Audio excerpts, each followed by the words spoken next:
of this wonderful, prodigious, miraculous shine having been produced by the world-honored one. Look how these 18,000 Buddha fields appear, variegated, extremely beautiful, superintended by Tathagatas. Then it was that Maitreya, the Bodhisattva Mahasattva, addressed Manjushri in the following stanzas. Why, Manjushri, does this ray darted shine forth, and why this abundant rain of flowers? I see also many bodhisattvas living in the forest, and others inhabiting the empty wilderness, engaged in reciting and reading. And some bodhisattvas I see, full of wisdom, betake themselves to mountain caves, where by cultivating and meditating on the Buddha knowledge, they arrive at its perception. Others, who have renounced all sensual desires by purifying their own self, have cleared their sphere and obtained the 5 transcendent faculties. Some are standing firm, the feet put together and the hands joined in token of respect toward leaders.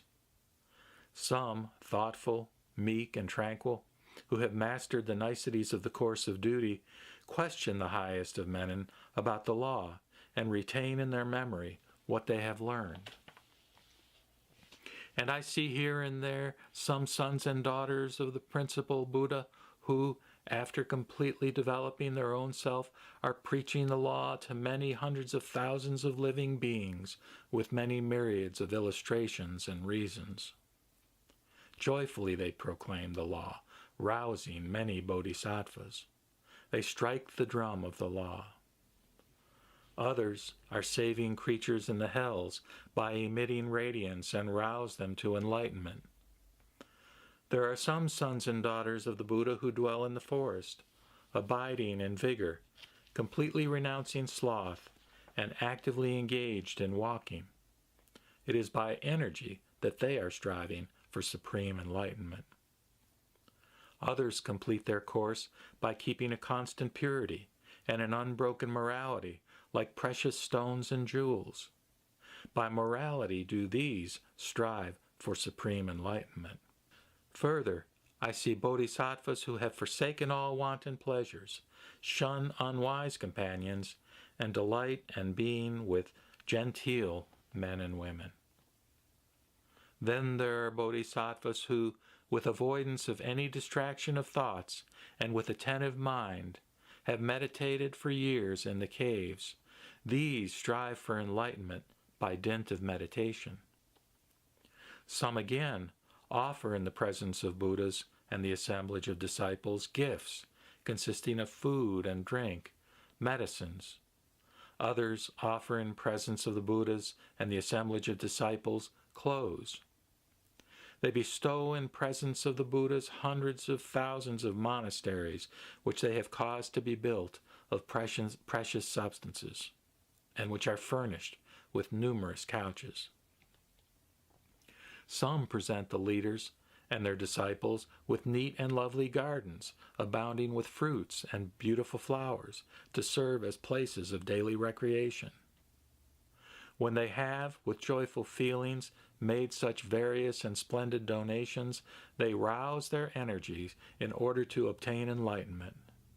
These are those who try to reach supreme enlightenment by means of charitableness.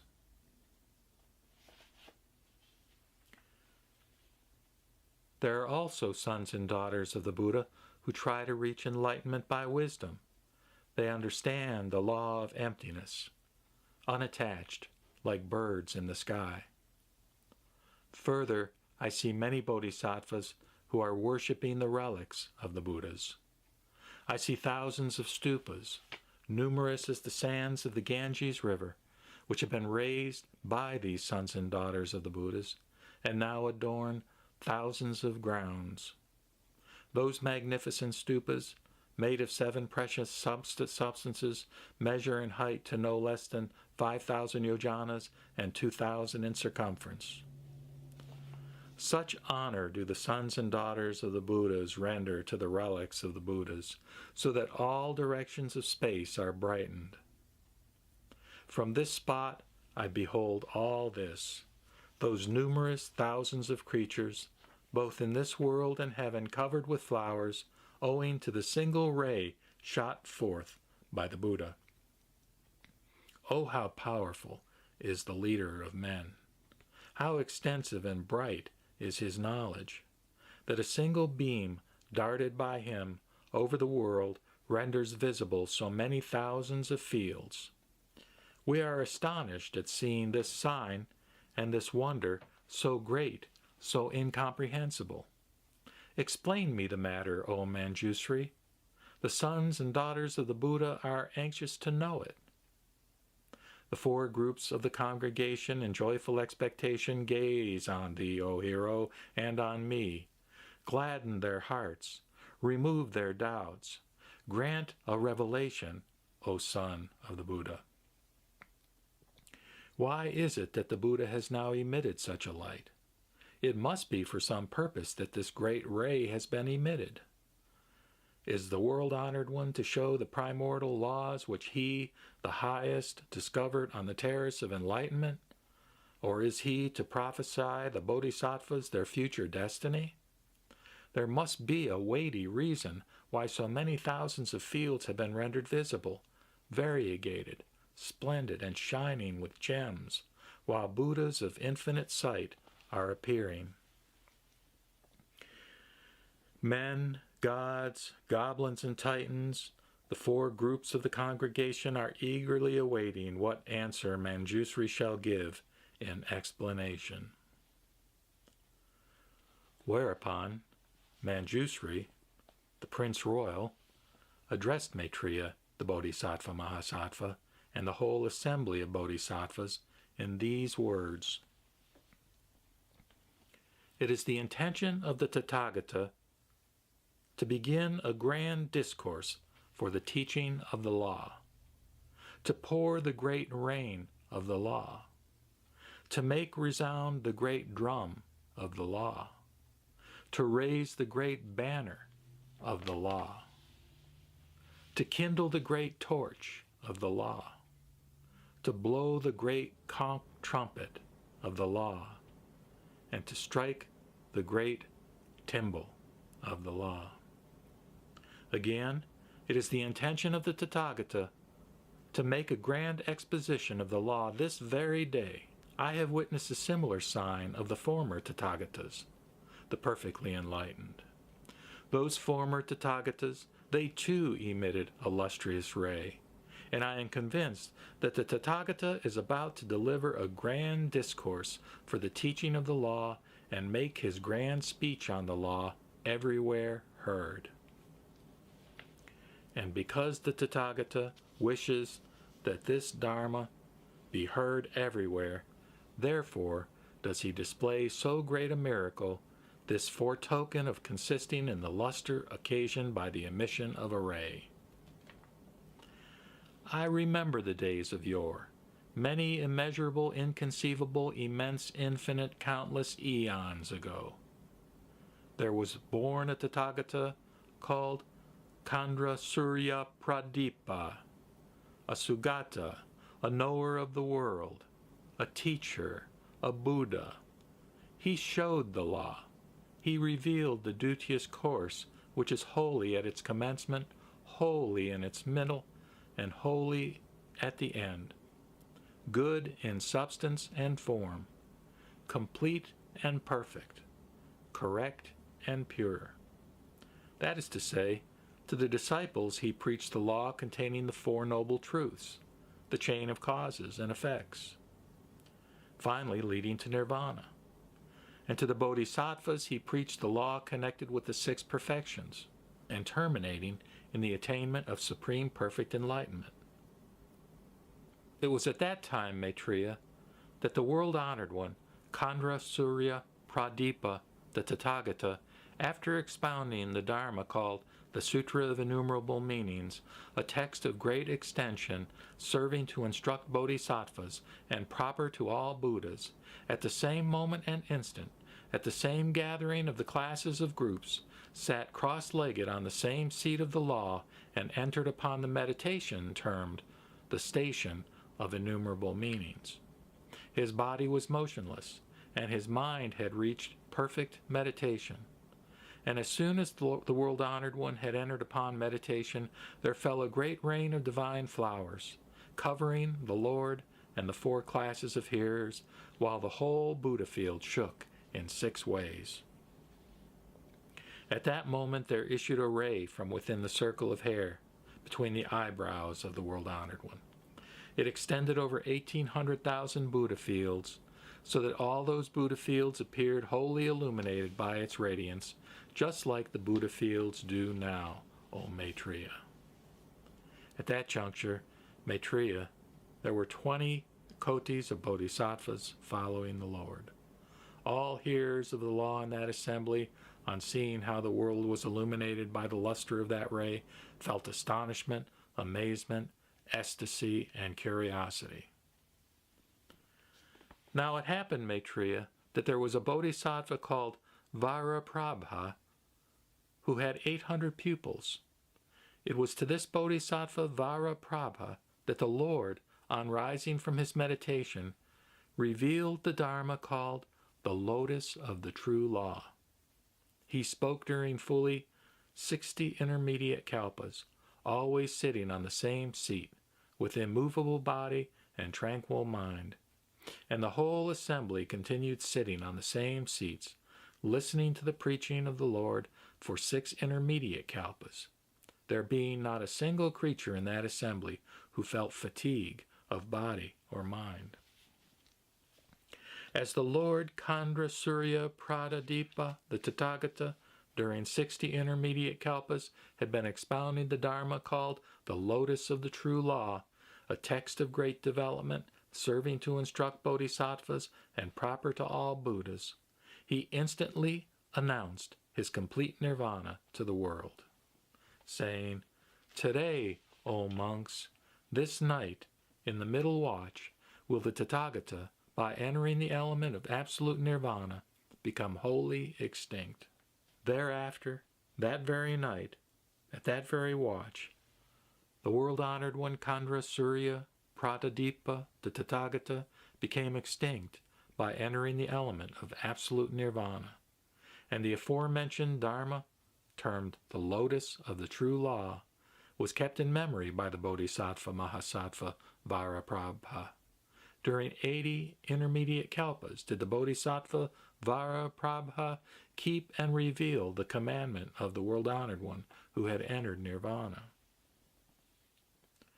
Perhaps, Maitreya, you feel some doubt, perplexity, or misgiving that in those days, at that time, there was another Bodhisattva Mahasattva Varaprabha, preacher of the law. But do not think so. Why? Because it is I myself who in those days, at that time, was the Bodhisattva Mahasattva Varaprabha, the world-honored one, the supreme king of the Sakyas, the all-seeing, who knows the highest truth, is about to pronounce the excellent sutra which I have heard before. That very sign displayed at present is a proof of the skillfulness of the leader. The lion of the Sakyas is to make an exhortation, to declare the fixed nature of the law. Be well prepared and well-minded. Join your hands. He who is affectionate and merciful to the world is going to speak. He is going to pour the endless rain of the law and refresh those who are waiting for enlightenment. And if some should feel doubt, uncertainty, or misgiving in any respect, then the wise one shall remove it. For the bodhisattvas here, striving after enlightenment.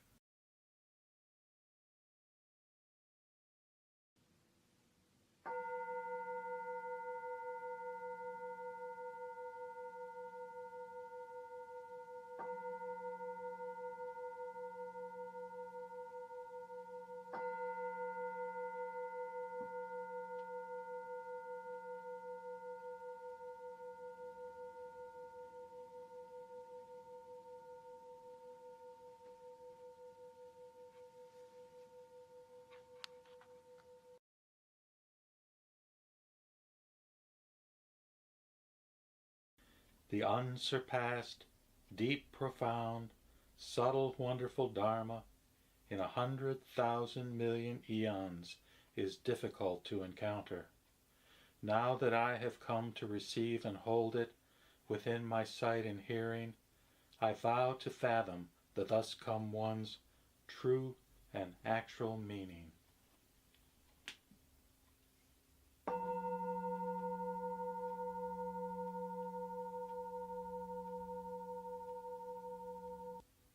The Sutra of the Lotus Flower of the Wonderful Law.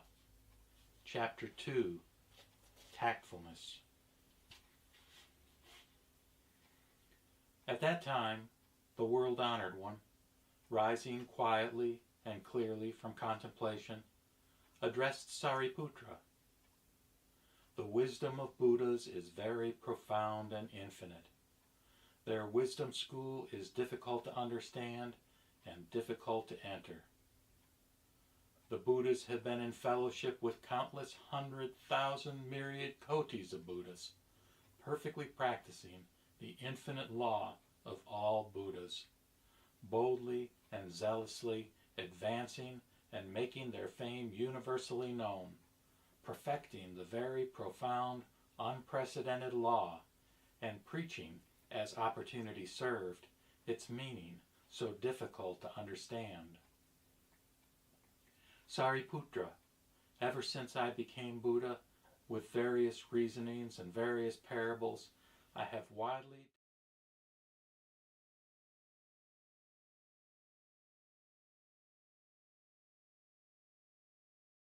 attachments. Wherefore? Because the Tathagata is altogether perfect in his tactfulness and paramita of wisdom.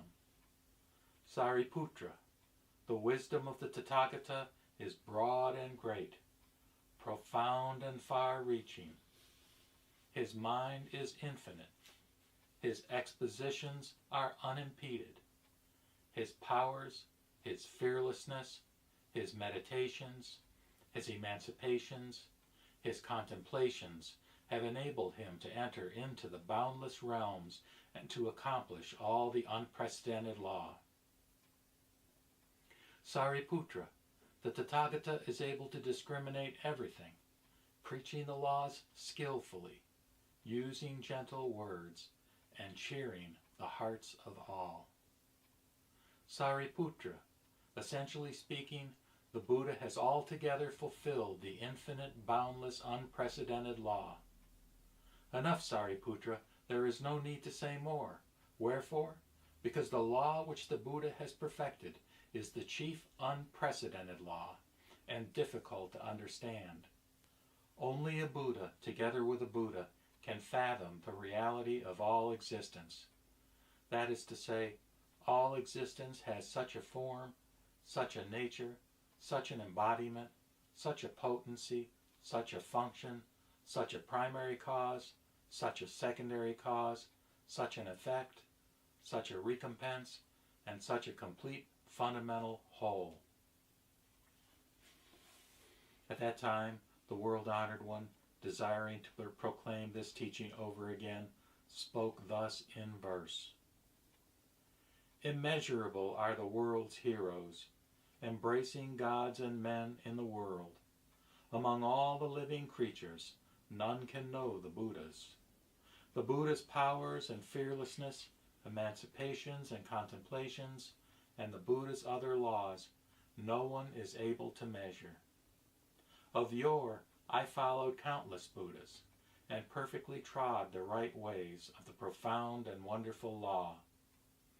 During infinite kotis of kalpas, after pursuing all those ways, having obtained the perfect fruit on the wisdom throne, I was able to perfectly understand such great effects as these, the meaning of every nature and form.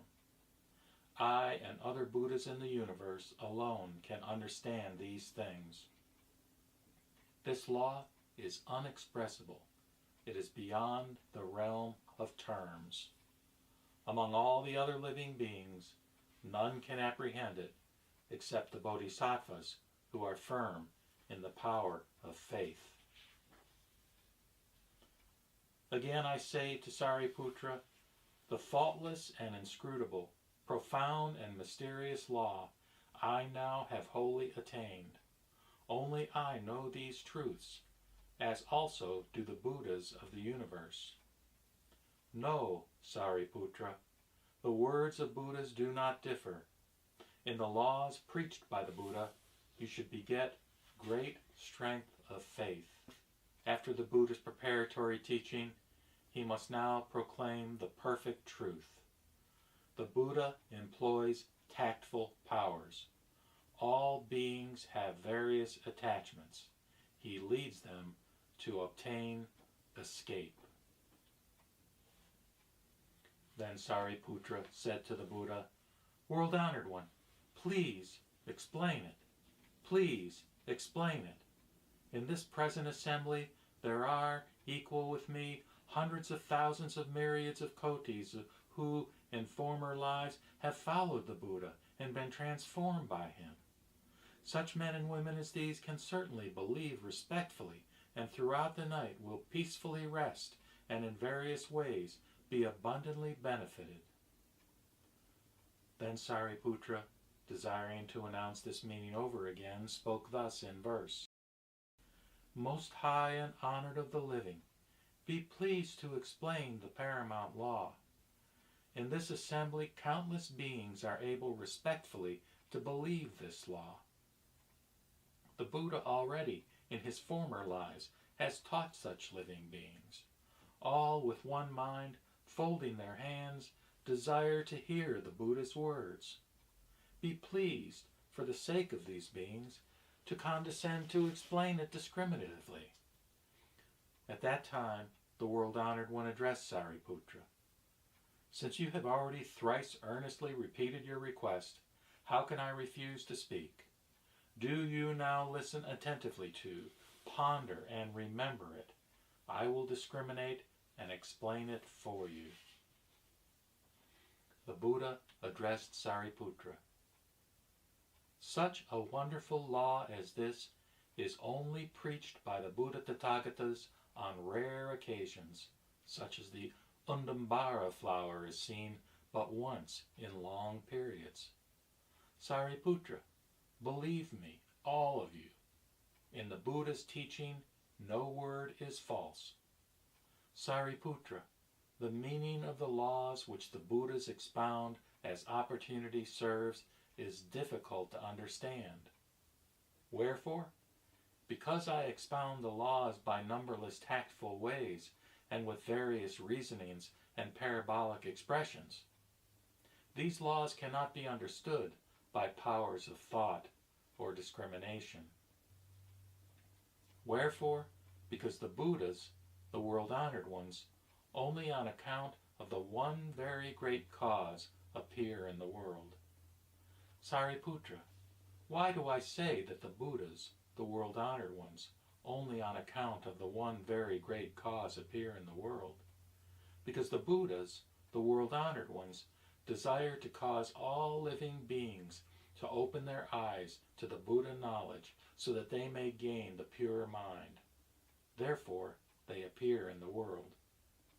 Because they desire to show all living beings the Buddha knowledge, they appear in the world.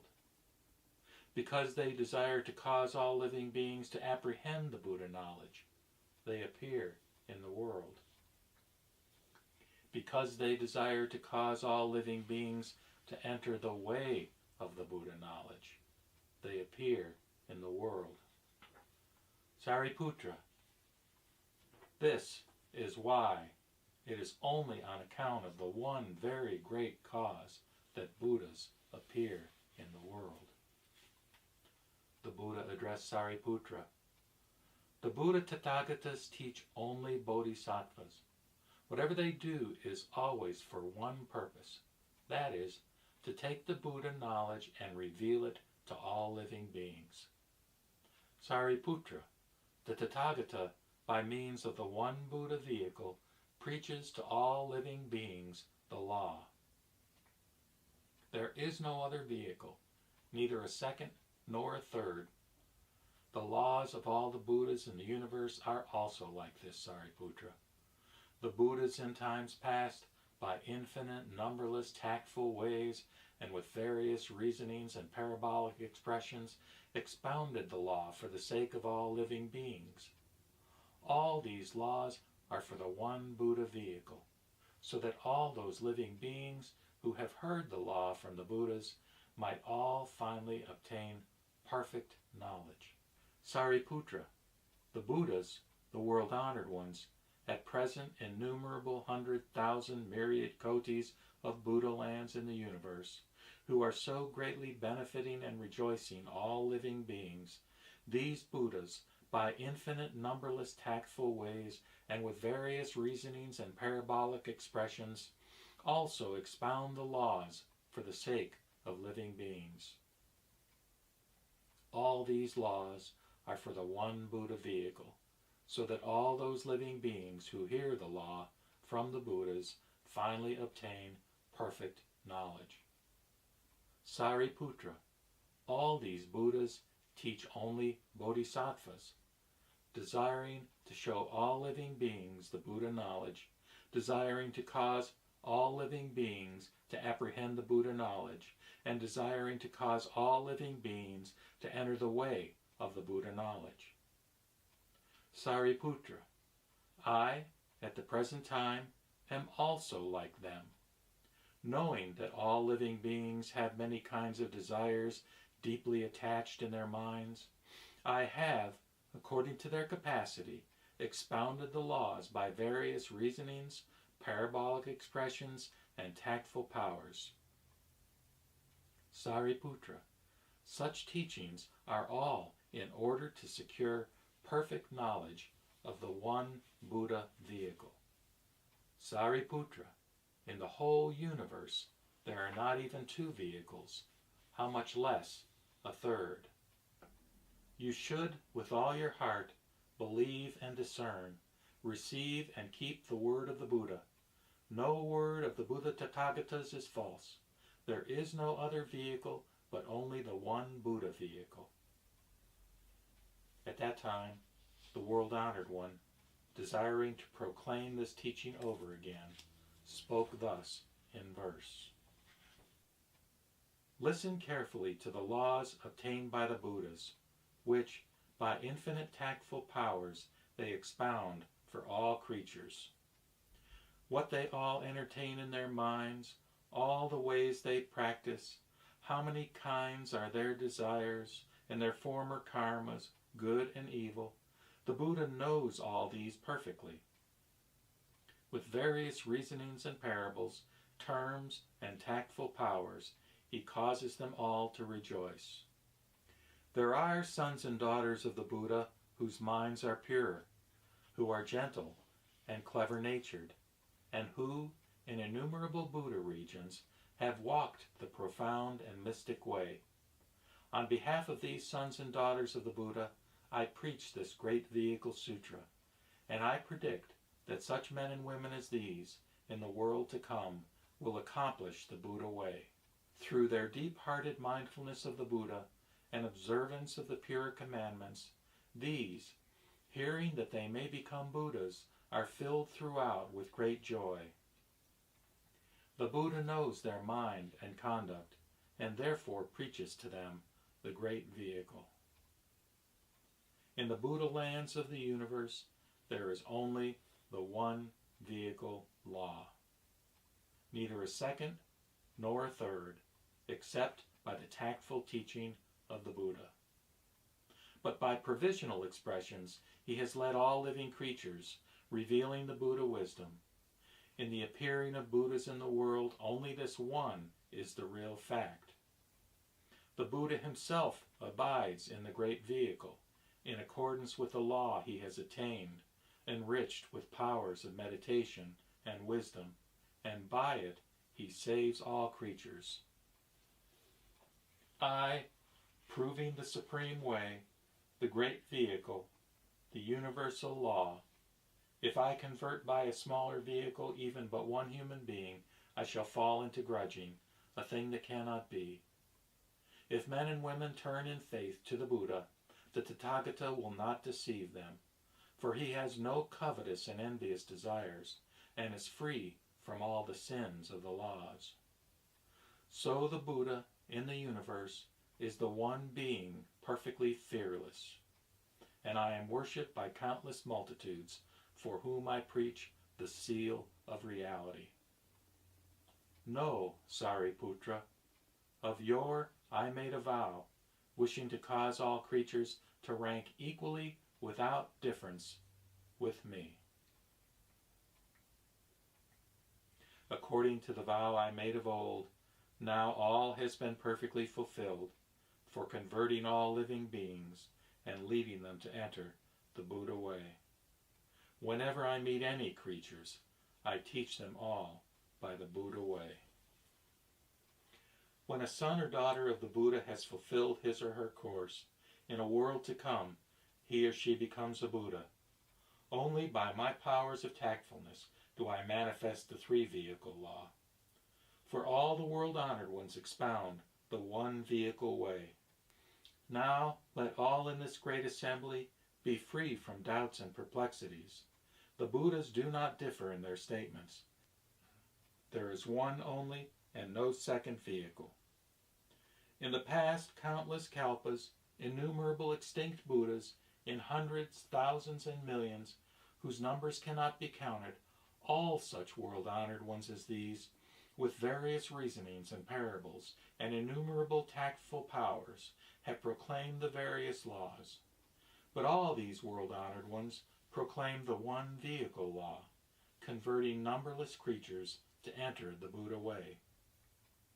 Moreover, the great holy masters, knowing that which all the worlds of gods, men, and other creatures deeply desire in their hearts, in addition, by varying tactfulness, assist in revealing the first principles. If there are any beings who have met the former Buddhas, if, having heard the law, they have given donations, if they have kept the commandments and have been persevering, been assiduous, meditative, and wise, having kept these various ways of happiness and virtue, such beings as these have all attained the Buddha way. After the extinction of Buddhas, men and women with good and soft minds for the truth, such living beings as these have all attained the Buddha way. After the extinction of Buddhas, those who worshipped their relics and built many kotis of sorts of stupas, with gold, silver, and crystal, with moonstone and agate, with jasper and lapis lazuli, clearly and broadly decorated, handsomely displayed on every stupa, or those who built stone shrines of sandalwood and aloes, eaglewood and other woods, of brick, tiles, and clay, or those who in the wilds raised earth for Buddha's shrines, even children in their play who gathered sand for a Buddha stupa. All such beings as these have attained the Buddha way. If men or women, for the sake of Buddhas, have erected images carved with the characteristic signs, they have all attained the Buddha way. Or those who, with the precious seven, with brass, red and white copper, with wax, lead and tin, with iron, wood and clay, or with glue and lacquer, have adorned and made Buddha's images, all such ones as these have attained the Buddha way.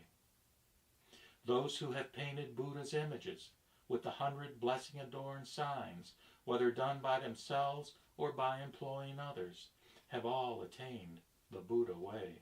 All such ones as these, gradually accumulating merit and perfecting hearts of great pity, have attained the Buddha way. Indeed, by influencing the Bodhisattvas, have saved countless creatures. If men or women to the stupas and shrines, to the precious images and paintings, with flowers, incense, flags, and umbrellas, have paid homage with respectful hearts, or employed others to perform music, beat drums, blow horns and conchs, panpipes and flutes, play flutes, harps, guitars, gongs, and cymbals, such mystic sounds as these, all played by way of homage, or with joyful hearts by singing have extolled the merits of Buddhas, even though in but a low voice, these too have attained the Buddha way. Even anyone who, with distracted mind, with but a single flower, has paid homage to the painted images, shall gradually see countless Buddhas. Or those who have offered worship, were it merely by folding the hands, or even raising a hand, or by slightly bending the head, by thus paying homage to the images, gradually see innumerable Buddhas, and attain the supreme way, extensively saving countless creatures, and enter the formless nirvana, as when firewood is finished, the fire dies out. If any, even with distracted mind, enter a stupa or temple, and cry but once, Nama Buddha, they have attained the Buddha way. If any from the Buddhas of the past, whether in existence or already extinct, have heard this law, they have all attained the Buddha way. All the future world-honored ones, infinite in their number, all those Tathagatas also by tactful ways preach the law. All of the Tathagatas by infinite tactful ways save all creatures to enter the Buddha's faultless wisdom. Of those who hear the law, not one fails to become a Buddha. This is the original vow of the Buddhas. By the Buddha way which I walk, I desire universally to cause all creatures to attain the same way along with me.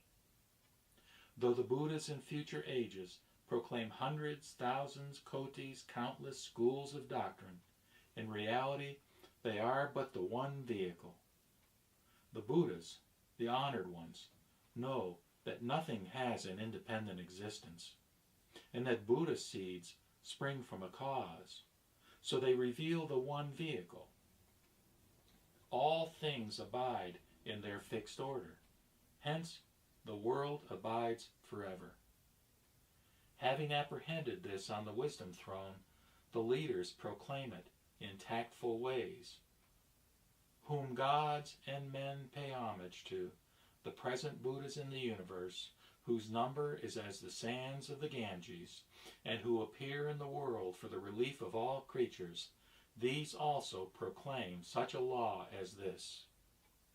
Knowing the supreme nirvana, though by reason of their tactful powers they display various kinds of ways, really they are but the one Buddha vehicle.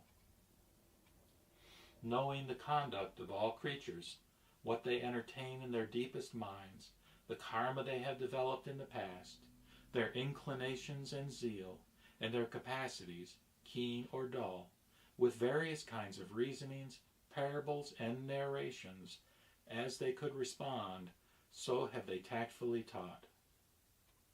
Now I also, in like manner, for the relief of all creatures, by various kinds of doctrine, promulgate the Buddha way. I, by my power of wisdom, knowing the natures and inclinations of creatures, tactfully proclaim the laws which cause all to obtain gladness. The reason why the Tathagata appears is for preaching the Buddha wisdom. Now is the very time. Now I am glad and fearless. In the midst of the Bodhisattvas, I frankly put aside tactfulness and only proclaim the supreme way. You Bodhisattvas hearing this law, having got rid of the nets of doubts, will all become Buddhas. In the same fashion that the Buddhas, past, present, and future, preach the law, so also will I now proclaim the undivided law. The appearing of Buddhas in the world is far apart and of rare occurrence. And when they do appear in the world, with equal rareness do they proclaim this law. Even in infinite countless kalpas, rarely may this law be heard. And those who are able to listen to this law, men and women such as these also, are rare. So he who, hearing the law, extols it joyfully, and utters but one single word of it has already paid homage to all the Buddhas in the three worlds. Such a one is exceedingly rare. Be you free from doubts. I am the king of the law, and declare to all the assembly, I, only by the one vehicle way, teach the Bodhisattvas, that this wonderful law is the mystery of all the Buddhas. There are beings, modest and pure, devoted to seeking the Buddha way. For such as these, I must widely extol the one vehicle way. Know, Sariputra, the law of the Buddhas is thus. By myriads of kotis of tactful ways, they proclaim the law as opportunity serves. The law of the Buddhas is thus. By myriads of kotis of tactful ways, they proclaim the law as opportunity serves. But you already know the expedient tactful ways of the Buddhas, the leaders of the world. Have no further doubts. Rejoice greatly in your hearts, knowing that you will become Buddhas.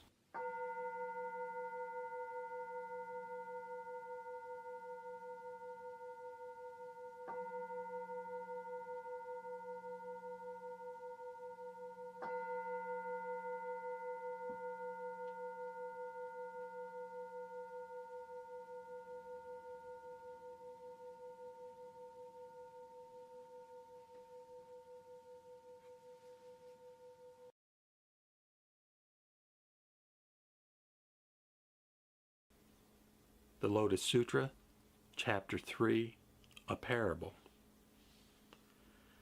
Then Shariputra said to the Buddha, World-honored one, I now have no more doubts or regrets. I personally have received assurance of supreme awakening from the Buddha. But these 1,200 who are mentally free, while they were at the learning stage in the past, were always taught by the Buddha, who said, My Dharma can free you from birth, old age, disease, and death, and enable you to finally attain nirvana. These people, some still in training, and some no longer in training, being free from views of self and about, quote, existence or non-existence, thought they had attained nirvana. But now, hearing something they have never heard before from the world-honored one, they have fallen into doubt. Thus, world-honored one, I beg you to give causal explanations to the four groups so that they may be free from doubt and regret. Then the Buddha said to Shariputra, Did I not tell you before that when the Buddhas, the world-honored ones, by using causal explanations, parables, and other kinds of expression, teach the Dharma by skillful means, it is all for the purpose of supreme awakening. All these teachings are for the purpose of transforming persons into bodhisattvas. But, Shariputra, let me once again make this meaning still more clear through a parable, for intelligent people can understand through parables. Shariputra, suppose in a village or city or in a certain kingdom there was a great elder. He had many fields, houses, and servants. His house was large and spacious, but had only one gateway. Many people lived in the house, 100, 200, or even 500. Its halls and rooms were old and decaying, its walls crumbling, its pillars rotting at the base, its beams and rafters falling down and dangerous.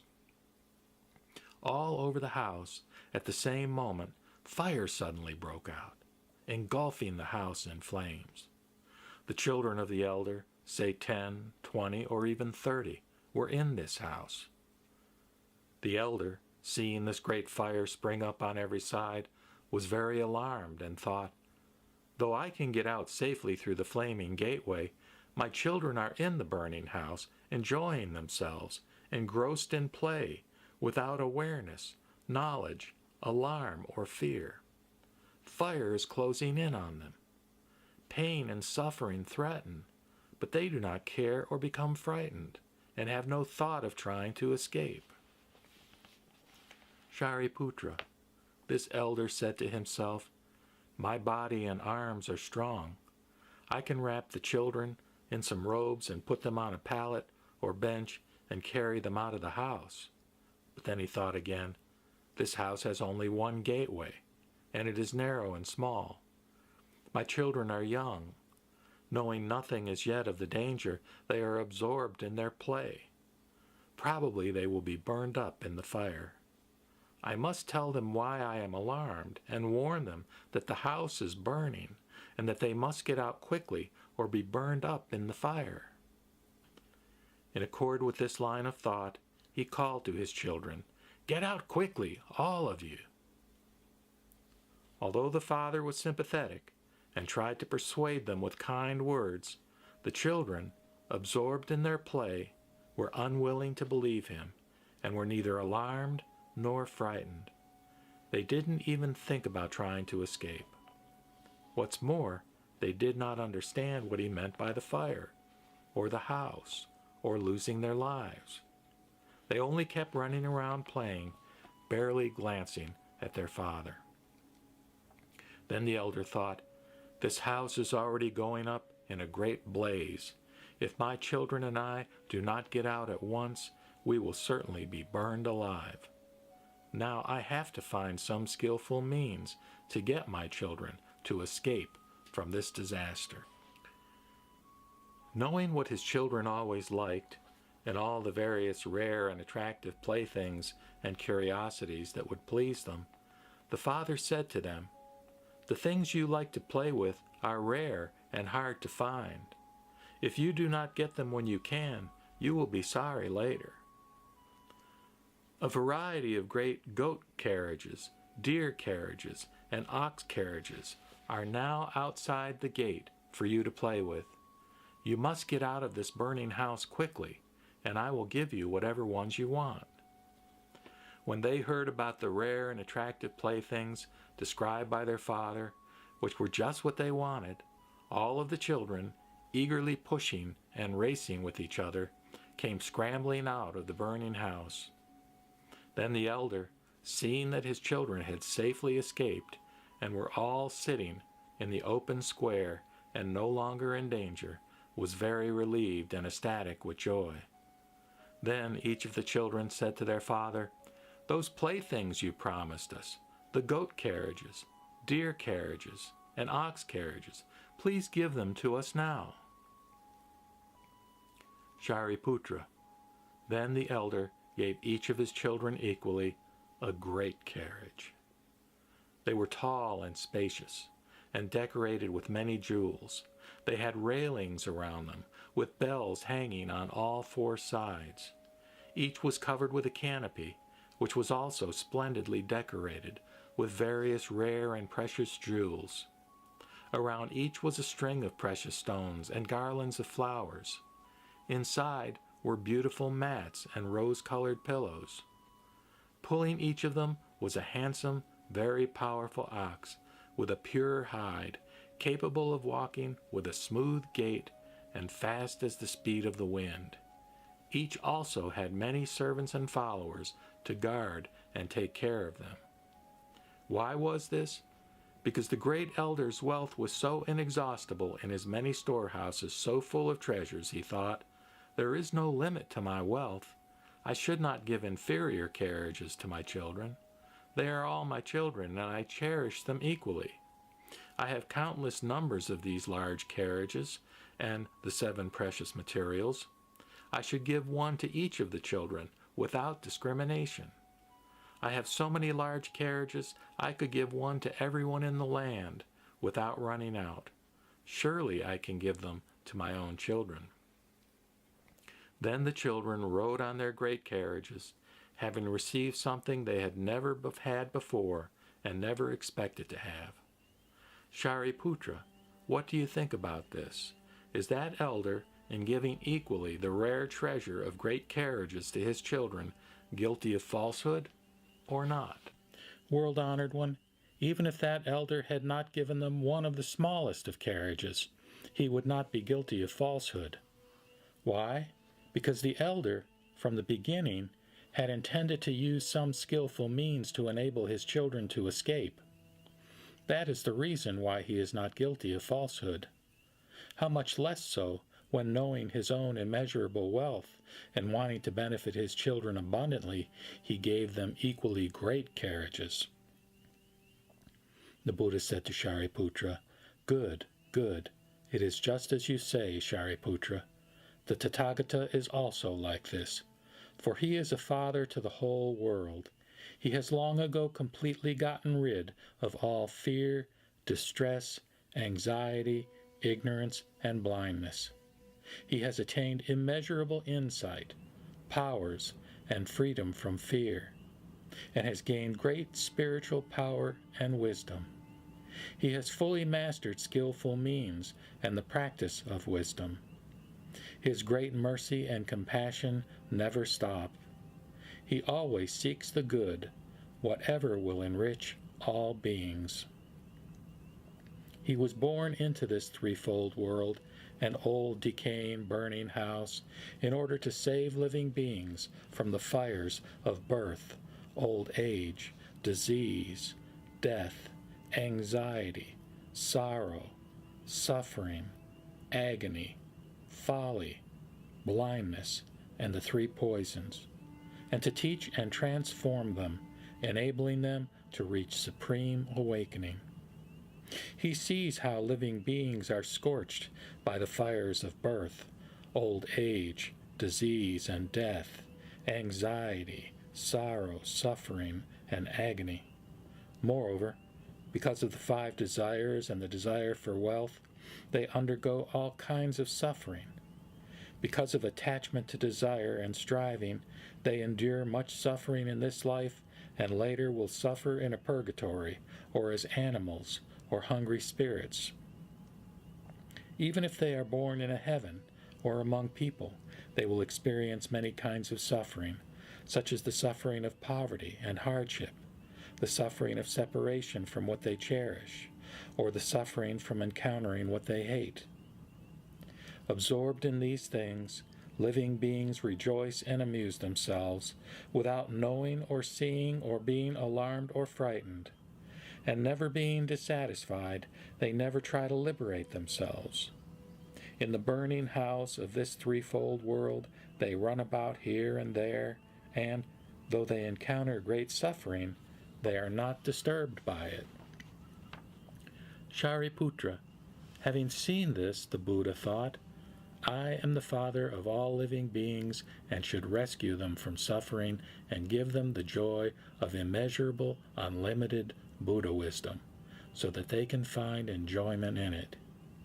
Shariputra, the Tathagata also thought, if I used only divine powers and wisdom, setting aside skillful means, and for the sake of living beings praised only the insight, powers, and courage of the Tathagata, living beings would not be saved. Why? As long as all these beings have not escaped birth, old age, disease, death, sorrow, anxiety, suffering, and agony, and are being consumed in the burning house of the threefold world, how can they understand the wisdom of the Buddha? Shariputra, even though the elder had strength in his body and arms, he did not use it, but only through carefully worked out skillful means saved his children from the danger of the burning house, and then gave each of them great carriages with precious materials. So too the Tathagata, though he has power and is free from fear, does not use these, but only by wisdom and skillful means rescues and liberates living beings. Shariputra, the elder, seeing his children safely out of the burning house and no longer threatened, thought about his immeasurable wealth and gave each of his children a great carriage. The Tathagata does the same. He is the father of all living beings. He sees innumerable thousands of millions of beings escape from the suffering of the threefold world, from the fearful and perilous path, through the gateway of the teachings of the Buddha, and thus gain the joys of nirvana. Then the Tathagata thinks, I have Dharma storehouses of Buddhas with immeasurable unlimited wisdom, power, and freedom of fear. All these living beings are my children. I will give the great vehicle to them equally. The Buddha, wanting to restate this teaching, spoke in verse. I tell you, Shariputra, you and the others are my children, and I am your father. For repeated ages you have burned in the flames of many kinds of suffering, yet I will liberate all of you and enable you to escape the threefold world. Though I previously taught that you would attain extinction, that was only freedom from birth and death, not real extinction. What you need to do now is just to acquire the wisdom of a Buddha. If there are any Bodhisattvas here in this assembly, let them give full attention to hearing the true Dharma of the Buddha. The Buddhas, world-honored ones, use skillful means, and all living beings transformed by them are Bodhisattvas. If there are people of little wisdom, deeply attached to clinging and desire, for their sake, the Buddha teaches the truth of suffering. Then all the living will be happy, having gained what they never had before. The truth of suffering taught by the Buddha is real and does not change. If there are living beings who do not understand the roots of suffering, who are deeply attached to causes of suffering, and are unable to give them up even for a moment, for their sake, the Buddha uses skillful means to teach the way. The cause of all suffering is rooted in greed. If greed is extinguished, there will be no place for suffering. The elimination of all suffering is called the third truth. For the sake of this truth of elimination, you should practice the way. The escape from all bonds of suffering is called liberation. How can one become liberated? Merely leaving what is false is called liberation. But this is not yet true liberation, for it is not liberation from everything. So the Buddha says that this person has not yet achieved real extinction, because such people have not gained the unexcelled way. It is not my intent to lead them to extinction. I am the king of the Dharma, free to teach the Dharma, appearing in the world to bring peace and comfort to all the living. Shariputra, I teach this sign of the Dharma because I want to enrich the world. Do not recklessly proclaim it wherever you happen to be. If you find any who, hearing it, respond with joy and receive it with gratitude, you should know that they will never backslide. If there are any who believe and accept the Dharma of this sutra, they must have already seen Buddhas in the past, respected and made offerings to them, and heard this Dharma. If there are any who are able to believe what you preach, they must have seen me, and also have seen you, and these other monks, as well as bodhisattvas. This Dharma Flower Sutra is taught for the sake of profound wisdom. If people of shallow understanding hear it, they will become confused and fail to comprehend it. Shariputra, if I described all the sins of those who slander this sutra, in a whole eon I would not be able to finish. For this reason, I tell you especially, do not teach this sutra to people who have no wisdom.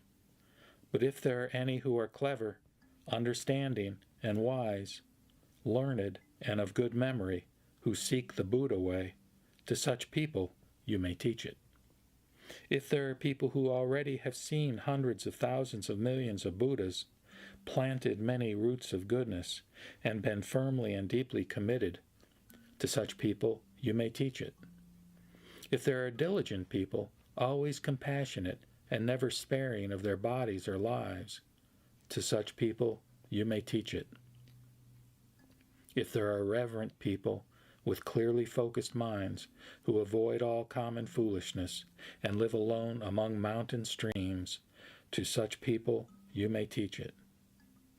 What's more, Shariputra, if you see anyone who has given up bad friends and associates with good people, to such people you may teach it. If you see children of the Buddha who observe the precepts strictly, as though they were pure, bright jewels, seeking the great vehicle sutra, to such people you may teach it. If anyone is free from anger, upright and gentle in character, always sympathetic toward everyone, and reverent toward the Buddhas, to such people you may teach it.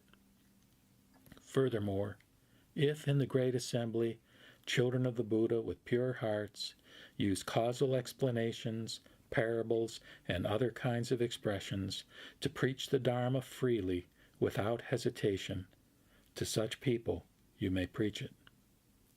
I tell you, Shariputra, if I were to describe all of the kinds of seekers after the Buddha way, in a whole eon I would not be able to finish. Such people can believe and understand.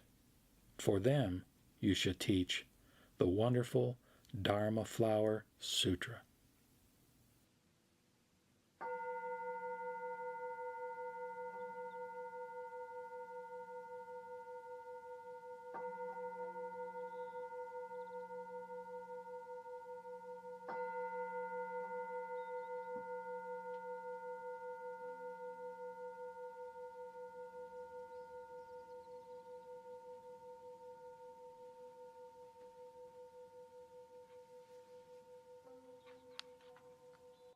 Namo tassa bhagavato arahato samma sambuddhassa.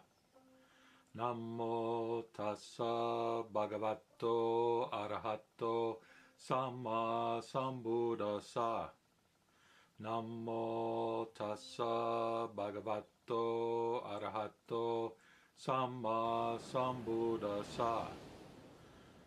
Buddham saranam gacchami, Dhammam saranam gacchami, Sangham saranam gacchami, Buddham saranam gacchami, Dhammam saranam gacchami, Sangham saranam gacchami, Buddham saranam gacchami, Dhammam saranam gacchami, Sangham saranam gacchami.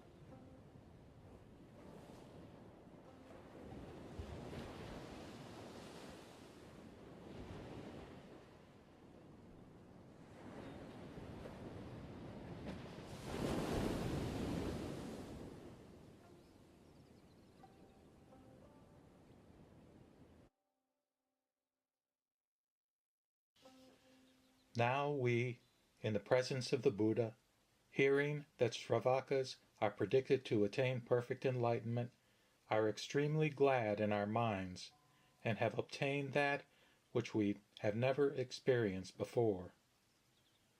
Unexpectedly, we now of a sudden hear this rare law.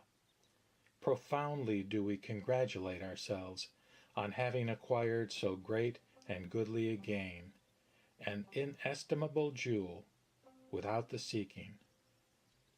We on this day have heard the Buddha's voice teach, and are ecstatic with joy at having obtained the unprecedented. The Buddha declares that we Sravakas will become Buddhas. His peerless collection of treasures we have received without seeking. The sons and daughters of the Buddha, hearing the law from us, day and night ponder over and with unflagging zeal practice it. Then the Buddhas will predict of them, you in a future generation shall become Buddhas.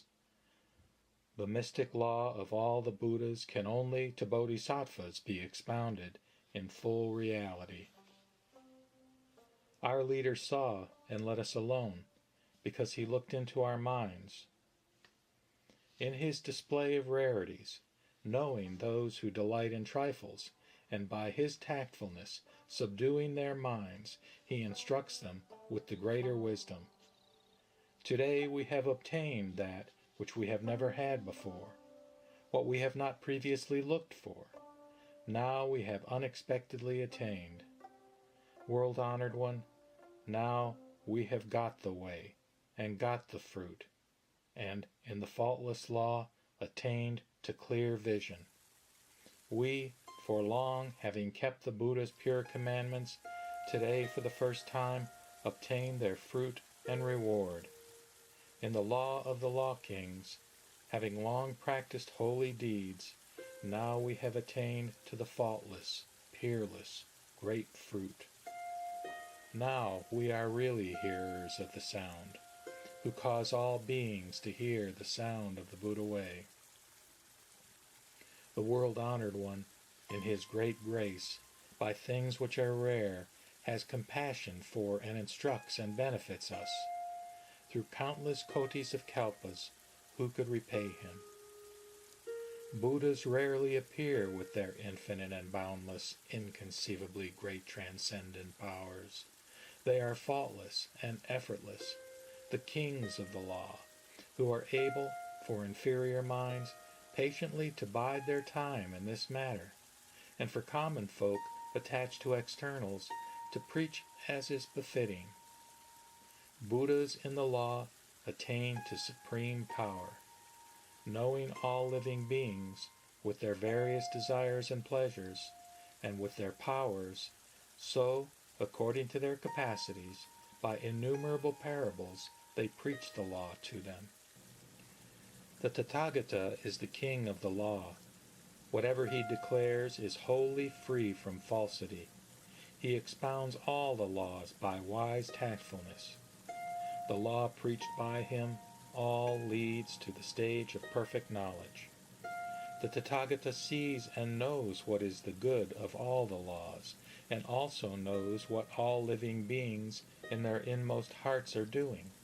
He penetrates them without hindrance. Moreover, in regard to all laws, having the utmost understanding of them, he reveals to all living beings the wisdom of perfect knowledge. Suppose in the 3,000 great thousandfold world there are growing on the mountains, along the rivers and streams, in the valleys and on the land, plants, trees, thickets, forests, and medicinal herbs of various and numerous kinds, with names and colors all different. A dense cloud spreading over and everywhere, covering the whole 3,000 great thousandfold world, pours down its rain equally at the same time. Its moisture universally fertilizes the plants, trees, thickets, forests, and medicinal herbs, and with their tiny roots, tiny stalks, tiny twigs, tiny leaves, their medium-sized roots, medium stalks, medium twigs, medium leaves, their big roots, big stalks, big twigs, and big leaves. Every tree, big or little, according to its superior, middle, or lower capacity, receives its share. From the rain of the one cloud, each, according to the nature of its kind, acquires its development, opening its blossoms and bearing its fruit. Though produced in one soil and moistened by the same rain, yet these plants and trees are all different. The Tathagata is also like this. He appears in the world like the rising of that great cloud.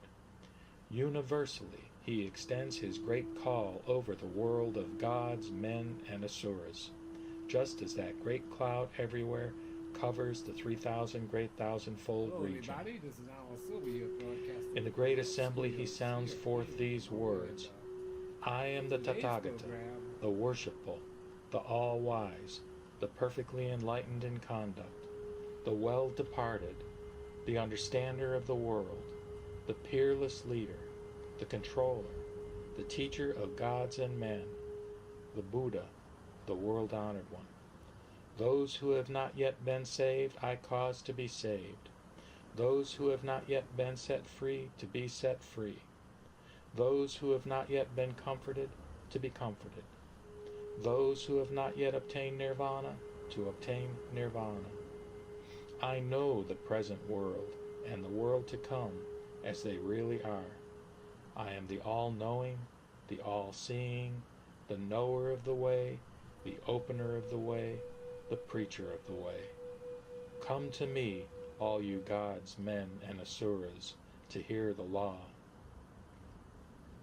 At that moment, numberless thousand myriad kotis of classes of living beings came to the Buddha to hear the law.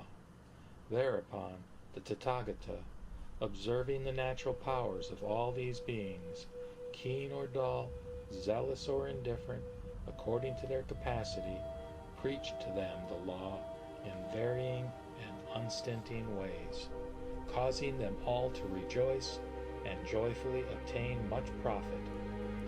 All these living beings, having heard this law, are comforted in the present life, and afterward will be born in happy states, where they will be made joyful by the truth, and also hear the law. Having heard the law, they are freed from hindrances, and according to their capacity in all the laws, they gradually enter the way.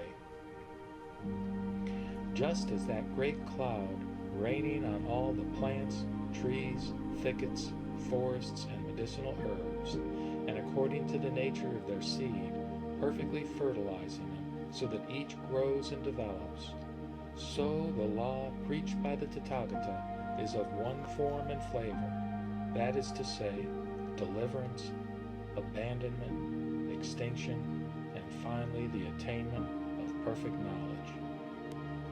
If there are living beings who hear the law of the Tathagata and keep, read, recite, and practice it as preached by him, their achievements will not enable them to understand their own nature.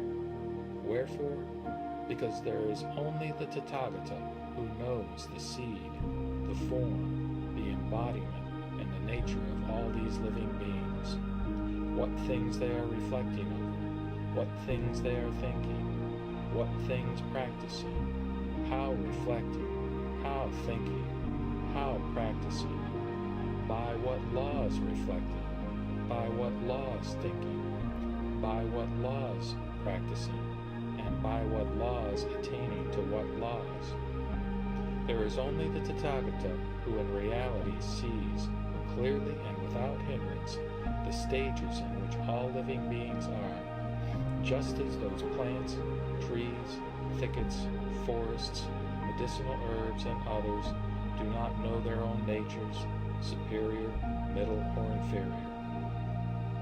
The Tathagata knows this unitary essential law, that is to say, deliverance, abandonment, extinction, final nirvana of eternal tranquility, ending and return to the void. The Buddha, knowing this, and observing the disposition of all living beings, supports and protects them. For this reason, he does not immediately declare to them the complete and perfect wisdom.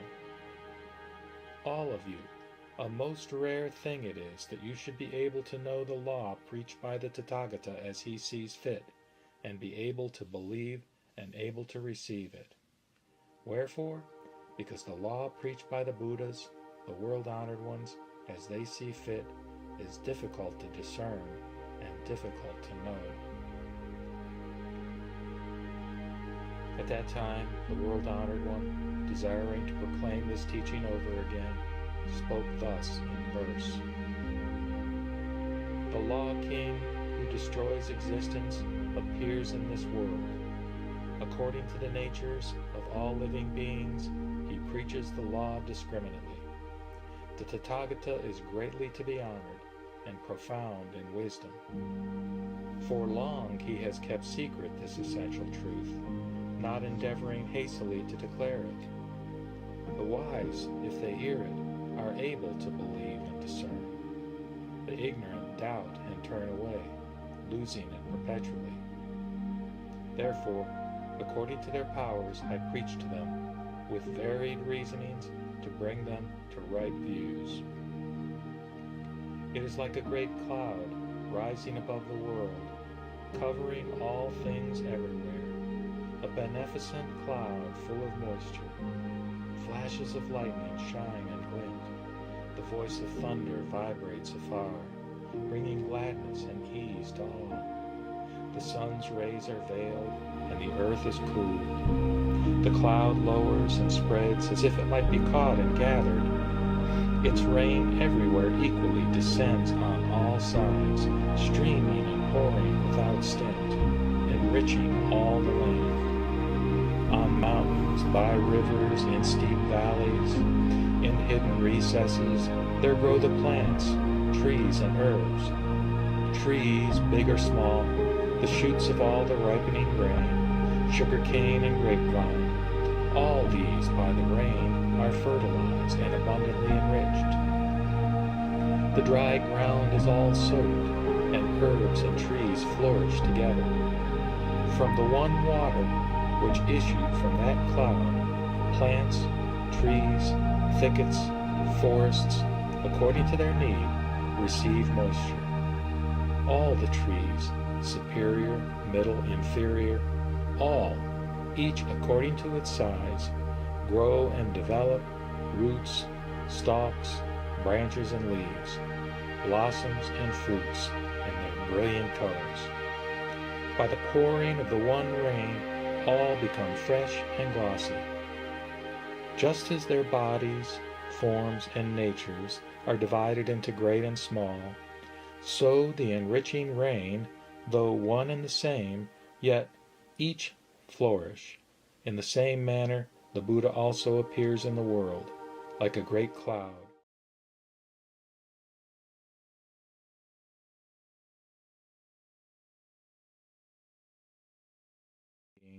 Discriminates and proclaims the reality of all the laws.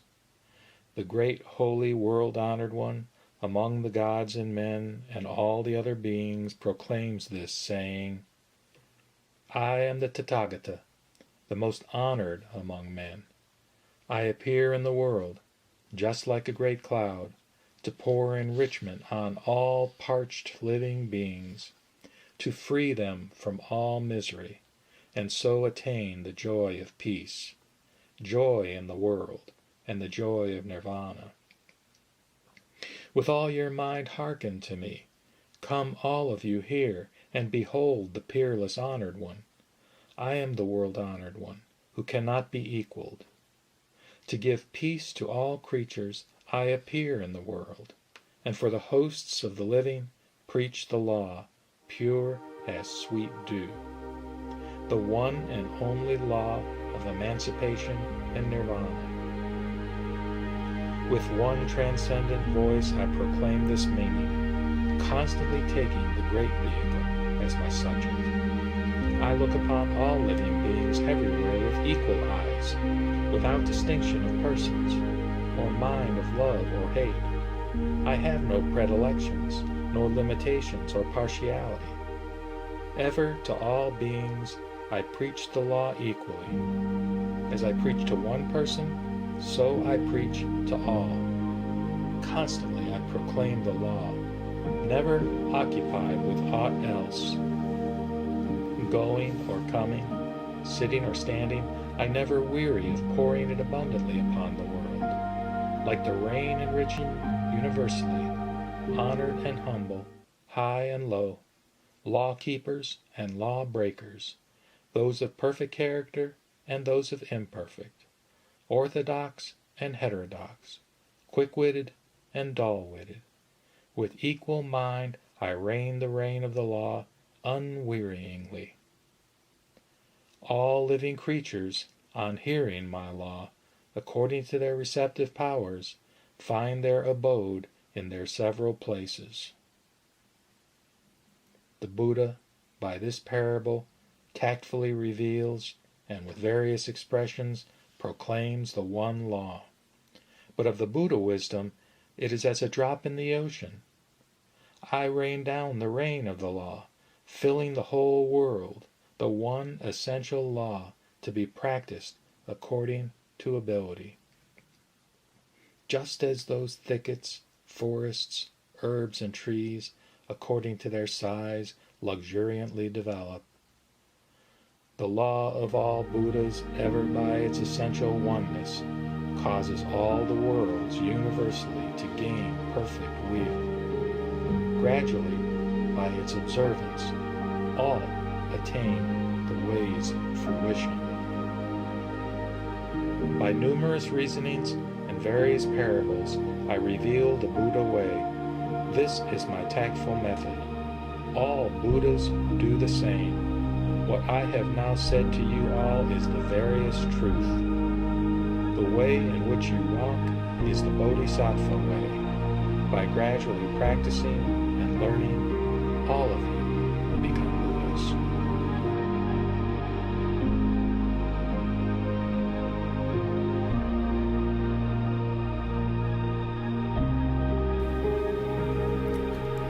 Assurance of becoming a Buddha. At that time, the world-honored one spoke in verse. In my Buddha eyes I see that in future life, after innumerable eons, this Kashyapa will be able to become a Buddha. In future lives, he will go before and make offerings to 3 million billion world-honored Buddhas. For the sake of Buddha wisdom, he will observe noble practices carefully and make offerings to the highest and most honored of people. Having studied and put into practice all the unexcelled wisdom, in his final incarnation, he will be able to become a Buddha. His land will be pure, with lapis lazuli for ground. Many jeweled trees will line the roadsides, with golden cords marking off the roads. Those seeing it will rejoice. It will always be fragrant, with rare flowers scattered everywhere. And many kinds of rare, wonderful things will add to its splendor. The land will be level and smooth, without hills or holes. The many bodhisattvas will be countless in number. They will have gentle dispositions, attain the great divine faculties, and honor and embrace the Buddha's great vehicle sutras. You multitude of monks, I have something to tell you now. Give your full attention to what I have to say. My great disciple Subhuti will become a Buddha, whose name will be famous features. He will make offerings to innumerable trillions of Buddhas, and, following the practices of the Buddhas, gradually fulfill the great way. In his final incarnation, he will acquire the 32 characteristics and be as imposing and wonderful as a mountain of jewels. His Buddha land will be unsurpassed in purity and splendor, so that all who behold it will cherish and delight in it. In its midst, the Buddha will liberate innumerable beings. Following his Buddha Dharma will be many bodhisattvas. All of them will have keen faculties and turn the irreversible wheel. His land will always be adorned with bodhisattvas. The Dharma preached by that Buddha will be revealed through innumerable divine transformations beyond conception. You multitude of monks, give me your complete attention. In what I teach there is nothing that is not true. This Katyayana will give various kinds of excellent things as offerings to Buddhas. After Buddhas have passed into extinction, he will put up stupas of the 7 precious materials and give flowers and incense as offerings to their remains. In his final incarnation, he will acquire the wisdom of the Buddha and reach impartial, proper awakening. His land will be pure and clean. He will save innumerable trillions of living beings. And from all the living beings of the 10 directions, he will receive offerings. The radiance of this Buddha, none will be able to surpass. His Buddha name will be Jambunada Golden Light. Numberless, uncountable bodhisattvas and travakas, rejecting all ideas of being, will adorn his land. Then the world-honored one once again addressed the great assembly. This, my disciple, the great Mahamogdlayaya, after casting off this body, will see 8,002 million billion world-honored Buddhas. For the sake of the Buddha way, he will make offerings to them and revere them. Where these Buddhas are, he will always observe noble practices, and for innumerable eons embrace the Buddha Dharma. After those Buddhas have passed into extinction, he will put up stupas of the 7 precious materials, with golden spires visible from afar, and with flowers, incense, and music, he will make offerings to the stupas of the Buddhas. Having gradually fulfilled the Bodhisattva way in the land called mind-pleasing, he will be able to become a Buddha named Tamalapatra Sandalwood Fragrance. The lifetime of that Buddha will be 24 eons.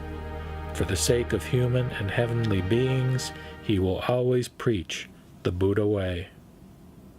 You, my disciples, with full dignity and virtue, 500 in number, will all receive assurance of becoming Buddhas in the future.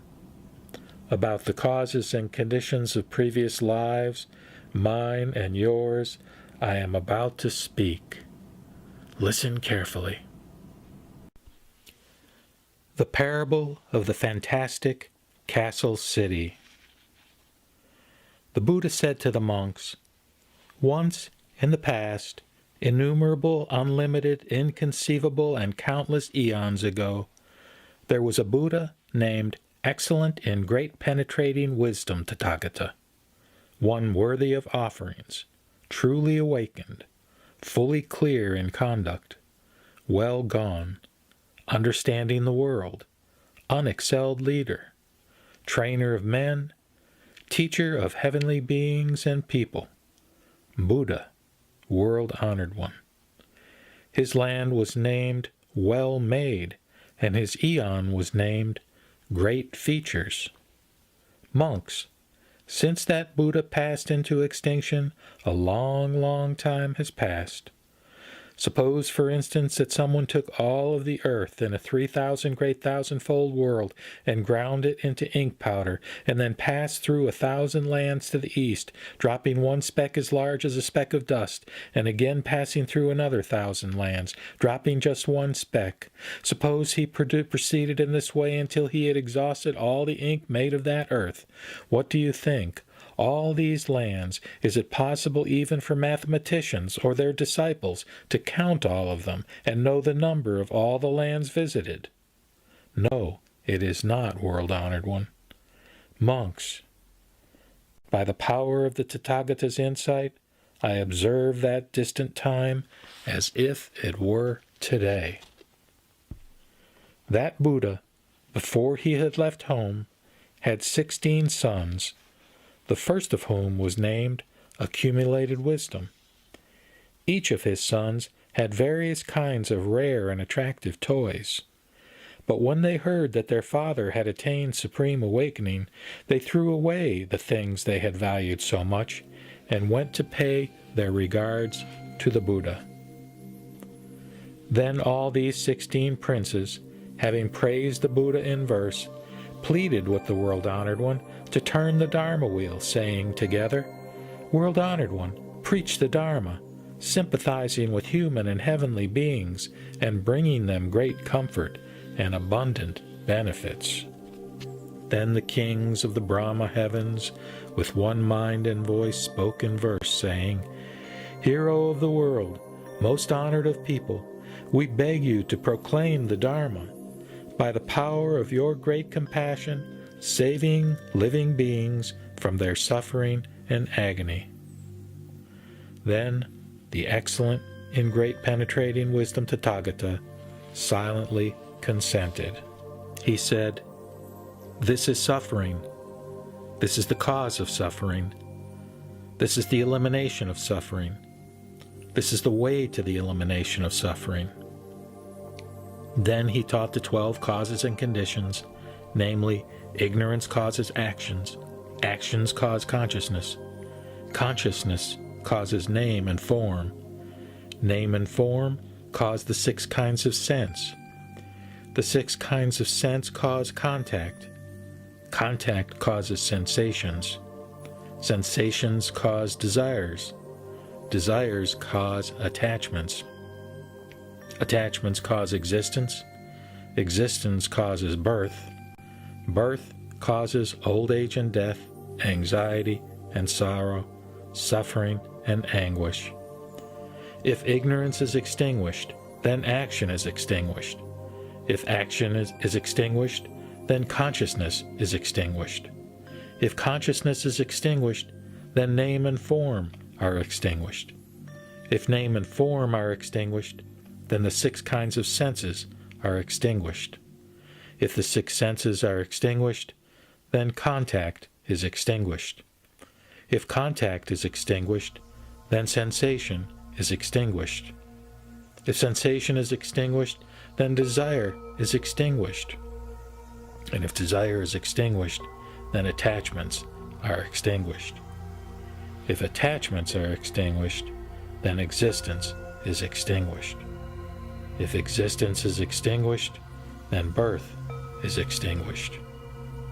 And if birth is extinguished, then old age and death, anxiety and sorrow, suffering and anguish are extinguished. When the Buddha taught this Dharma in the midst of the great assembly of human and heavenly beings, 6 million billion myriads of people, because they refused to become attached to anything and freed themselves from fault, obtained profound and wonderful meditation, the 3 kinds of knowledge, the 6 divine powers, and the 8 kinds of liberation. Likewise, when the Buddha preached the Dharma for a second, a third, and a fourth time, tens of millions of billions of myriads of living beings, as numerous as the sands of the Ganges, because they also refused to become attached to anything, were able to free themselves from faults. From this time on, the number of Shravakas was innumerable and unlimited, beyond calculation. Meanwhile, the 16 princes left their home while still young and became novices. Their senses were sharp, and their wisdom bright. They had already made offerings to hundreds of thousands of billions of Buddhas, had observed noble practices in purity, and sought supreme awakening. Together, they said to the Buddha, "World-honored one, all of these innumerable tens of millions of billions of great virtuous Shravakas are already accomplished. World-honored one, now you should preach the Dharma of supreme awakening for our sake. Once we have heard it, we will study and practice it together." World-honored one, we are determined to gain the insight of a Tathagata. What is deep in our hearts, the Buddha must already know. Then the 8 trillion people in the assembly, led by the wheel-turning saintly king, seeing that the 16 princes had left their home to become novices, wanted to do the same. Hearing this, the king permitted them to do so.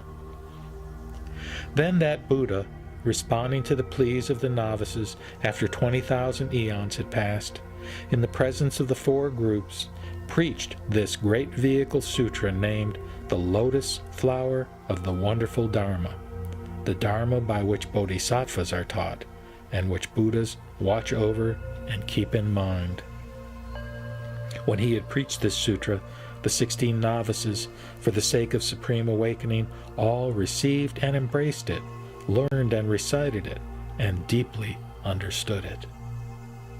While this sutra was preached, the 16 Bodhisattva novices all accepted it in faith.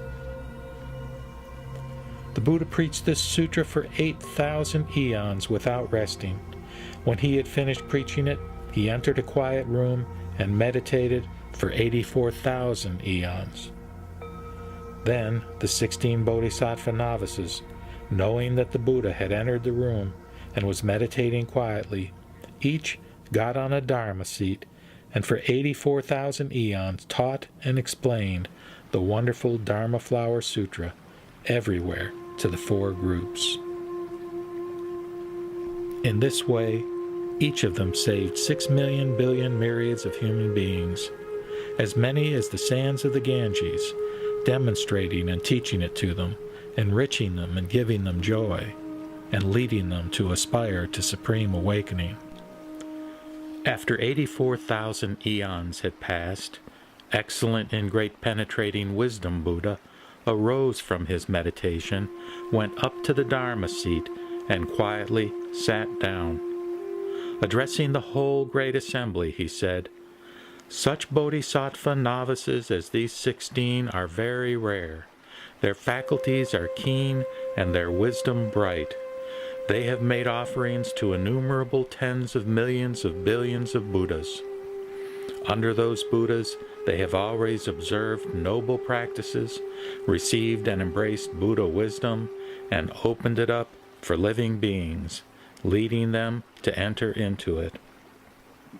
Monks, I tell you now that these disciples of the Buddha, the 16 novices, have all attained supreme awakening. In all the lands, in every direction, at the present time, they preach the Dharma and have innumerable hundreds of thousands of billions of bodhisattvas and shravakas as their followers. 2 of those novices became Buddhas in the eastern region. One is named Akshobhya and lives in the land of joy. The other is named Sumeru Peak. 2 are Buddhas in the southeastern region, one named Lion's Voice, the other Lion's Character. 2 Buddhas are in the southern region, one named Space Dweller, the other Ever Extinguished. One of the 2 Buddhas in the southwestern region is named Imperial Character, the other Brahma Character. One of the 2 Buddhas in the western region is named Amida, the other Saving All Worlds from Suffering. Of the 2 Buddhas in the northwestern region, one is named Tamalapatra, Spiritually Powerful Sandal Fragrance, the other Sumeru Form. Of the 2 Buddhas in the northern region, one is named Cloud Freedom, and the other Cloud Freedom King. The Buddha in the northeastern region is named Destroyer of all the world's fear, and the 16th is I, Shakyamuni Buddha, having attained supreme awakening in this world. Monks, when we were novices, each of us taught and transformed living beings equal in number to innumerable hundreds of thousands of billions times the number of sands of the Ganges, and those who heard the Dharma from us attained supreme awakening.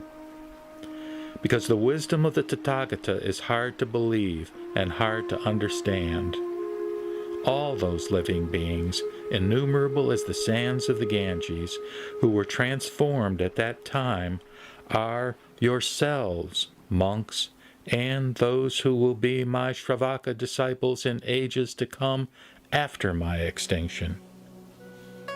Monks, if a Tathagata knows that his time of nirvana has arrived, and that the assembly is pure, firm in faith and understanding, deeply understands the emptiness of things, and enters into deep meditation, then he will gather together all the bodhisattvas and shravakas and preach this sutra to them.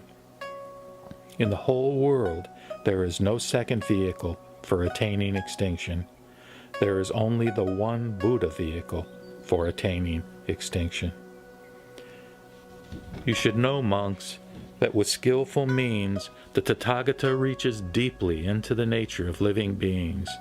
He knows that they delight in lesser teachings and are deeply attached to the 5 desires. For their sake, he preaches nirvana, so that if they hear it, they will receive it in faith.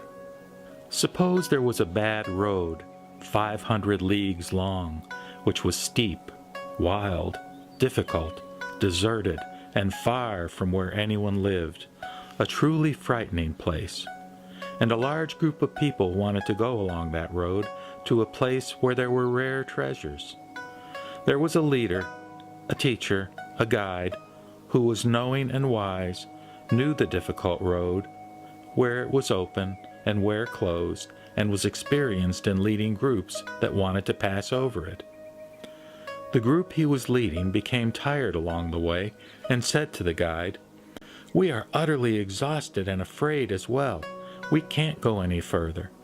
Since the road before us goes on and on, now we want to turn back." The guide, a person of many skillful means, thought, "What a shame that these people want to give up on the great and rare treasures and turn back." Having thought about it in this way, he uses his powers of skillful means to conjure up a castle city, which appeared about 300 leagues down the difficult road. Then he said to the group, "Don't be afraid. You must not turn back. Look, see that great city ahead. There you can stop and rest and do whatever you want. Enter this city and you will soon be completely at ease. Later, when you are able to go toward the place of treasures, you should leave this city castle." Then the hearts of the exhausted group were filled with great joy, and they exclaimed about such an unprecedented thing. "Now we can surely escape from this dreadful road and find some peace and comfort." So the group went into the fantastic castle city. Thinking they had been rescued from their difficulties, they were soon calm and comfortable. Then the guide, seeing that the group was rested and no longer weary, made the fantastic city disappear. He said to the group, "We have to go now. The place of the treasures is close. I created this large fantastic city a little while ago just for you to rest in." Monks, so it is with the Tathagata. At present, he is functioning as your great guide. He knows that the bad road of birth and death and afflictions is steep, difficult, long, and never-ending, but that it must be taken and traveled over. If living beings hear only of the one Buddha vehicle, they will not want to see Buddha or approach him, but think that the Buddha way is long and never-ending, and success something that can be attained only after long suffering from arduous work. The Buddha, knowing that this frame of mind is timid and weak, uses the power of skillful means, preaching the two kinds of nirvana in order to provide a resting place along the way. If living beings remain at these two stages, then the Tathagata will say to them, "You have not yet understood what you have to do. The place where you remain is only close to Buddha wisdom. Take note and think some more. The nirvana that you have attained is not the real one. The Tathagata, through skillful means, has only taken the one Buddha vehicle, made distinctions within it, and spoken of the three." The Buddha is just like that guide, who, in order to provide a place for the travelers to rest, conjured up a great castle city, and, after they rested, told them, "The place of treasures is close. This city is not real, but only something I conjured up." At that time, the world-honored one, wanting to say what he meant once again, spoke in verse. When the guide knew they were rested, he assembled them and said, "Now we should go forward. This city is only a fantasy. Seeing that you were exhausted and wanted to turn back midway, I used my power of skillful means to conjure up this castle city for the time being. Now you must try very hard so that together you can reach the place where the treasure is. I too, in the same way, am the guide for all. I see the seekers of the way becoming discouraged midway through and unable to cross the steep road of birth and death and afflictions. So by power of skillful means, I taught nirvana so they could rest saying, "Your suffering is ended. You have finished your work." When I know they have reached nirvana and all have become arhats, then I gather everyone together and teach the real Dharma. Through their powers of skillful means, Buddhas make distinctions and teach three vehicles, but there is really only one Buddha vehicle. It is for a resting place that the other two are taught. Now I teach the truth for you. What you have reached is not extinction. To gain a Buddha's comprehensive wisdom, you have to make a great effort. When you have gained comprehensive wisdom and the 10 powers of the Buddha Dharma and acquired the 32 characteristics, then that is the real extinction. The Buddhas, as guides, teach nirvana to provide rest, but seeing that you are rested, they lead you on to Buddha wisdom.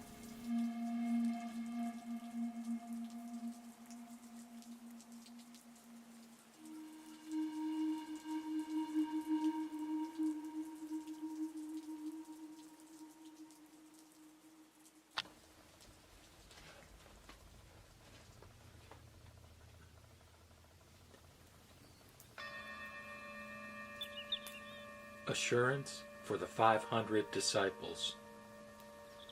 Then the Buddha said to the monks, 500 monks, one by one, will become Buddhas.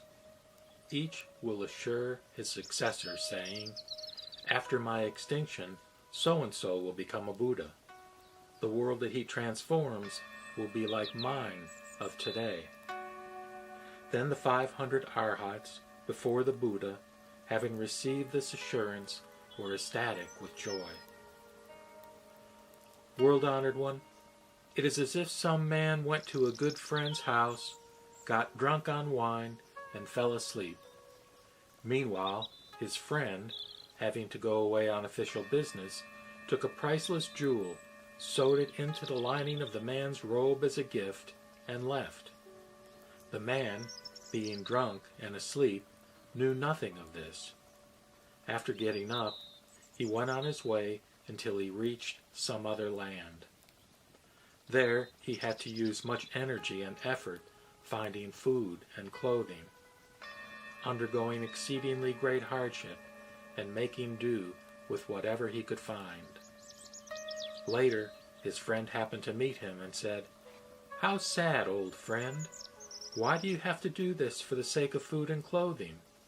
Wanting you to be in comfort and able to satisfy the 5 desires, a long time ago, in such and such year, month, and day, I sewed a priceless jewel into the lining of your robe.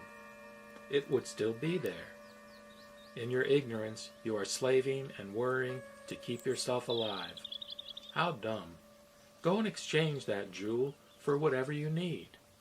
Then you can be free and have whatever you wish, and be free from all poverty and want." The Buddha is like this friend.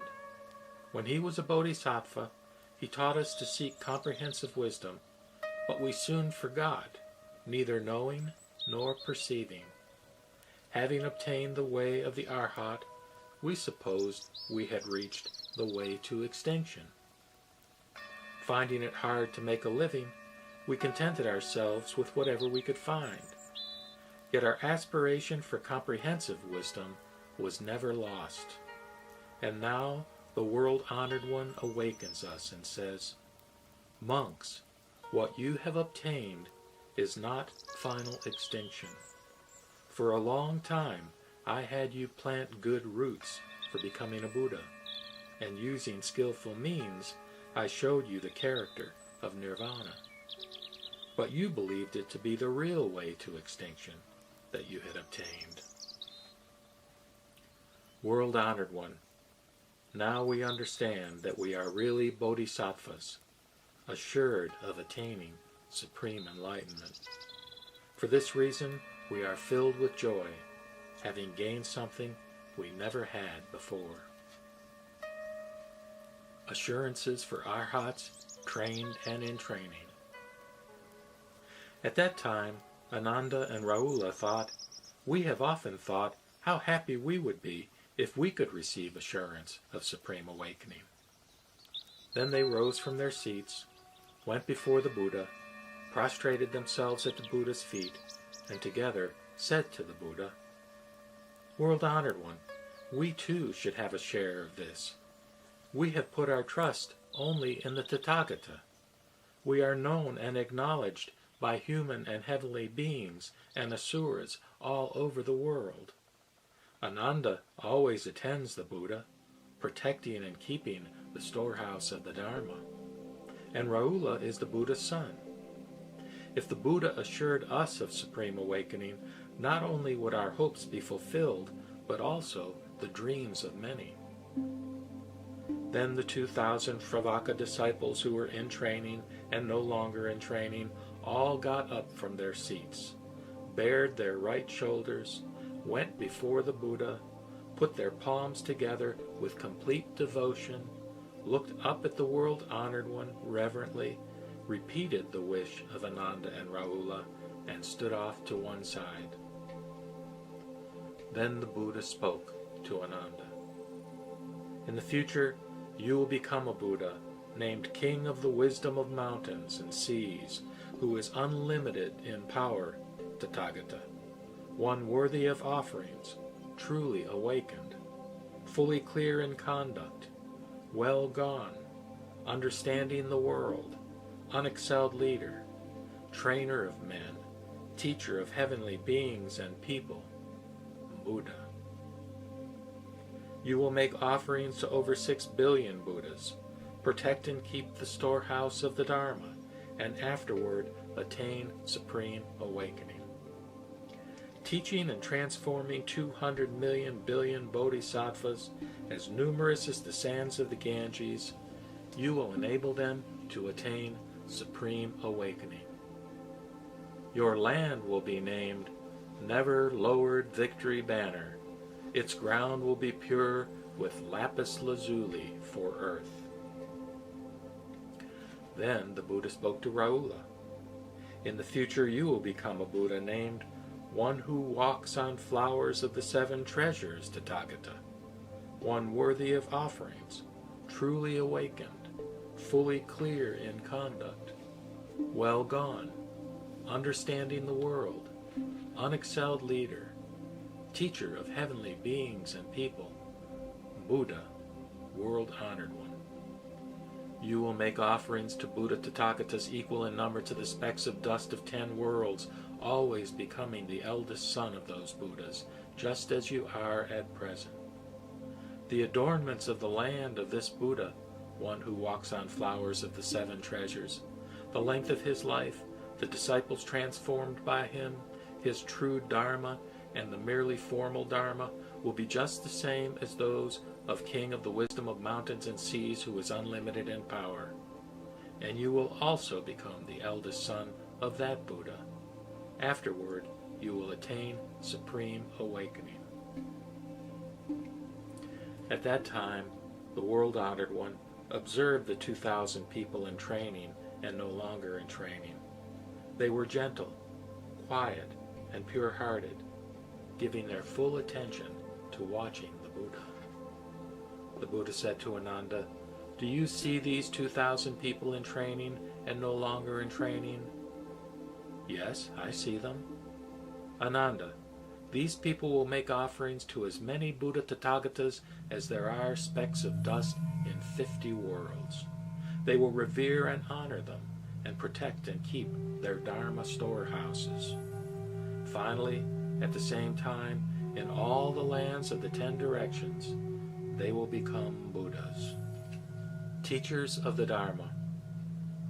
At that time, the world-honored one addressed the 80,000 great leaders through the Bodhisattva Medicine King, saying, "Medicine King, do you see in this assembly the innumerable monks, nuns, laymen and laywomen, those who seek to become Shravakas, those who seek to become Pratyeka Buddhas, and those who seek the Buddha way? I assure all such beings who are before the Buddha that if they hear a single verse or a single phrase of the wonderful Dharma Flower Sutra, and respond in joy for even a single moment, they will attain supreme awakening. Again, addressing Medicine King, the Buddha said, "What's more, after the extinction of the Tathagata, if there is anyone who hears even a single verse or a single phrase of the wonderful Dharma Flower Sutra and responds in joy for even a single moment, I assure that one also of supreme awakening. Again, if there are any who receive and embrace, read, recite, explain, or copy even a single verse of the wonderful Dharma Flower Sutra, or look upon this sutra with reverence as if it were the Buddha himself, or make offerings to it in various ways with flowers, incense, silk canopies, flags, banners, robes, or music, as well as revering it with palms together, you should understand, Medicine King, that these people have already made offerings to 10 trillion Buddhas, and because they have sympathy for the living, they have been born here among people. Those who are able to receive and embrace the wonderful Dharma Flower Sutra, having given up the Pure Land, have been born here out of sympathy for the living. Medicine King, I tell you now, of the sutras I have preached, among all of them, the Dharma Flower is the greatest." Then the Buddha spoke once again to Medicine King Bodhisattva, the Great One, saying, "My sutras are innumerable tens of millions of billions, whether already taught, now being taught, or to be taught in the future. Among all of them, this Dharma Flower Sutra is the most difficult to believe and the most difficult to understand. Medicine King, this sutra is the storehouse of the hidden core of the Buddhas." Medicine King, in every place where this sutra is taught, or where it is read, or where it is recited, or where it is copied, or even where a roll of it is kept, one should put up a stupa. Such a stupa should be revered, honored, and praised. If any living beings who seek after the Buddha way either see or hear this Dharma Flower Sutra, and after hearing it, believe, understand, and embrace it, then you should know that they are nearer to supreme awakening. Medicine King, it is like a man or a woman who is extremely thirsty and in need of water, and searches for it by digging in a high plain. So long as he or she sees only dry earth, he or she knows that water is still far away. But he does not cease digging, and in time sees damp earth, and then gradually reaches mud. Then he or she is determined to go on, knowing that water is near. Bodhisattvas are also like this. If they have not heard, not understood, or not been able to study and put into practice this Dharma Flower Sutra, you should know that such people are still far from supreme awakening. But if they hear, understand, ponder, and study it, and put it into practice, you may be sure that they are nearer to supreme awakening. The reason for this is that the supreme awakening of every bodhisattva belongs to this sutra. This sutra opens the gateway of skillful means and reveals the principle of the true nature of things. The treasure house of this Dharma Flower Sutra is deep and hidden, and so far away that no human being can reach it. But now, in order to teach, transform, and develop bodhisattvas, the Buddha has opened it up.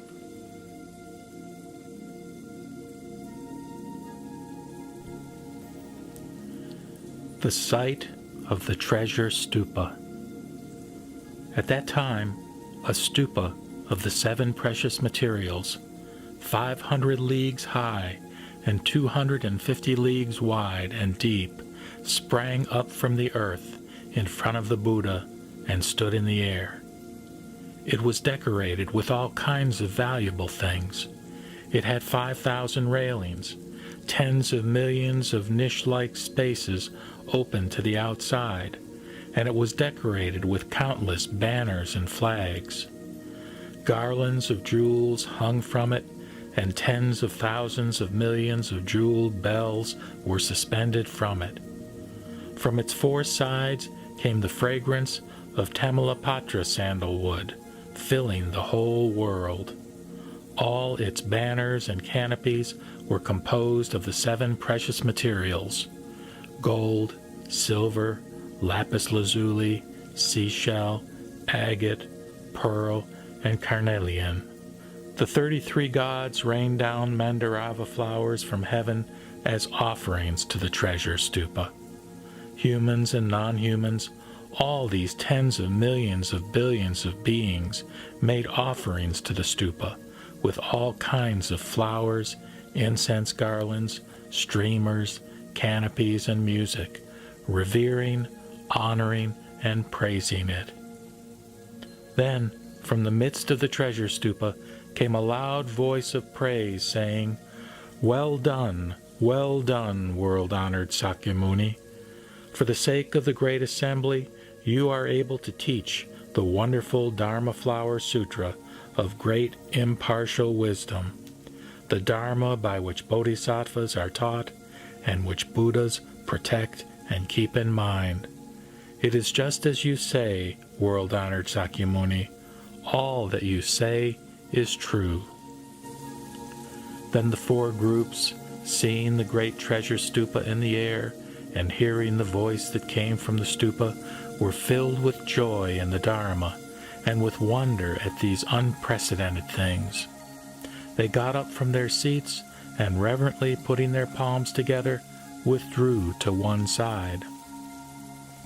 Meanwhile, a Bodhisattva Great One, named Great Delight in Preaching, perceiving uncertainty in the minds of the human and heavenly beings, asuras, and others of all the worlds, spoke to the Buddha, saying, World-honored one, for what reason has this treasure stupa sprung out of the earth, and this voice come from within it? Then the Buddha told Great Delight in Preaching Bodhisattva, in this treasure stupa there is the whole body of the Tathagata. Once in the past, innumerable tens of millions of billions of countless worlds to the east, in a land named Treasure Purity, there was a Buddha named Abundant Treasures. When that Buddha was originally practicing the Bodhisattva way, he made a great vow, saying, after I become a Buddha, and then extinct, if there is a place in any land in the universe where the Dharma Flower Sutra is taught, in order that I may listen to it, my stupa will appear there, bearing testimony to the sutra and praising it, saying, well done. When that Buddha had finished the Buddha way, his extinction approaching, in the midst of a great assembly of human and heavenly beings, he said to the monks, after my extinction, if anyone wants to make offerings to my whole body, they should put up a great stupa. Thus, throughout all the worlds of the universe, in any place at all where someone teaches the Dharma Flower Sutra, by his divine powers and the power of his vow, that Buddha has his treasure stupa, containing his whole body, appear before them, and praises the sutra, saying, well done, well done. Great delight in preaching. It is because just now the Tathagata Abundant Treasures heard the Dharma Flower Sutra being taught that his stupa sprang up from the earth, bearing praise and saying, well done, well done. Then, great delight in preaching Bodhisattva, because of the divine powers of the Tathagata, said to the Buddha, world-honored one, we want to see this Buddha's body. The Buddha said to Great Delight in Preaching Bodhisattva, the Great One, this Buddha, Abundant Treasures, has taken a profound vow, saying, When my treasure stupa appears in the presence of one of the Buddhas so that I can hear the Dharma Flower Sutra, if someone wants me to show my body to the four groups, let the Buddhas who are embodiments of that Buddha and are preaching the Dharma in the worlds of the 10 directions return together and assemble in one place. Then my body will appear. Thus, great delight in preaching, I must now assemble the Buddhas who are my embodiments and are preaching the Dharma in all the worlds. Great delight in preaching replied to the Buddha, World-honored one, we would also like to see the Buddhas who embody you, and worship and make offerings to them. Then the Buddha emitted a beam of light from the tuft of white hair, immediately making visible all the Buddhas in 5 million billion myriads of lands. All those lands had crystal for their ground, and were adorned with jeweled trees and jeweled robes. They were filled with countless tens of millions of billions of bodhisattvas. Jeweled awnings were hung there, and nets of jewels were overhead. All the Buddhas in those lands preached various teachings with great, wonderful voices, and innumerable tens of millions of billions of bodhisattvas were also seen there, filling those lands and teaching the Dharma for the multitude. Then each of the Buddhas in the 10 directions spoke to his multitudes of bodhisattvas, saying, Good sons, now we have to go to Sakyamuni Buddha's world and make offerings to the treasure stupa of the Tathagata abundant treasures. Then those Buddhas, each bringing a great bodhisattva as his attendant, arrived at this world and went to the foot of a jeweled tree. Each of the jeweled trees was 500 leagues high, adorned with branches, leaves, flowers, and fruit. Under each of those jeweled trees was a lion's seat, 5 leagues high, also decorated with jewels. Then the Buddhas went to those seats and sat cross-legged on them. Then all the Buddhas, each seated on a lion's seat under a jeweled tree, sent their attendants, each with a handful of precious flowers, to make inquiries of Sakyamuni Buddha, telling them, Good sons, go to Holy Eagle Peak, where Sakyamuni Buddha is, and say to him, as I am instructing you, Are your illnesses and troubles few? In spirit and energy are you well? And are your bodhisattvas and shravakas at peace? Then, making offerings to the Buddha by sprinkling these precious flowers before him, and say this, Such and such a Buddha would like to have this treasure stupa opened. All the Buddhas sent their attendants in this way. Then Sakyamuni Buddha, seeing the Buddhas who embodied him assembled together, each seated on a lion's seat, and hearing that those Buddhas all wanted the treasure stupa to be opened, immediately got up from his seat and went up into the air. All 4 groups stood up, put their palms together, and gazed at the Buddha in rapt attention. Then Sakyamuni Buddha opened the door of the stupa of the 7 precious materials with the fingers of his right hand. From the stupa there came a great sound, like the withdrawing of the bar when the gate to a great city is opened. Suddenly, the whole congregation saw the Tathagata abundant treasures on a lion's seat on the treasure stupa, with his whole body in one piece, sitting as though he were in meditation. And they heard him say, well done, Sakyamuni Buddha. You have preached this Dharma Flower Sutra gladly, which is what I have come to this place to hear.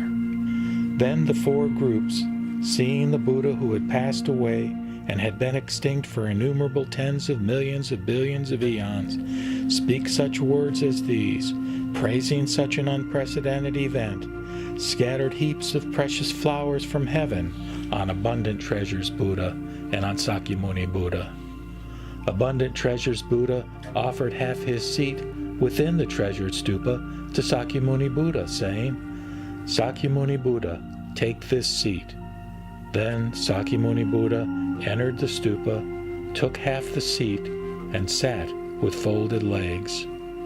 Seeing the two Tathagatas sitting with folded legs on the lion seat in the stupa of the 7 precious materials, those in the great assembly then thought, "The Buddhas are sitting high and far away.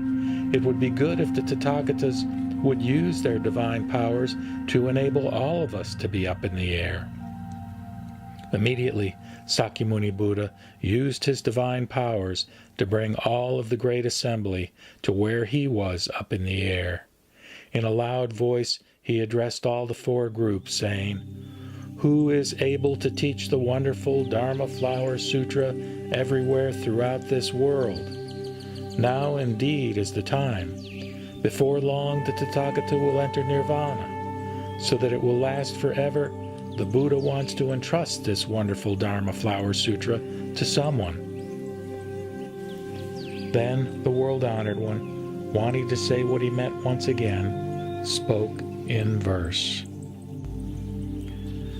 "This holy Lord, world-honored one, though long extinct, sits in his treasure stupa and comes here for the sake of the Dharma. How then can anyone not be dutiful for the sake of the Dharma? This Buddha passed away countless eons ago, yet in place after place he listens to the Dharma, because such chances are rare. This Buddha's original vow was, 'After my extinction, wherever I go, wherever I am, it will always be to hear the Dharma.' And my embodiments, Buddhas as numerable as the sands of the Ganges, have come to hear the Dharma and to see the extinct, abundant treasures Tathagata. Leaving his wonderful land and a multitude of disciples, human and heavenly beings and dragon gods, and all their offerings to him, each has come to this place so that the Dharma may live for a long time. One by one, the Buddhas have gone under the jewel trees. They are like lotus flowers, decorating a clear and cool pond. Under those jewel trees, seated on the lion seats, the Buddhas are brilliant and resplendent.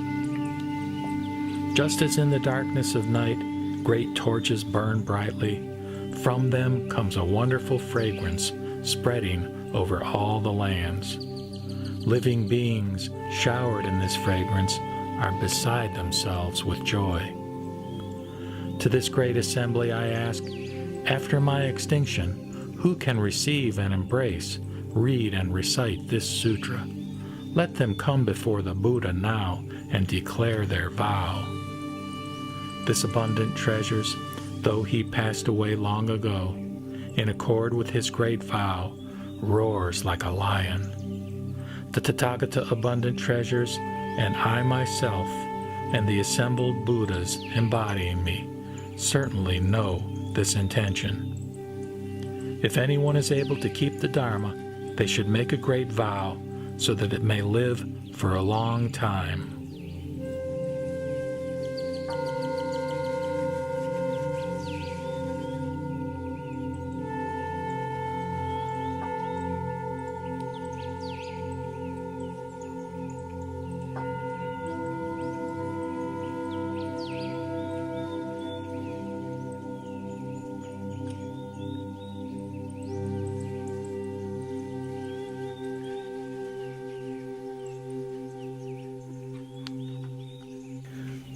One who is able to keep this Sutra Dharma has already made offerings to me and to abundant treasures. This abundant treasures Buddha, living in the treasure stupa, is always willing to go anywhere for the sake of this sutra. One who keeps this sutra also has made offerings to all the Buddhas embodying me assembled here, who adorn and make resplendent all the worlds. Anyone who teaches this sutra will be able to see me and the Tathagata abundant treasures, and also the Buddhas embodying me. All my good sons and good daughters should carefully consider this. This is a difficult task, requiring the making of a great vow. if one taught all the other sutras, numerous as the sands of the Ganges, that would not really be difficult. But after the Buddha's extinction, in the midst of an evil age, if someone teaches this sutra, that indeed will be difficult. But after my extinction, if someone copies and keeps this sutra, or causes others to copy it, this indeed will be difficult. If someone reads this sutra aloud for even a moment, this indeed will be difficult. If anyone embraces this sutra and preaches it even to one person, this indeed will be difficult. If one embraced the storehouse of 84,000 teachings and the 12 divisions of the sutras and preached them to others, leading those who hear to gain the 6 divine powers, even if one could do all this, that would not be difficult. But after my extinction, if anyone hears and accepts this sutra and inquires about its meaning, this indeed will be difficult. If one taught the Dharma and led tens of millions of billions of countless innumerable beings, as many as the sands of the Ganges, to become arhats with the 6 divine powers, even if one conferred such benefits, that would not be difficult. But after my extinction, if anyone is able to honor and embrace such a sutra as this, that indeed will be difficult. For the sake of the Buddha way, in innumerable lands, from the beginning until now, I have taught many sutras everywhere. Among them all, this sutra is the most excellent. Anyone who is able to embrace it embraces the body of the Buddha. Good sons and good daughters, after my extinction, who will be able to receive and embrace, read and recite this sutra? Let them come before the Buddha now and declare their vow. This sutra is so difficult to embrace. If anyone embraces it, even for a short time, I will be pleased, and so will all the Buddhas. Someone who can do this will be praised by all the Buddhas. Such a one will attain quickly the unexcelled Buddha way.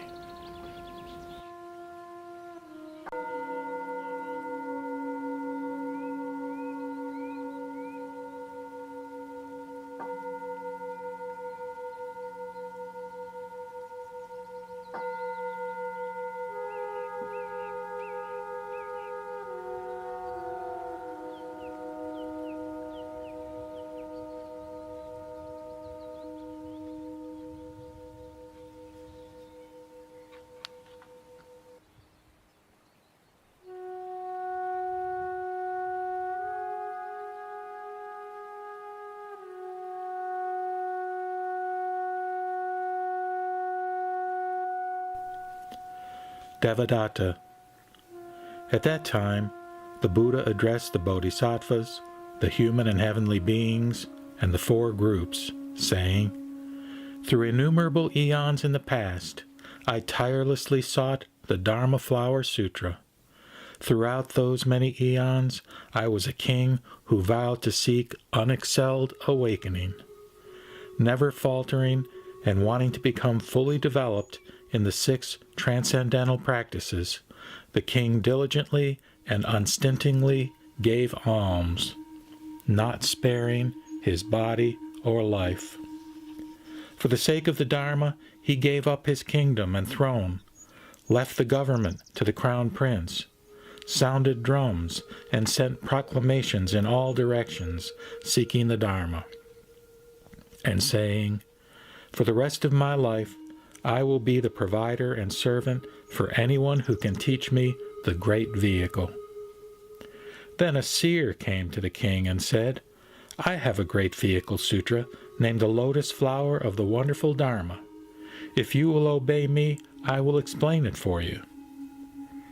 Hearing what the seer said, the king became ecstatic with joy, and immediately went with him, providing for his needs, gathering fruit, drawing water, collecting firewood, laying out his food. yet never feeling tired physically or emotionally. He diligently provided for the seer so he would lack nothing. Thus, the king of a great land, by diligently seeking, obtained this Dharma and finally became a Buddha.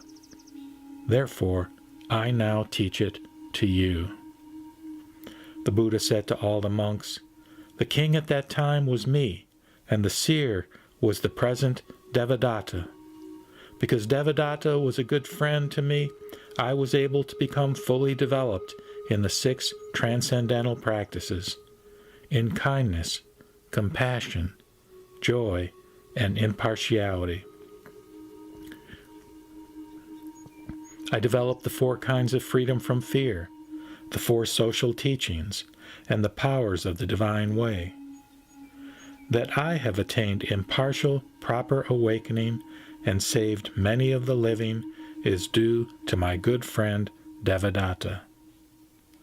I declare to all the 4 groups that Devadatta will become a Buddha, whose name will be Heavenly King Tathagata, one worthy of offerings, truly awakened, fully clear in conduct, well gone, understanding the world, unexcelled leader, teacher of heavenly beings and people, Buddha, world-honored one.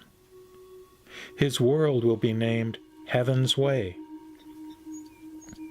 After the complete nirvana of Heavenly King Buddha, the true Dharma will dwell in his world for 20 intermediate eons. The remains of his entire body will be put in a stupa of the 7 precious materials, 60 leagues high and 40 leagues in length and width. All the human and heavenly beings, with various flowers, powdered incense, incense for burning, paste incense, robes, garlands, banners, flags, jeweled canopies, and music and song, will respectfully greet and make offerings to the wonderful stupa of the precious materials. Innumerable living beings will enjoy being arhats. Incalculable numbers of living beings will become awakened as pratyeka Buddhas, and inconceivable numbers of the living will aspire to become awakened and reach the stage of never backsliding. The Buddha then said to the monks, "In the future, if there are any good sons or good daughters who, hearing this Devadatta chapter of the wonderful Dharma Flower Sutra, faithfully respect it with pure hearts and are free from doubt, they will not fall into a purgatory or become a hungry spirit or a beast, but will be born into the presence of the Buddhas of the 10 directions. Wherever they are born, they will always hear this sutra. If they are born among human or heavenly beings, they will enjoy marvelous delights. And if they are reborn in the presence of a Buddha, they will be born by transformation from lotus flowers." Then, a bodhisattva from a lower region, named Accumulated Wisdom, an attendant of Abundant Treasures, the world-honored one, said to Abundant Treasures, "Let us return to our homeland." But Shakyamuni Buddha said to Accumulated Wisdom, "Good man, wait a while. There is a bodhisattva here named Manjusri. You should meet him and discuss the wonderful Dharma with him, and then return to your homeland." Then Manjusri, sitting on a 1,000-petaled lotus flower as large as a carriage wheel, accompanied by bodhisattvas who had come with him also sitting on treasured lotus flowers, emerged naturally from the palace of Sagara Dragon King in the great ocean. Suspended in the air, he went to Holy Eagle Peak, got down from his lotus flower, went before the Buddha, and reverently prostrated himself at the feet of the 2 world-honored ones. When he had expressed his respect, he went over to Accumulated Wisdom, and after they had exchanged greetings, they withdrew and sat to one side. Accumulated Wisdom Bodhisattva asked Manjusri, "When you were at the Dragon Palace, how many beings did you convert?" Manjusri responded, "The number of them is innumerable, incalculable. It cannot be expressed in words or fathomed by the mind. Just wait a moment, and there will be proof." And before he had finished speaking, innumerable bodhisattvas sitting on treasured lotus flowers emerged from the ocean and went to Holy Eagle Peak, where they were suspended in the air. All these bodhisattvas had been transformed and delivered by Manjusri. They had done bodhisattva practice and together discussed the 6 transcendental practices. Then Manjusri said to Accumulated Wisdom, "This is the result of my teaching and converting in the ocean." Accumulated Wisdom Bodhisattva then praised him in verse. "With great wisdom, virtue, courage, and strength, you have transformed and delivered innumerable beings. Now those in this great assembly and I myself have seen them." Manjusri replied, "What I always proclaimed when I was in the ocean was only the wonderful Dharma Flower Sutra." Accumulated Wisdom Bodhisattva asked Manjusri, "This sutra is very profound, fine, and wonderful, the jewel of all the sutras, a rare thing in the world. Is there any living being who, diligently and devotedly practicing this sutra, can quickly become a Buddha?" Manjusri replied, "There is the daughter of the Dragon King, Sagara. Just 8 years old, she is wise and has sharp faculties and is well acquainted with the faculties and actions of living beings. She has mastered incantations. She has been able to receive and embrace all the profound inner core treasures preached by the Buddhas. She has entered deeply into meditation and gained an understanding of all things. Within a moment, she aspired to become awakened and reached the stage of never backsliding. Her eloquence knows no bounds, and she has compassion for all the living as if they were her own children. She is full of blessings, and the thoughts in her mind and the explanations from her mouth are both subtle and great.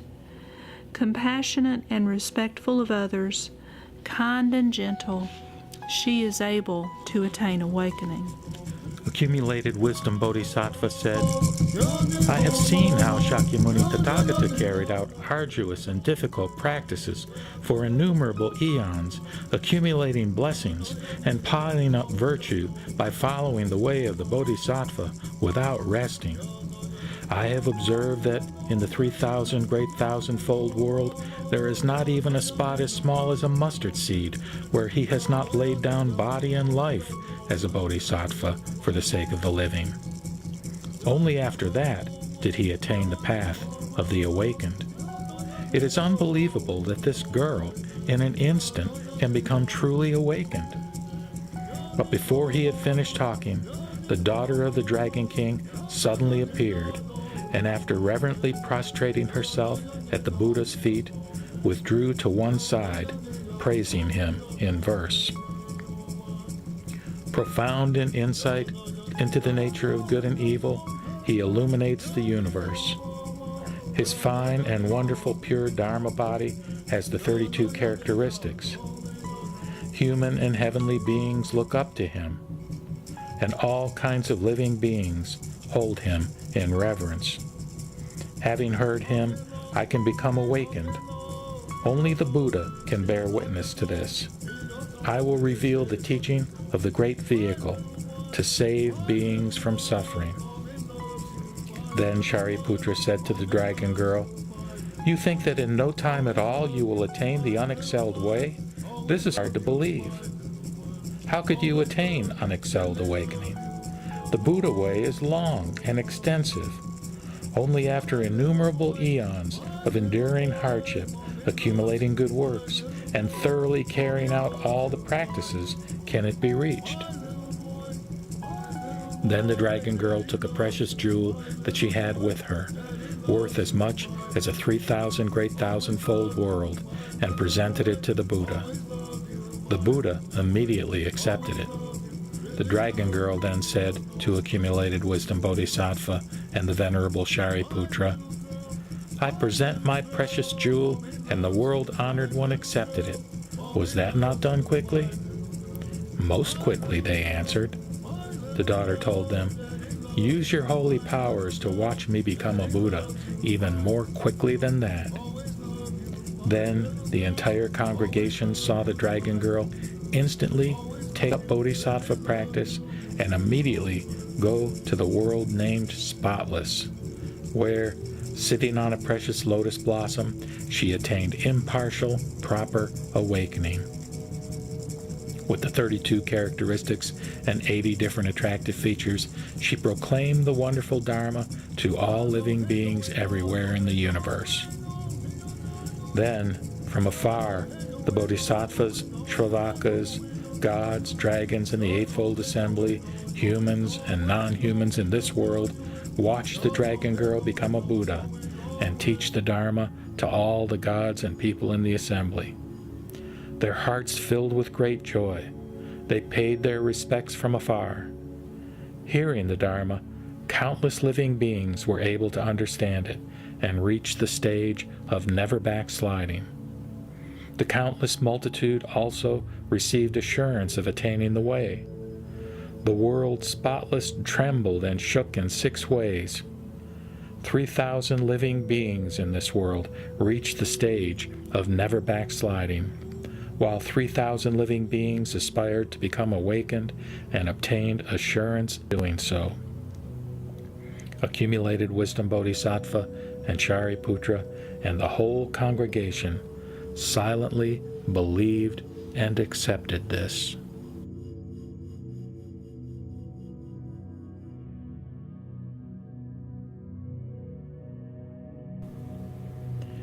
Encouragement to uphold the Sutra.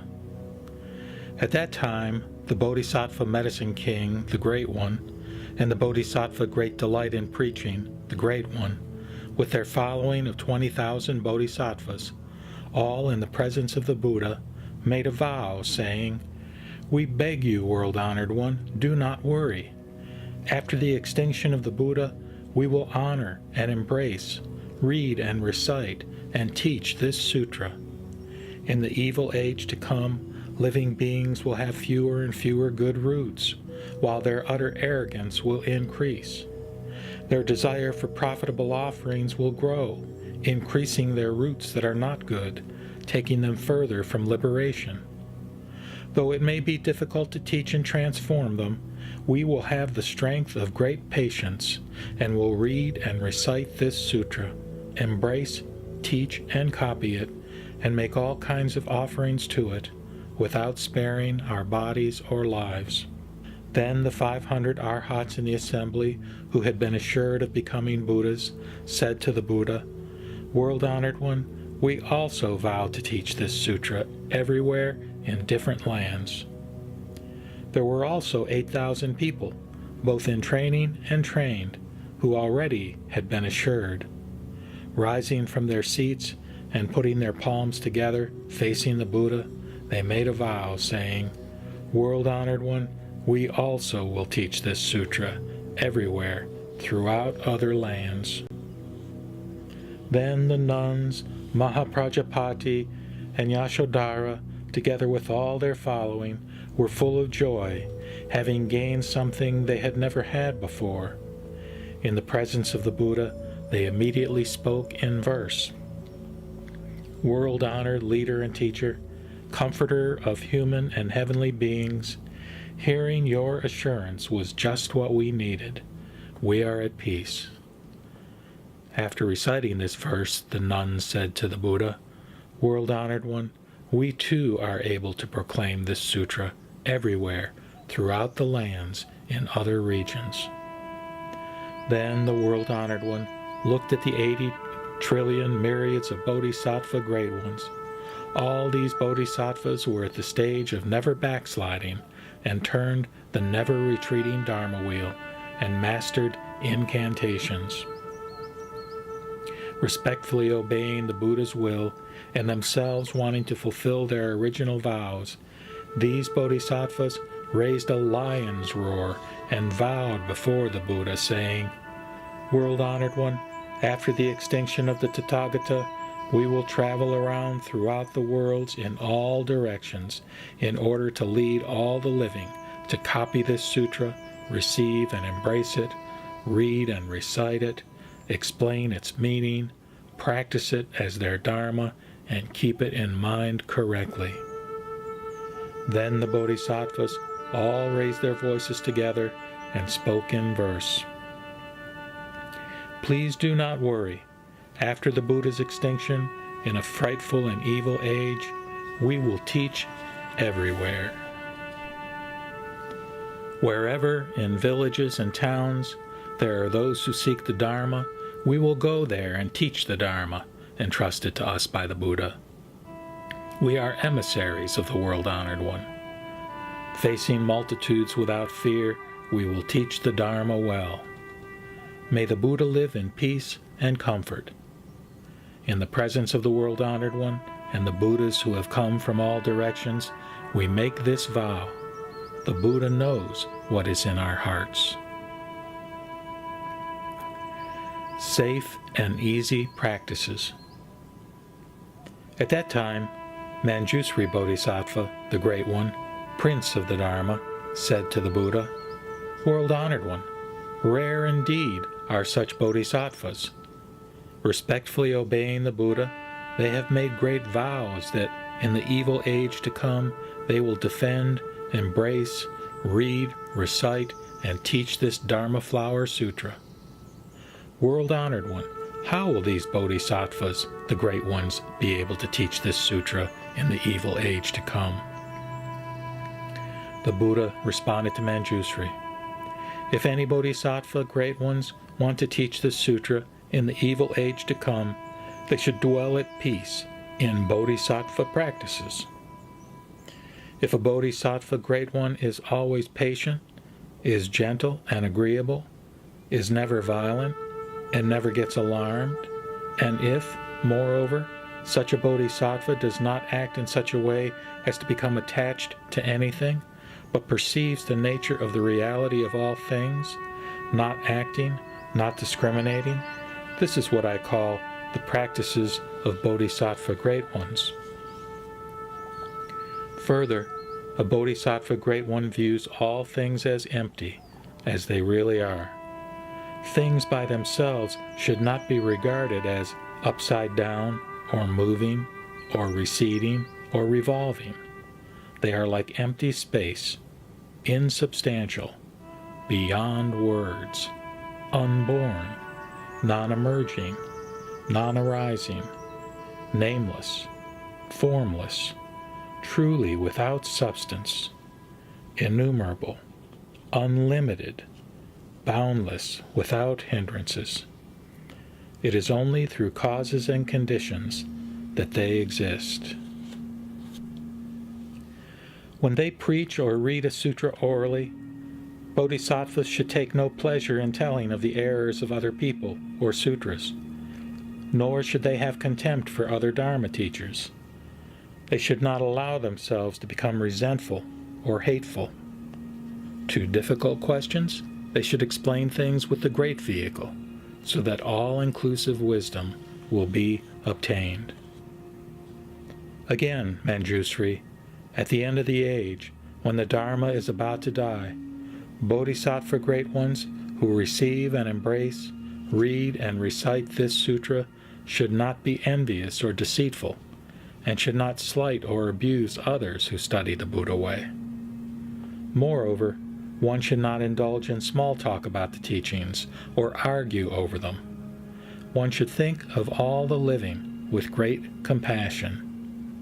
One should think of the Tathagatas as loving fathers. One should think of bodhisattvas as great teachers. With the deepest sincerity, one should always revere and worship the great bodhisattvas of the 10 directions, and one should teach the Dharma equally to all living beings. Manjusri, at the end of the age, when the Dharma is about to die, Bodhisattva great ones who receive and embrace this Dharma Flower Sutra should have a spirit of great kindness toward lay people and monastics, and a spirit of great compassion toward those who are not yet bodhisattvas. They should think, such people have missed the Tathagata's preaching of the Dharma by skillful means according to what is appropriate. They have not heard or known or realized or inquired or believed or understood. Yet, though they have not inquired about, believed in, or understood this sutra, when I have attained supreme awakening, wherever I am, using divine powers and the powers of wisdom, I will lead them to take this Dharma into their lives. Why? Because this sutra is protected by the divine powers of all the past, future, and present Buddhas. Manjusri, this Dharma Flower Sutra is the greatest teaching of the Tathagatas, and the most profound of them all. Manjusri, this Dharma Flower Sutra is the secret treasury of the Buddhas, supreme above all sutras. It has not been recklessly taught. Today, for the first time, I lay it out for all of you.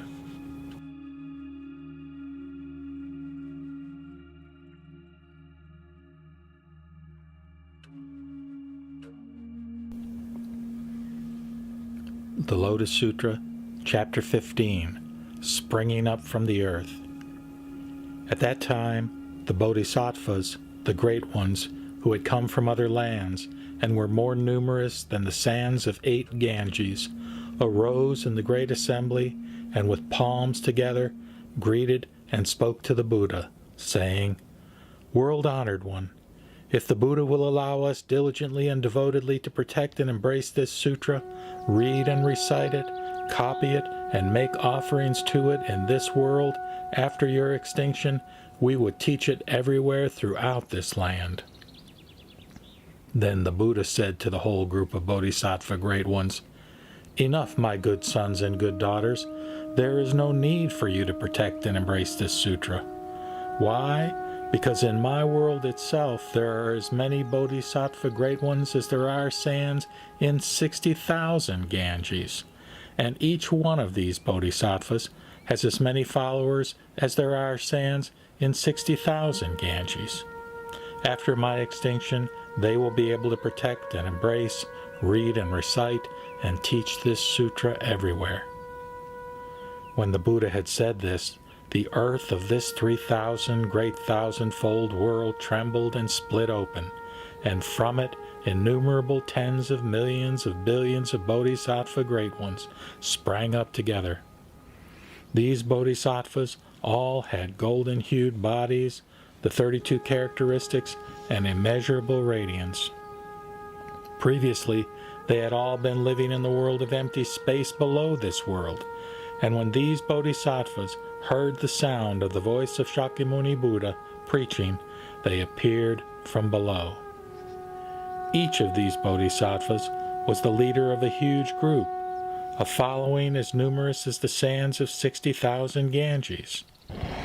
And this is not to mention those who led followings as numerous as the sands of 50,000, 40,000, 30,000, 20,000, or 10,000 Ganges, or those who had followings as small as the sands of 1 Ganges, the sands of half a Ganges, a quarter of a Ganges, or as few as 1 billion followers, or 10 million, 1 million, or just 10,000, 1,000, 100, or even 10, or those who led 5, 4, 3, or 2 disciples, or only 1, or those who were alone, preferring solitary practice.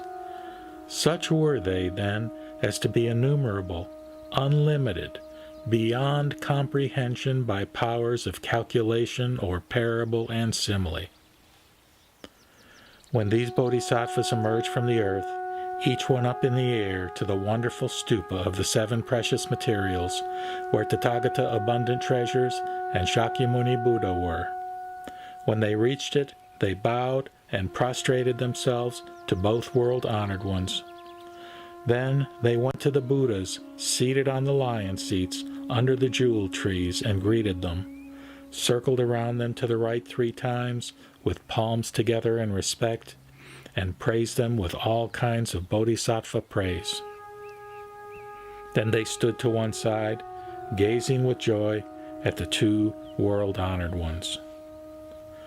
While these bodhisattva great ones who had sprung up from the earth praised the Buddhas with all kinds of bodhisattva praises, 50 small eons went by. During this time, Shakyamuni Buddha sat in silence, and silent also for the 50 eons were the 4 groups. But the divine powers of the Buddha made it seem to the great multitude like only half a day. At that time, the 4 groups, also by the divine powers of the Buddha, saw the bodhisattvas filling the skies of innumerable hundreds of thousands of billions of lands. Among all these bodhisattvas were the 4 leaders. The first, named Superior Practice. The second, Unlimited Practice. The third, Pure Practice. And the fourth, Firm Practice. These 4 bodhisattvas were the foremost leaders and teachers of the entire group. Before the great assembly, with palms together, each of them looked toward Shakyamuni Buddha and inquired, "World-honored one, are your ailments and troubles few, and is your practice going smoothly? Are those you want to save readily receiving your teachings? Doesn't the effort they require make the world-honored one tired?" Then the world-honored one, in the great assembly of bodhisattvas, said, Yes, my good sons, the Tathagata is at ease, with few ailments and few troubles.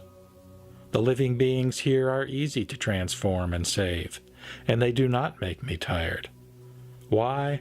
Because all these beings, for generation after generation, have been transformed by me, and they have made offerings to previous Buddhas and honored them, planting good roots. When all these beings saw me for the first time and heard my preaching, they received it in faith and entered the wisdom of a Tathagata. Then these great bodhisattvas spoke in verse. Good, great hero, world-honored one, all these living beings are easily transformed and saved. They are well able to inquire about the profound wisdom of Buddhas, and upon hearing, have faith and understanding. Rejoice. And then the world-honored one praised these leaders, the great bodhisattvas, saying, Good, my sons, you express joy in your hearts for the Tathagata.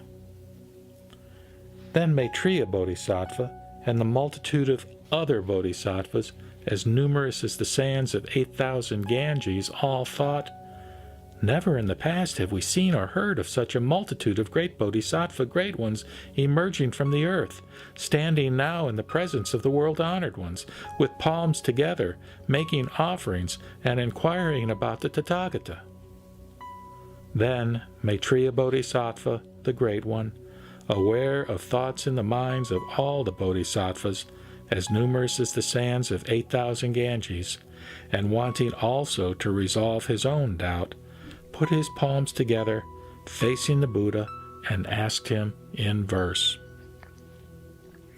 Please, most honored of people, explain where they have come from, and why they have come. These multitudes of bodhisattvas, with their great dignity, virtue, and diligence, who taught the Dharma for them, educated, transformed, and developed them, under whom did they begin to seek awakening? What Buddha Dharma did they praise? What sutras have they received, embraced, and practiced? What Buddha way have they studied and put into practice? World-honored one, in the past we have never seen such things. Please tell us where they come from and the name of that land. Suddenly they have come from the earth. Please tell us why. The innumerable millions and millions of bodhisattvas and others now here in this great congregation want to know these things. Meanwhile, the Buddhas embodying Shakyamuni Buddha, who had come from innumerable tens of millions of billions of lands in other directions, were sitting cross-legged on the lion seats under the jewel trees, spread out in the 8 directions. The attendants of these bodhisattvas all saw the great multitude of bodhisattvas who emerged from the earth in all 4 regions of the 3,000 great thousandfold world and were now suspended in the air. Each spoke to his own Buddha, saying, "World-honored one, this great, innumerable, unlimited, countless multitude of bodhisattvas, where have they come from?" Then each of those Buddhas told his own attendants, "Good sons and good daughters, wait a while. There is a bodhisattva great one named Maitreya, who has been assured by Shakyamuni Buddha that he is to be the next Buddha. He has already asked about this matter, and the Buddha is about to answer him. You should listen for yourselves to what he has to say." Then Shakyamuni Buddha said to Maitreya Bodhisattva, Good, Ajita, that you have asked the Buddha about so great a matter. All of you, with complete devotion, should put on the armor of perseverance and exhibit a firm will. The Tathagata now intends to reveal and proclaim the wisdom of Buddhas, the unhindered divine powers of Buddhas, the fierce lion-like powers of Buddhas, and the brave and mighty powers of Buddhas. Then the world-honored one, wanting to state his meaning once again, spoke in verse. Persevere and pay attention. I am about to explain this matter. Have no doubts or regrets. Buddha wisdom is difficult to understand. Now show your faith. Be patient and good, for you are all about to hear the Dharma never heard before. I will now put your minds at ease. Have neither doubt nor fear.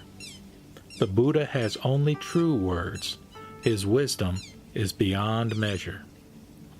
The supreme Dharma he attained is profound and beyond analysis. I will now teach it. Give me your complete attention and listen. Then the world-honored one, having spoken these verses, said to Maitreya Bodhisattva, I now declare to all of you in this great assembly, Ajita, that all these great Bodhisattva great ones, in unquantifiable, innumerable, countless numbers, who have emerged from the earth and whom you have never seen before, after attaining supreme awakening in this world, I taught, transformed, and led these Bodhisattvas. I trained them and caused them to aspire to the way.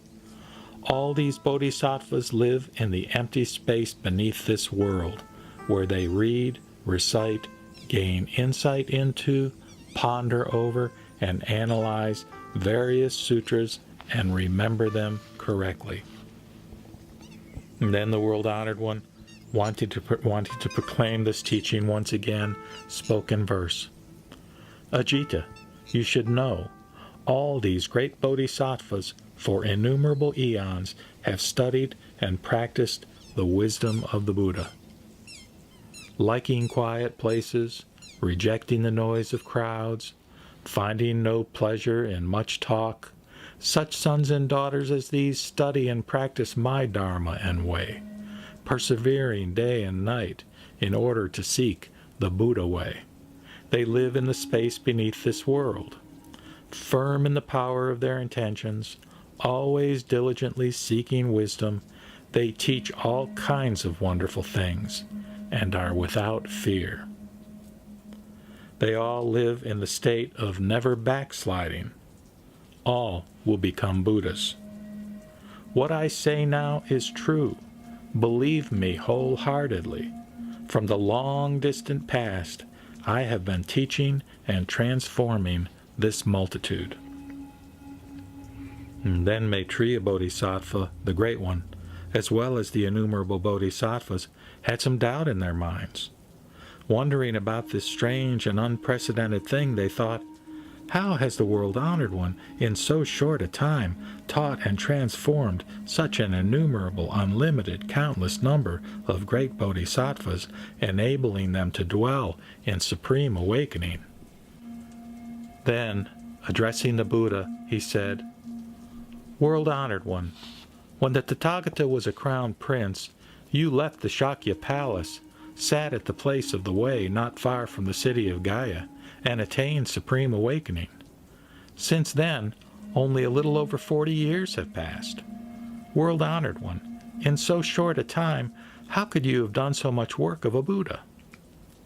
By what powers of a Buddha or blessings of a Buddha have you taught and transformed such an innumerable multitude of great Bodhisattvas, enabling them to attain supreme awakening? World-Honored One, even if someone counted such a multitude of great Bodhisattvas through tens of millions of billions of eons, one would never come to an end or reach their limit. From the remote past, under innumerable and countless Buddhas, they would have planted roots of goodness, fulfilled the Bodhisattva way, and always observed noble practices. World-Honored One, the world will find it hard to believe such a thing as this. Actually, it has not been long since you attained the way, yet this great multitude of Bodhisattvas, for innumerable tens of millions of billions of eons, have already diligently devoted themselves for the sake of the Buddha way. They have entered into, come out of, and dwelt in innumerable hundreds of thousands of billions of concentrations, have attained the great divine faculties, and for a long time observed noble practices. Step by step they have been able to learn all kinds of good teachings, and they are skillful in questions and answers. They are treasures among people and extremely rare in the worlds. And now, today, the World-Honored One has told us that in the time since you attained the Buddha way, you have caused them to aspire to awakening. You have taught and transformed them, led them, and enabled them to turn towards supreme awakening. It is not long ago that the World-Honored One became a Buddha, yet you have been able to carry out this great meritorious activity. We still believe that the Buddha's preaching is appropriate, that you never say anything empty or false, and that the Buddha's knowledge has all thoroughly penetrated and been mastered. But if, after the Buddha's extinction, newly aspiring bodhisattvas hear this, they may not be able to receive and believe it. Therefore, World-Honored One, please explain it to put our doubts to rest, so that in the future, when good sons and daughters hear of this matter, they too will have no doubt.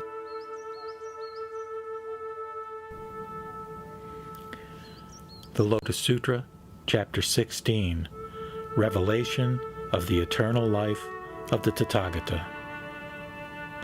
At that time, the Buddha said to the Bodhisattvas and all the great assembly, "Believe and discern, all you good sons and daughters, the true word of the Tathagata."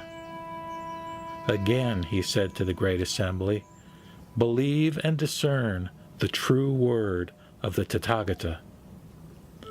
And again he said to all the great assembly, "Believe and discern the true word of the Tathagata."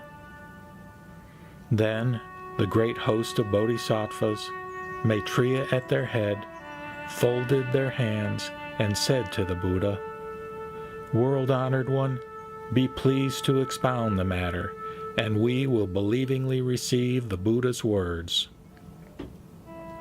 Thus they spoke 3 times, repeating the words, "Be pleased to expound the matter, and we will believingly receive the Buddha's words."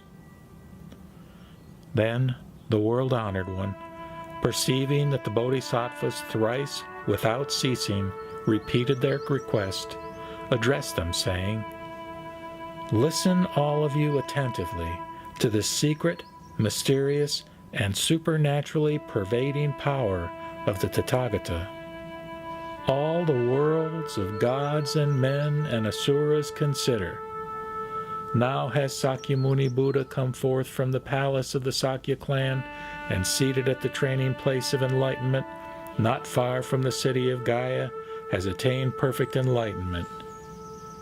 But, my good sons and daughters, since I veritably became Buddha, there have passed infinite, boundless hundreds of thousands of myriads of kotis, of nayutas, of kalpas. Thereupon, the Buddha addressed all those Bodhisattva Mahasattvas. Good sons and good daughters, now I must clearly announce and declare to you, from that time forward, I have constantly been preaching and teaching in this Saha world, and also leading and benefiting all living beings in other places, good sons and daughters. During this time, I have ever spoken of myself as the Buddha of burning light and other Buddhas, and also have told of their entering into nirvana. Thus have I tactfully described them all. Good sons and daughters, whenever living beings come to me, I behold with a Buddha's eyes all the faculties, keen or dull, of their faith, and so on. And I explain to them, in stage after stage, according to their capacity and degree of salvation, my different names and the length of my lives. And moreover, I plainly state that I must enter nirvana. I also, in various tactful ways, preach the wonderful Lotus Flower law, which is able to cause all the living to beget a joyful heart. Good sons and daughters, beholding the propensities of all the living toward lower things, to these men and women the Tathagata declares, quote, "In my youth I left home and attained perfect enlightenment. But since I verily became Buddha, thus have I ever been, and thus have I made declaration, only by my tactful methods to teach and transform all living beings, so that they may enter the way of the Buddha. Good sons and daughters, all the sutras which the Tathagata preaches are for the deliverance of the living, whether speaking of himself or speaking of others, whether indicating himself or indicating others, and whether indicating his own affairs or the affairs of others. Whatever he says is all real and not empty air. Wherefore? Because the Tathagata knows and sees the character of the triple world as it really is. To him, there is neither birth nor death, or going away or coming forth, neither living nor dead, neither reality nor unreality, neither thus nor otherwise. Unlike the way the triple world beholds the triple world, the Tathagata clearly sees such things as these without mistake.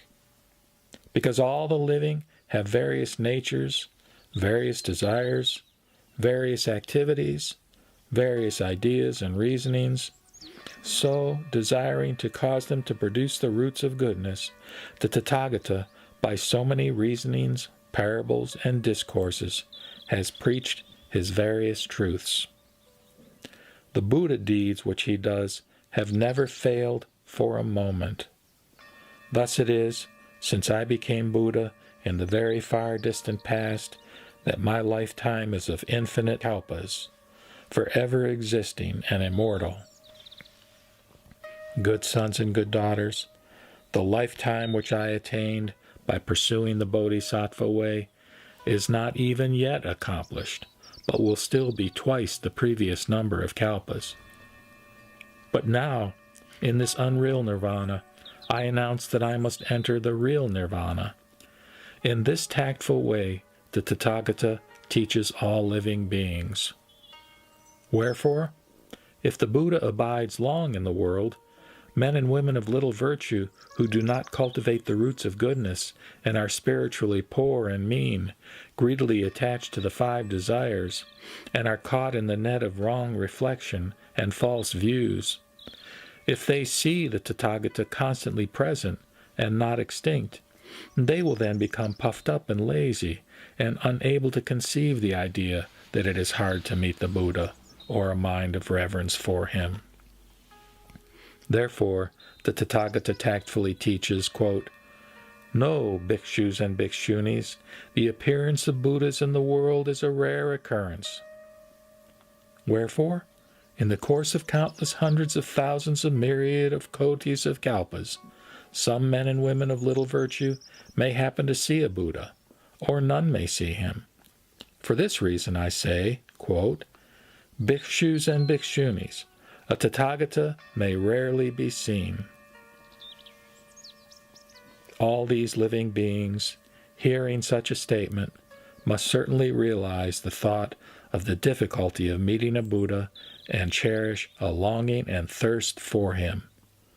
Then will they cultivate roots of goodness. Therefore, the Tathagata, though he does not in reality become extinct, yet announces his extinction. Again, good sons and good daughters, the method of all Buddha Tathagatas is always like this, in order to save all the living, and it is altogether real and not false.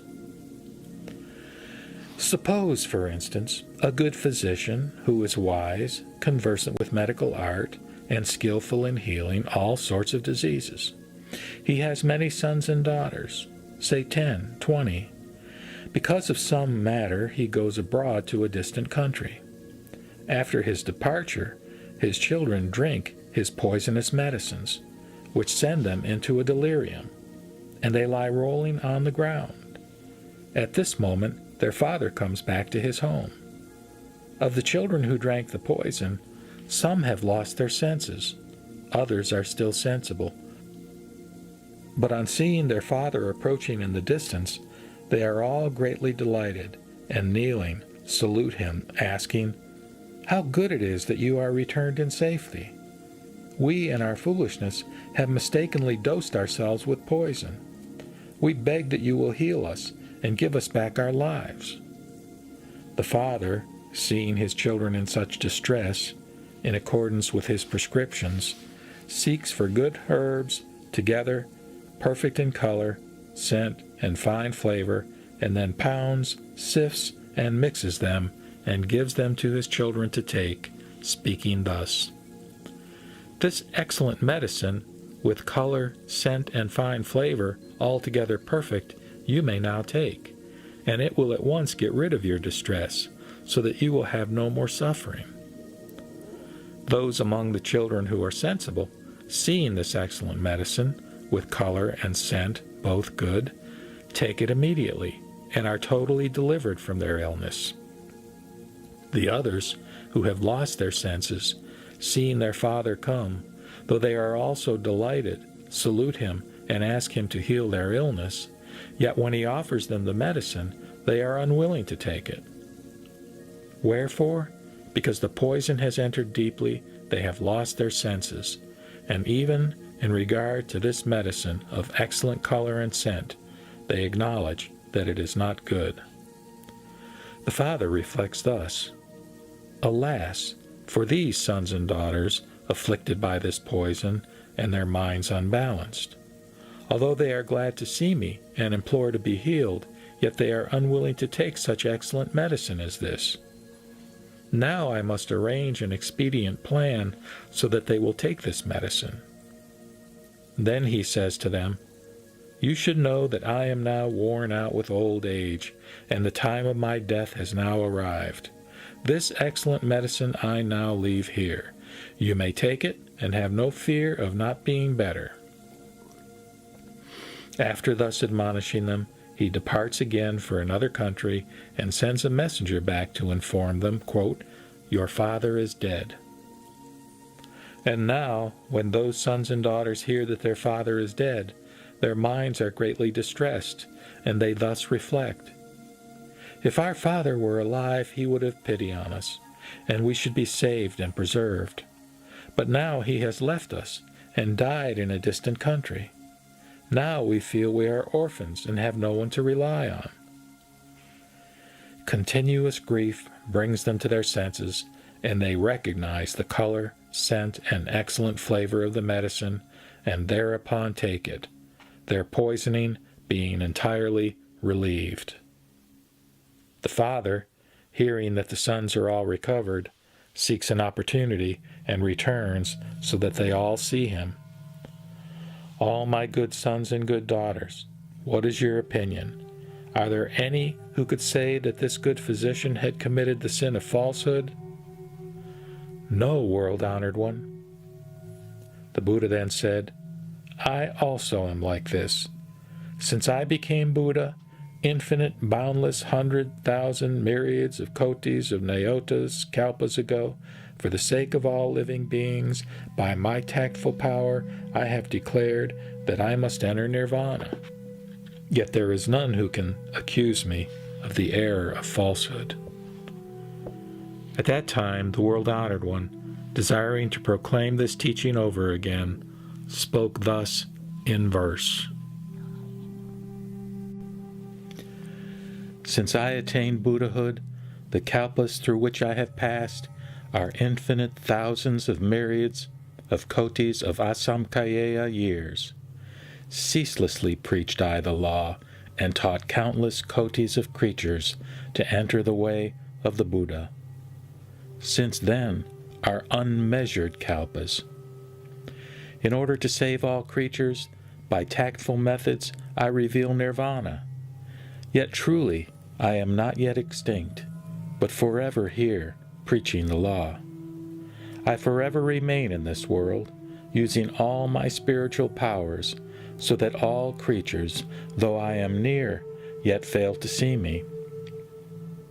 All looking on me as extinct, everywhere worship my relics, all cherishing longing hearts, and beget thirsting hearts of hope.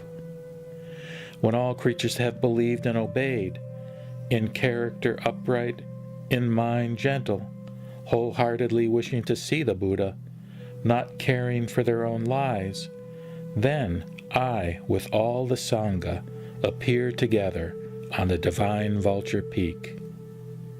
And then I tell all creatures that I exist forever in this world, by the power of tactful methods, revealing myself extinct and not extinct. If in other regions there are beings, reverent and with faith aspiring, again I am in their midst to preach the supreme law. You, not hearing of this, only say I am extinct. I behold all living creatures, sunk in the sea of suffering. Hence I do not reveal myself, but set them all aspiring, till, when their hearts are longing, I appear to preach the law. In such supernaturally pervading power, throughout asamkaya kalpas, I am always on the divine vulture peak, and in every other dwelling place. When all the living see, at the kalpa's end, the conflagration when it is burning, tranquil is this realm of mine, ever filled with heavenly beings, parks, and many palaces, with every kind of gem adorned, precious trees full of blossoms and fruits, where all creatures take their pleasure. All the gods strike the heavenly drums and evermore make music, showering mandarava flowers on the Buddha and his great assembly. My pure land will never be destroyed. Yet all view it as being burned up, and grief and horror and distress fill them all like this. All those creatures, by reason of their evil karma, through asamkaya kalpas, hear not the name of the precious three. But all who perform virtuous deeds and are gentle and of upright nature, these all see that I exist and am here expounding the law. At times, for all this throng, I preach the Buddha's life is eternal. To those who at length see the Buddha, I preach that a Buddha is rarely met. My intelligence power is such, my wisdom light shines infinitely, My life is of countless kalpas, from long cultivated karma obtained. You who have intelligence, do not in regard to this beget doubt, but bring it forever to an end. For the Buddha's words are true, not false. Like a physician who with clever device, in order to cure his demented sons and daughters, though indeed alive, announces his own death, yet cannot be charged with falsehood, I too, being the Father of this world, who heals all misery and affliction for the sake of the perverted people, though truly alive, say I am extinct, lest, because always seeing me, they should beget arrogant minds, be dissolute, and set in their 5 desires, and fall into evil paths. I, ever knowing all beings, those who walk or walk not in the way, according to the right principles of salvation, expound their every law, ever making this my thought. How shall I cause all the living to enter the way supreme and speedily accomplish their Buddhahood?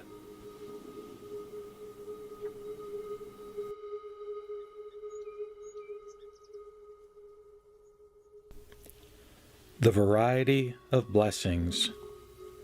At that time, when the great congregation heard the Buddha teach that the length of his life was such a large number of eons, innumerable countless living beings received great, abundant benefits. Then the world-honored one said to Maitreya Bodhisattva, the Great One, Ajita, when I taught that the length of the Tathagata's life is very long, living beings as numerous as the sands of 680 billion myriads of Ganges accepted the teachings of the non-arising of all things. And 1,000 times more Bodhisattva Great Ones attained mastery of the incantation that enables them to hear and to retain what they hear. And Bodhisattva Great Ones, as numerous as the specks of dust in an entire world, delighted in being eloquent and unhindered in speech. And Bodhisattva Great Ones, as numerous as the specks of dust in an entire world, attain the power of incantation which enables them to make hundreds of thousands of billions of repetitions. And Bodhisattva Great Ones, as numerous as the specks of dust in a 3,000 great thousandfold world, turn the irreversible Dharma wheel. And Bodhisattva Great Ones, as numerous as the specks of dust in 2,000 middle-sized lands, turn the pure Dharma wheel.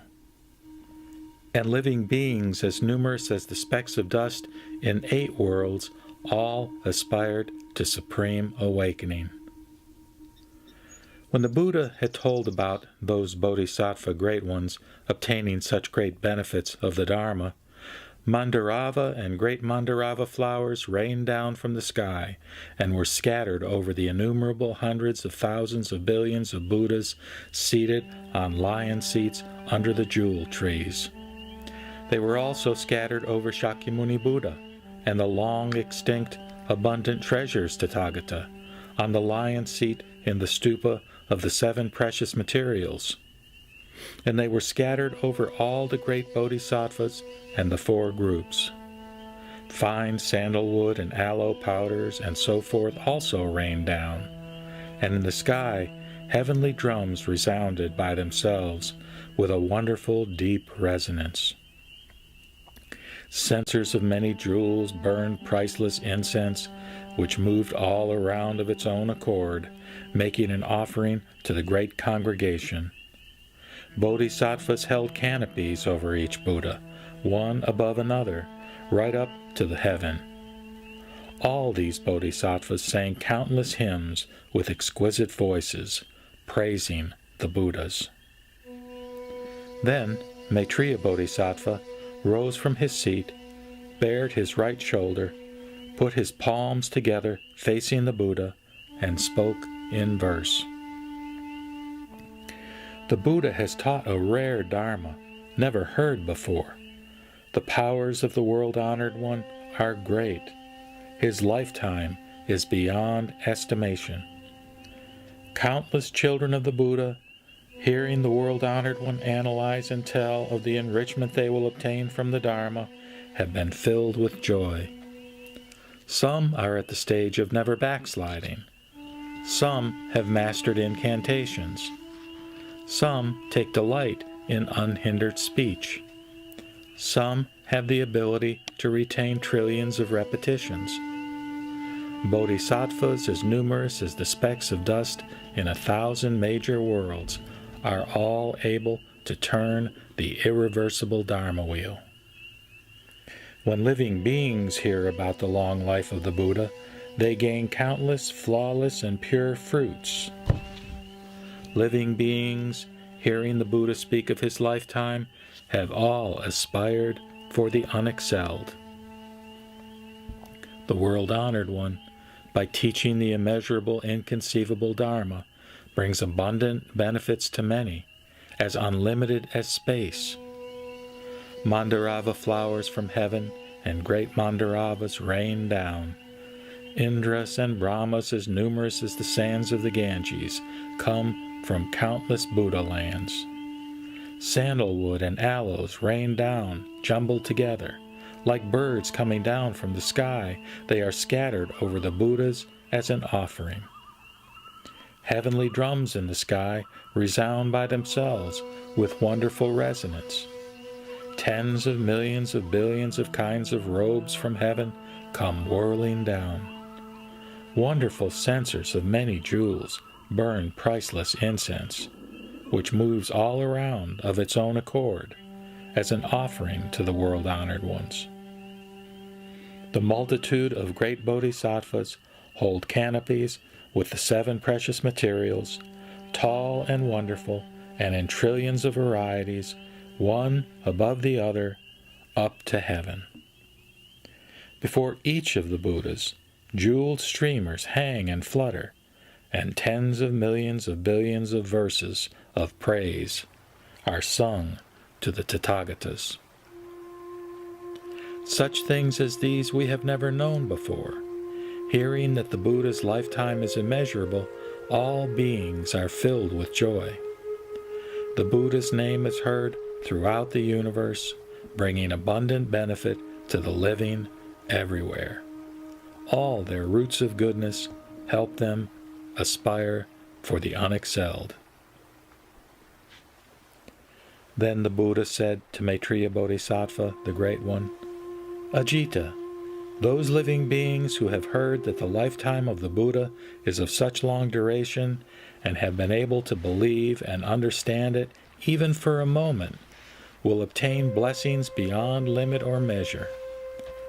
Suppose there are good sons or good daughters who, for the sake of supreme awakening, over 80 trillion myriads of eons, follow the 5 transcendental practices: generosity, morality, patience, perseverance, and meditation, leaving out wisdom.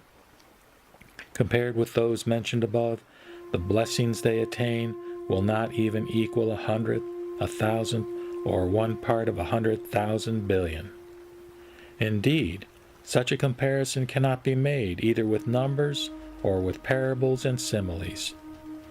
If any good sons or good daughters have such a blessing as this, they cannot fail to obtain supreme awakening. Then the world-honored one, wanting to say what he meant once again, spoke in verse.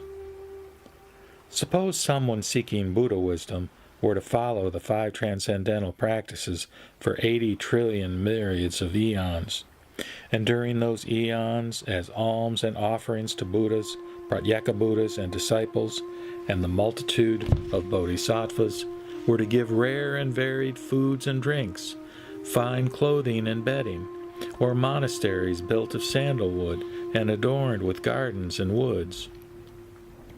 If such people were to continue to give such a wonderful variety of alms through all those eons and transfer the merit to the Buddha way, and if they were to observe the precepts purely and without flaw or fault, and seek the unexcelled way, that all Buddhists praise, and were they to patiently endure insult and live in a state of gentle harmony, not letting their mind be disturbed, even though various evils were to come upon them, and when people who think they have the Dharma and are filled with utmost arrogance make light of them and make them suffer, they would patiently bear even this. Or were they diligent and persevering, always strong in mind and will, for innumerable hundreds of millions of eons, single-mindedly, never neglectful, for innumerable eons, dwelling in secluded places, and, whether sitting or walking, avoiding sleepiness and always concentrating, were they able by this means to produce states of meditation and to remain undisturbed, dwelling at peace for 800,000 millions of eons, and maintaining this blessing of single-mindedness, were to seek the unexcelled way, saying, quote, I will attain comprehensive wisdom and attain all the states of meditation.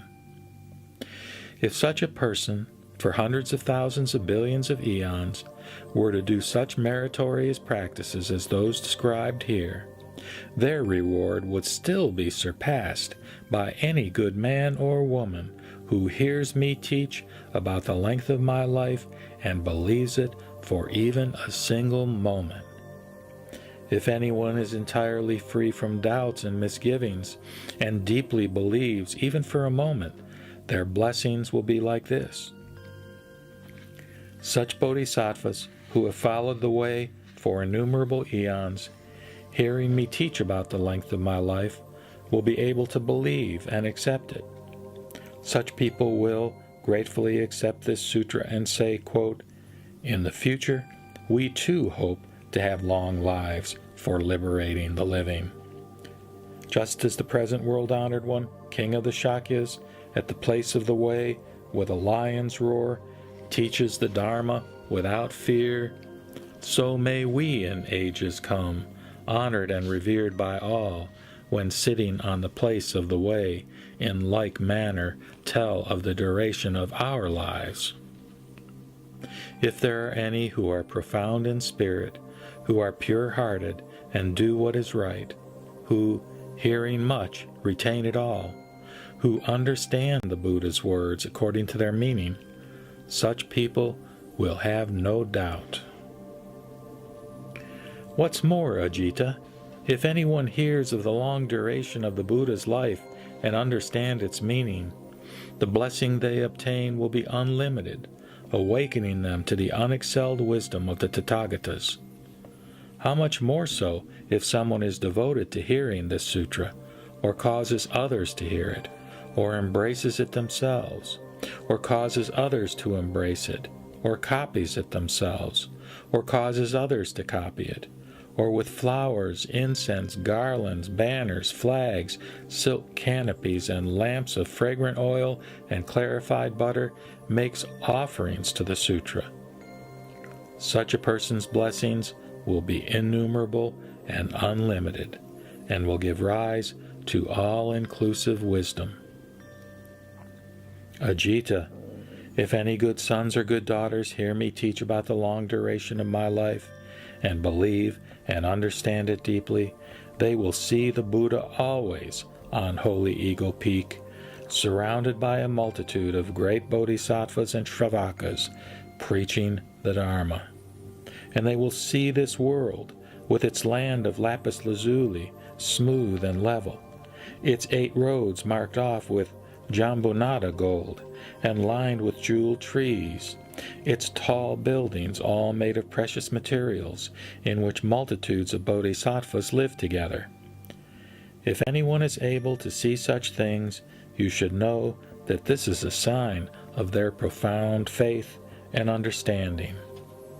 After the extinction of the Tathagata, if people hear this sutra and do not speak ill of it, but rejoice in it, you should know that this is a sign of their already having deep faith and understanding. How much greater is that of those who read and recite, receive and embrace it? Ajita, such good sons or good daughters do not need to put up stupas, temples, and monasteries for me, or make the 4 types of offerings to the monks. Why?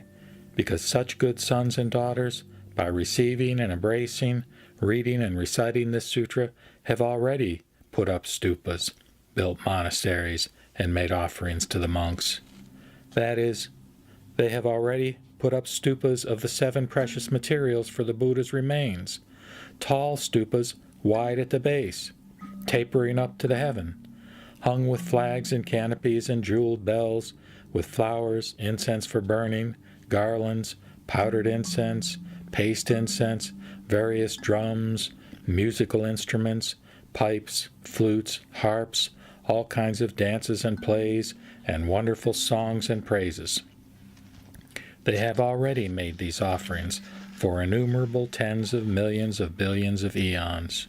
Ajita, after my extinction, if anyone hears this sutra and is able to embrace it and copy it themselves, or lead others to copy it, then they have already built monasteries with 32 halls of red and sandalwood and as tall as 8 tala trees, lofty, spacious, and beautifully decorated, in which hundreds of thousands of monks live. They have gardens, groves, bathing pools, walking paths, and meditation cells, clothing, food and drink, bedding, medicine, and all kinds of things for comfort. Such monasteries and halls, hundreds of thousands of billions, countless numbers of them, have been given here in my presence as an offering to me and to the monks. Therefore, I say that after the extinction of the Tathagata, if anyone receives and embraces, reads and recites this sutra, teaches it for the sake of others, either copies it himself or causes others to copy it, and makes offerings to it, they no longer need to put up stupas and temples or build monasteries and make offerings to the monks. How much more true this is of those who are able to embrace this sutra and also practice generosity, morality, patience, perseverance, single-mindedness, and wisdom. Their virtue will be the greatest, immeasurable and unlimited, just as space, which in the east, west, south, and north, the 4 intermediate directions, and up and down, is immeasurable and unlimited. So, too, the blessings of such people will be immeasurable and unlimited, and they will quickly reach all-inclusive wisdom. If anyone reads and recites, receives and embraces this sutra, teaches it for the sake of others, copies it himself, or causes others to copy it, they have already put up stupas or built monasteries, served and praised the community of Shravakas, and also, in hundreds of thousands of billions of ways, praised the merits of the Bodhisattvas.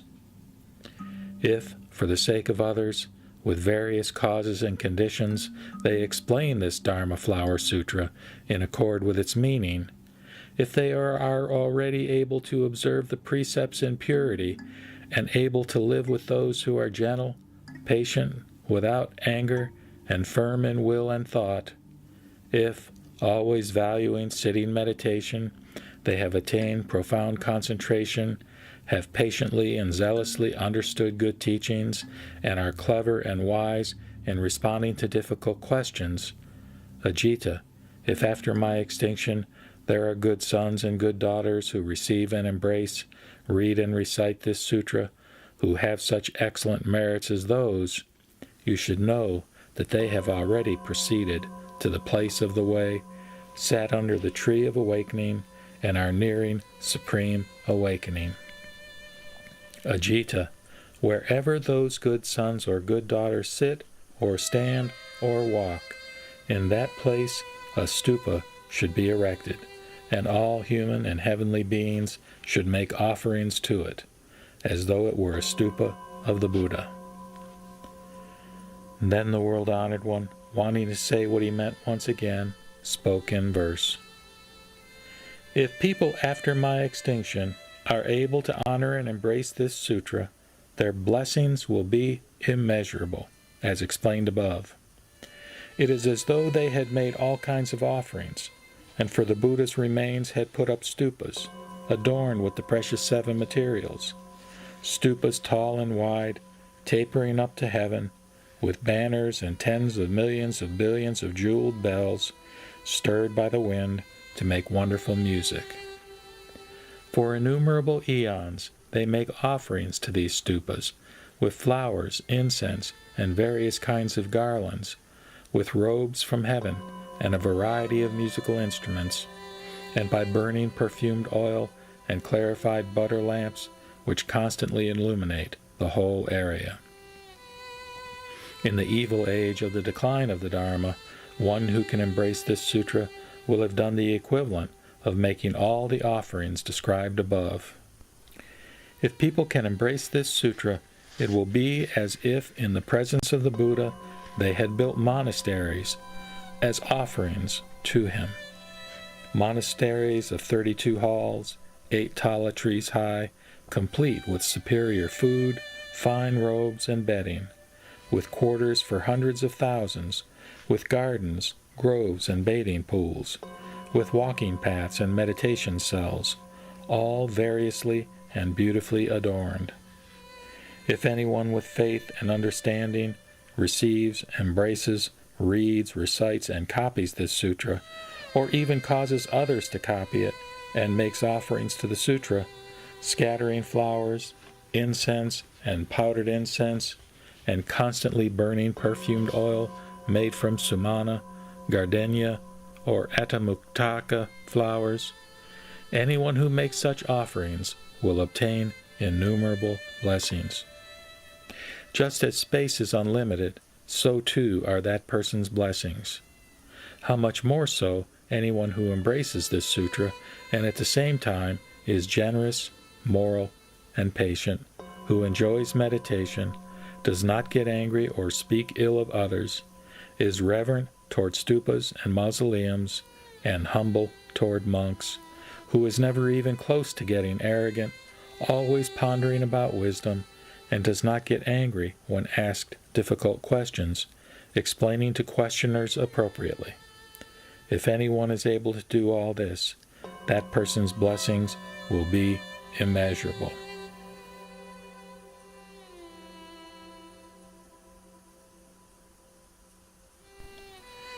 The unsurpassable, profound, subtle, and wonderful Dharma is rarely met, even in 100,000 myriad eons. Now we see it, hear it, receive it, and maintain it. May we realize the Tathagata's true meaning. The Lotus Sutra, Chapter 18, Blessings of Responding with Joy. At that time, Maitreya Bodhisattva, the Great One, said to the Buddha, "World-honored one, if there are good sons or good daughters who, hearing this Dharma Flower Sutra, respond with joy, how many blessings will they gain?"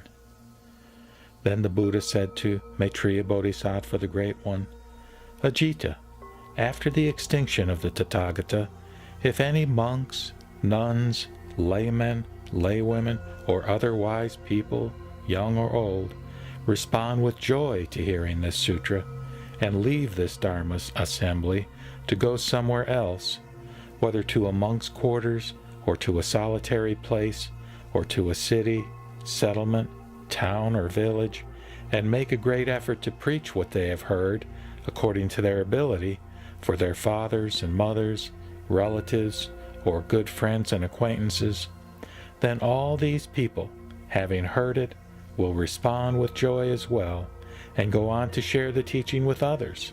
And these others, having heard it, will also respond with joy, and they will share the teaching, and so on in turn.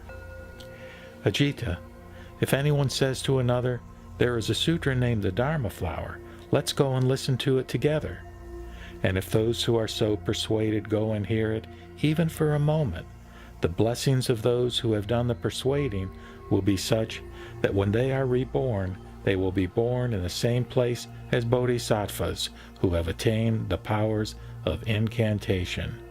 They will be sharp and wise. Ajita, just notice, If the blessings obtained from persuading one person to go and hear the Dharma are like this, how much greater they will be if someone wholeheartedly hears, teaches, reads and recites the Dharma, analyzes it for the people in the great assembly, and practices what it teaches. Then the world-honored one, wanting to say what he meant once again, spoke in verse. Suppose anyone in a Dharma assembly hears even one verse of this sutra, and responding with joy, teaches it for others. And in this way the teaching rolls on until it reaches the 50th person. The blessings of this last person I will now analyze for you. Suppose a great gift giver, for a full 80 years, makes offerings to countless multitudes according to their desires. Then he thinks, quote, I should teach them to gain the fruits of the way, and by skillful means he then teaches them the real Dharma of Nirvana. Quote, nothing in the world is stable. Like bubbles or spray or flames, you should quickly cultivate detachment from things. Close quote. When people hear this Dharma, they will become arhats, endowed with the 6 divine powers, the 3 kinds of knowledge, and 8 kinds of liberation. But the last and 50th person who hears even one verse and responds with joy will gain far greater happiness, beyond comparison by parable or simile. If someone whose turn to hear is so distant has such immeasurable blessings, how much greater is that one in the Dharma assembly who first hears it and responds with joy. Chapter 19. The Blessings of the Dharma Teacher. Then the Buddha said to the Bodhisattva Constant Effort, the Great One, if any good sons or good daughters receive and embrace this Dharma Flower Sutra, or read it, or recite it, or explain it, or copy it, they will obtain 800 blessings of the eyes, 1,200 blessings of the ears, 800 blessings of the nose, 1,200 blessings of the tongue, 800 blessings of the body, and 1,200 blessings of the mind. With these blessings they will adorn the 6 faculties, making all of them pure. Such good sons or good daughters, with the pure physical eyes received from their parents at birth, will see whatever exists, whether exposed or hidden, in the 3,000 great thousandfold world. The mountains, forests, rivers, and seas down to the deepest purgatory and up to the highest heaven. They will see all the living beings in it and recognize both all of the causes and conditions and all of the effects and consequences resulting from their past actions. What's more, Constant Effort, if any good sons or good daughters receive and embrace this sutra, read or recite it, or explain it, or copy it, they will obtain 1,200 blessings of the ears. With pure ears they will hear all the various words and sounds in the 3,000 great thousandfold world. Sounds of weeping, sounds of lamentation, sounds of laughter, sounds of conversation, sounds of the righteous and the unrighteous, sounds of suffering and of delight. They will hear and understand them with the normal pure ears they received at birth from their parents, and while they will be able to distinguish all these various sounds, their ability to hear will not be harmed. Moreover, Constant Effort, if any good sons or good daughters receive and embrace this sutra, read, recite, explain, or copy it, they will attain 800 great blessings of the nose. Their ability to smell will be purified, so that they will be able to smell all kinds of fragrances in the upper and lower, inner and outer parts of the 3,000 great thousandfold world.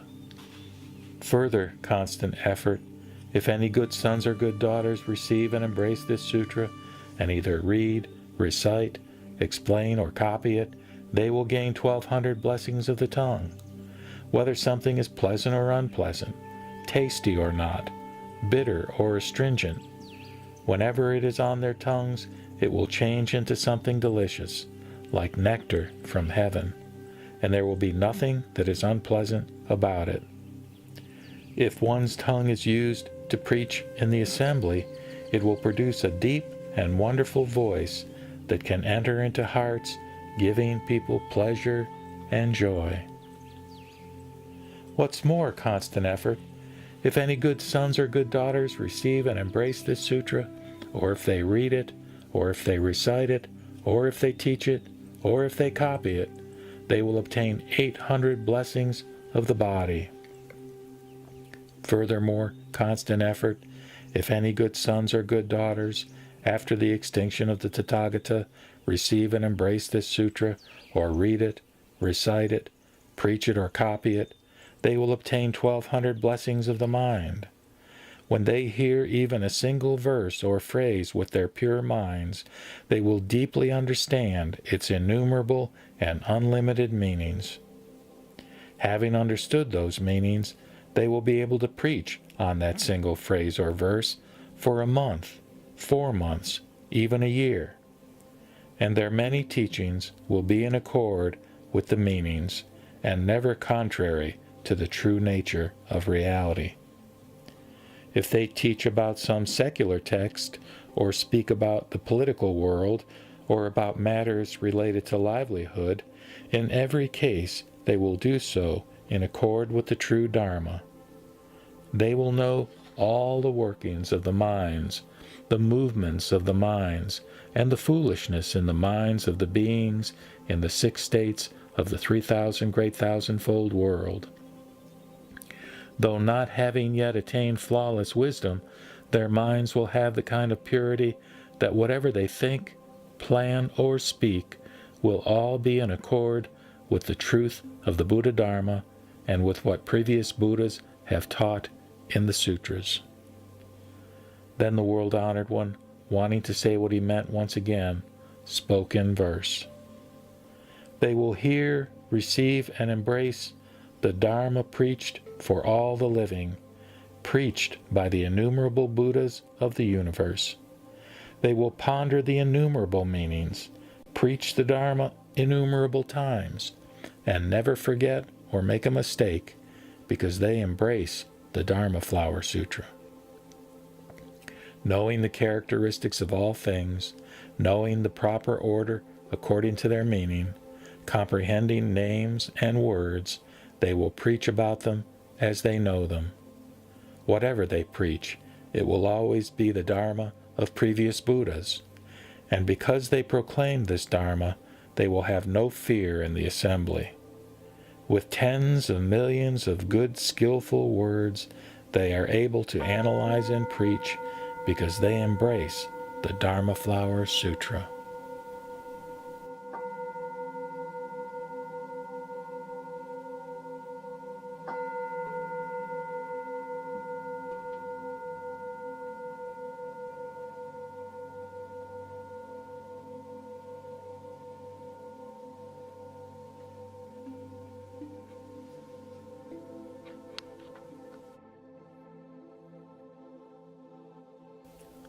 The Lotus Sutra, Chapter 20, Never Disrespectful Bodhisattva.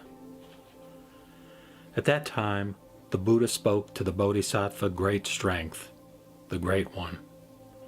Great Strength, long ago, innumerable, unlimited, inconceivable, and countless eons ago, there was a Buddha named Majestic Voice King Tathagata, truly awakened, fully clear in conduct, well gone, understanding the world, unexcelled leader, teacher of heavenly beings and people, Buddha, world-honored one. His eon was named Free from Decline, and his land, Great Achievement. In that world, Majestic Voice King Buddha taught the Dharma for the sake of human and heavenly beings and asuras.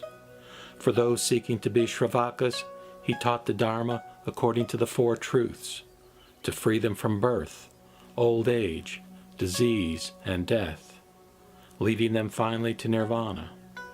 For those seeking to be Pratyeka Buddhas, he taught the Dharma according to the 12 causes and conditions, For bodhisattvas, to lead them to supreme awakening, he taught the Dharma according to the 6 transcendental practices, enabling them to gain Buddha wisdom. After the extinction of Majestic Voice King Tathagata, and after the end of the true Dharma, during the period of the merely formal Dharma, extremely arrogant monks had great power. At that time, there was a bodhisattva monk named Never Disrespectful. Great strength. Why do you think he was named Never Disrespectful? That monk bowed in obeisance before everyone he met, whether monk, nun, layman, or laywoman, and praised them, saying, "I deeply respect you. I would never dare to be disrespectful or arrogant toward you." Why? Because all of you are practicing the Bodhisattva way and will surely become Buddhas. This monk did not devote himself to reading and reciting sutras, but simply went around bowing to people.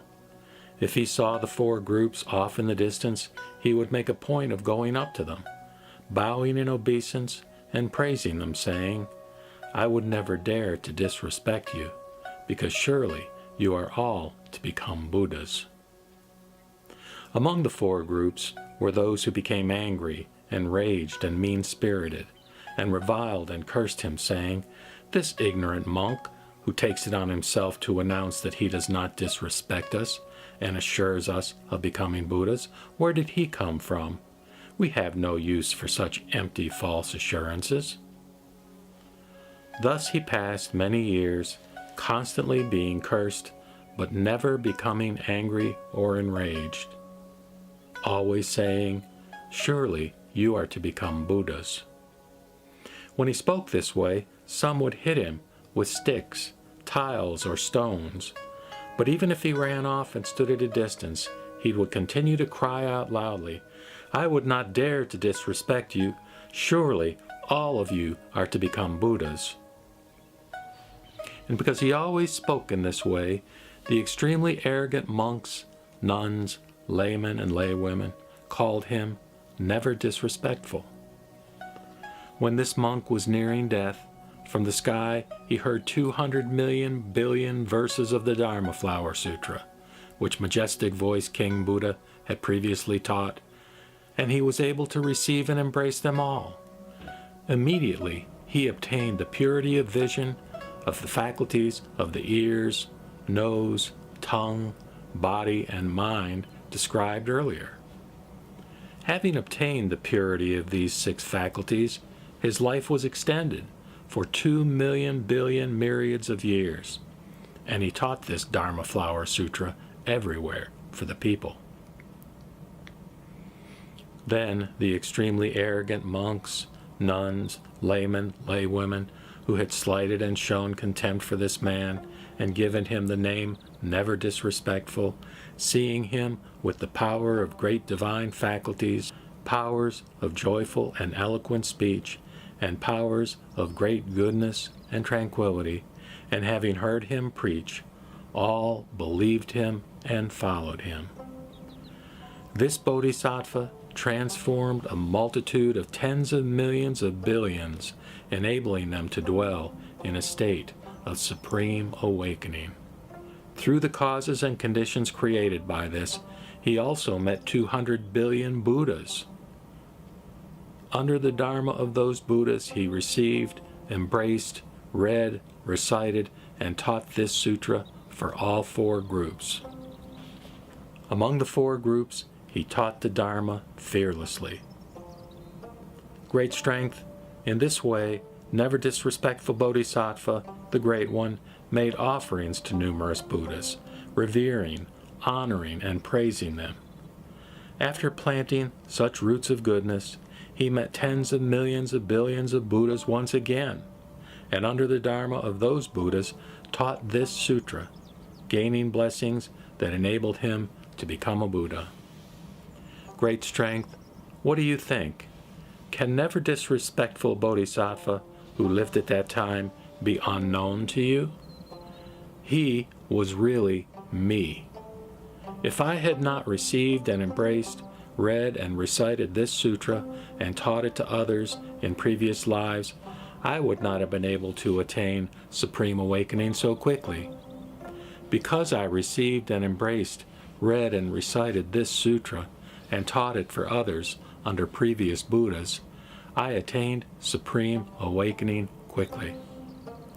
You should know, great strength, that this Dharma Flower Sutra abundantly benefits the Bodhisattvas, the great ones, and enables them to reach supreme awakening. This is why the Bodhisattvas, the great ones, after the extinction of the Tathagata, should always embrace, read and recite, and explain and copy this sutra. During billions and billions of eons of inconceivable time, rare are the times that one can hear this Dharma Flower Sutra. During billions and billions of eons of inconceivable time, Buddhas, world-honored ones, rarely taught this sutra. Therefore, its followers, after the Buddha's extinction, on hearing such a sutra as this, should have no doubt or perplexity. They should wholeheartedly teach this sutra everywhere. Meeting Buddhas in age after age, they will quickly achieve the Buddha way. The Lotus Sutra, Chapter 21, Divine Powers of the Tathagata. At that time, all the Bodhisattvas, the great ones, who had sprung up from the earth, equal in number to the specks of dust of 1,000 worlds, put their palms together in complete attention before the Buddha, reverently looking up at his face, and said to him, "World-honored one, after the extinction of the Buddha, in whatever lands the world-honored one is embodied, wherever he has become extinct, we will teach this sutra everywhere. Why?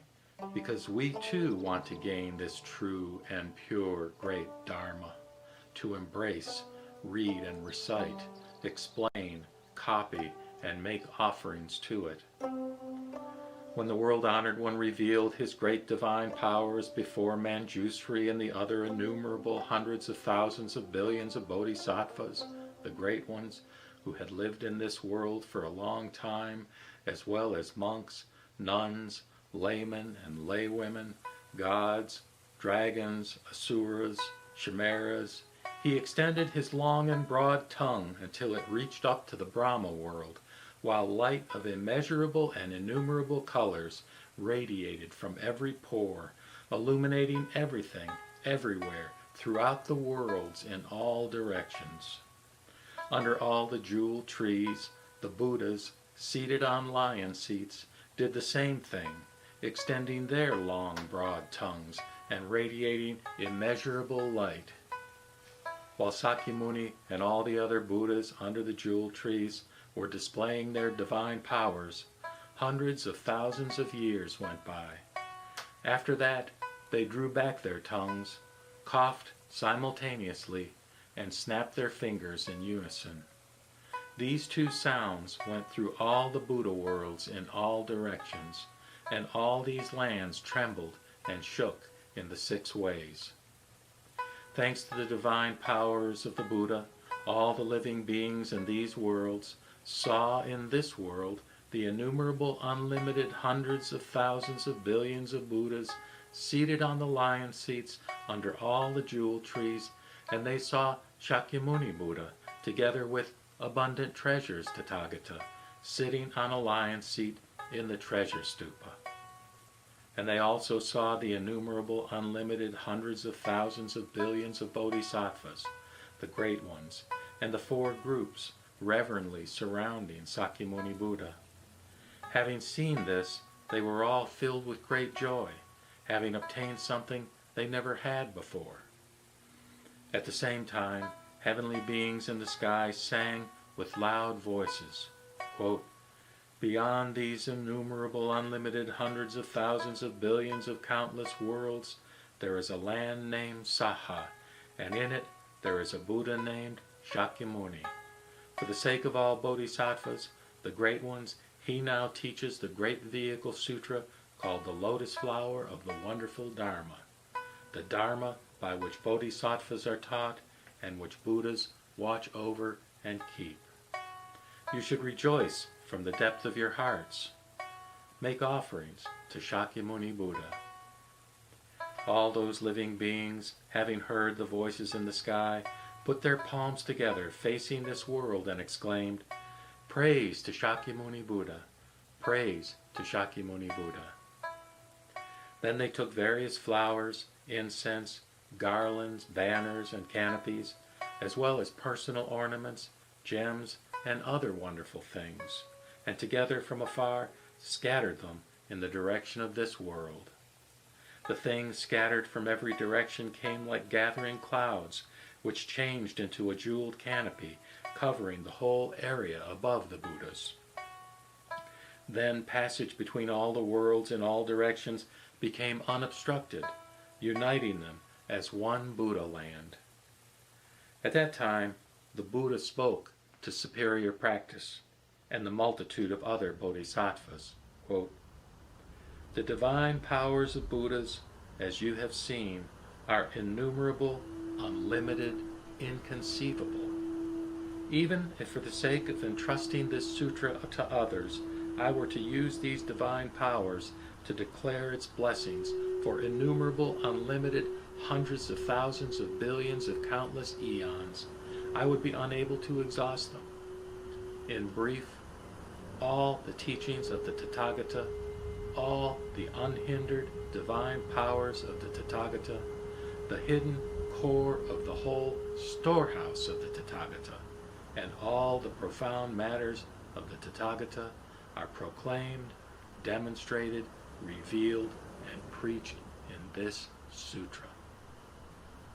Therefore, after the extinction of the Tathagata, you should all wholeheartedly embrace, read, and recite, explain and copy, and practice it as you have been taught. In Hello, any this is Al land Silva here, where broadcasting anyone from my accepts and studios embraces, here in Lamar, reads and recites, explains and copies and practices it as it is taught, or wherever a volume of the sutra is kept, whether in a garden, or in a woods, or under a tree, or in a monk's cell, or in a layman's house, or in a palace, or in a mountain valley, or an open field. In all these places you should put up a stupa and make offerings. Why? You should understand that all such places are places of the way. One who can embrace this sutra is one who has already seen me, as well as abundant treasures, and all the Buddhas embodying me. Such a one also sees me today, teaching and transforming bodhisattvas. Anyone who can embrace this sutra will cause me and my embodiments and the already extinct abundant treasures Buddha all to rejoice. The Buddhas present in all directions and those of the past and future will also be seen and be given offerings, and led to rejoice by such a person. Anyone who embraces this sutra before long will surely gain as well the hidden core of the Dharma, attained by the Buddhas in their places of the way. One who embraces this sutra will delight in endless teaching meanings of what has been taught, with their names and expressions, like a wind in the sky, which never meets obstacles. After the extinction of the Tathagata, anyone who knows the sutras preached by the Buddha, their causes and conditions and proper order, will teach them truthfully in accord with their true meaning.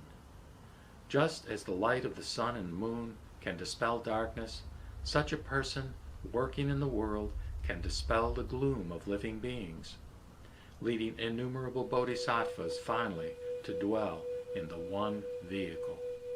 Therefore, one who has wisdom, hearing of the blessings to be gained after my extinction, should embrace this sutra. Such a person will be determined to follow, without doubts, the Buddha way.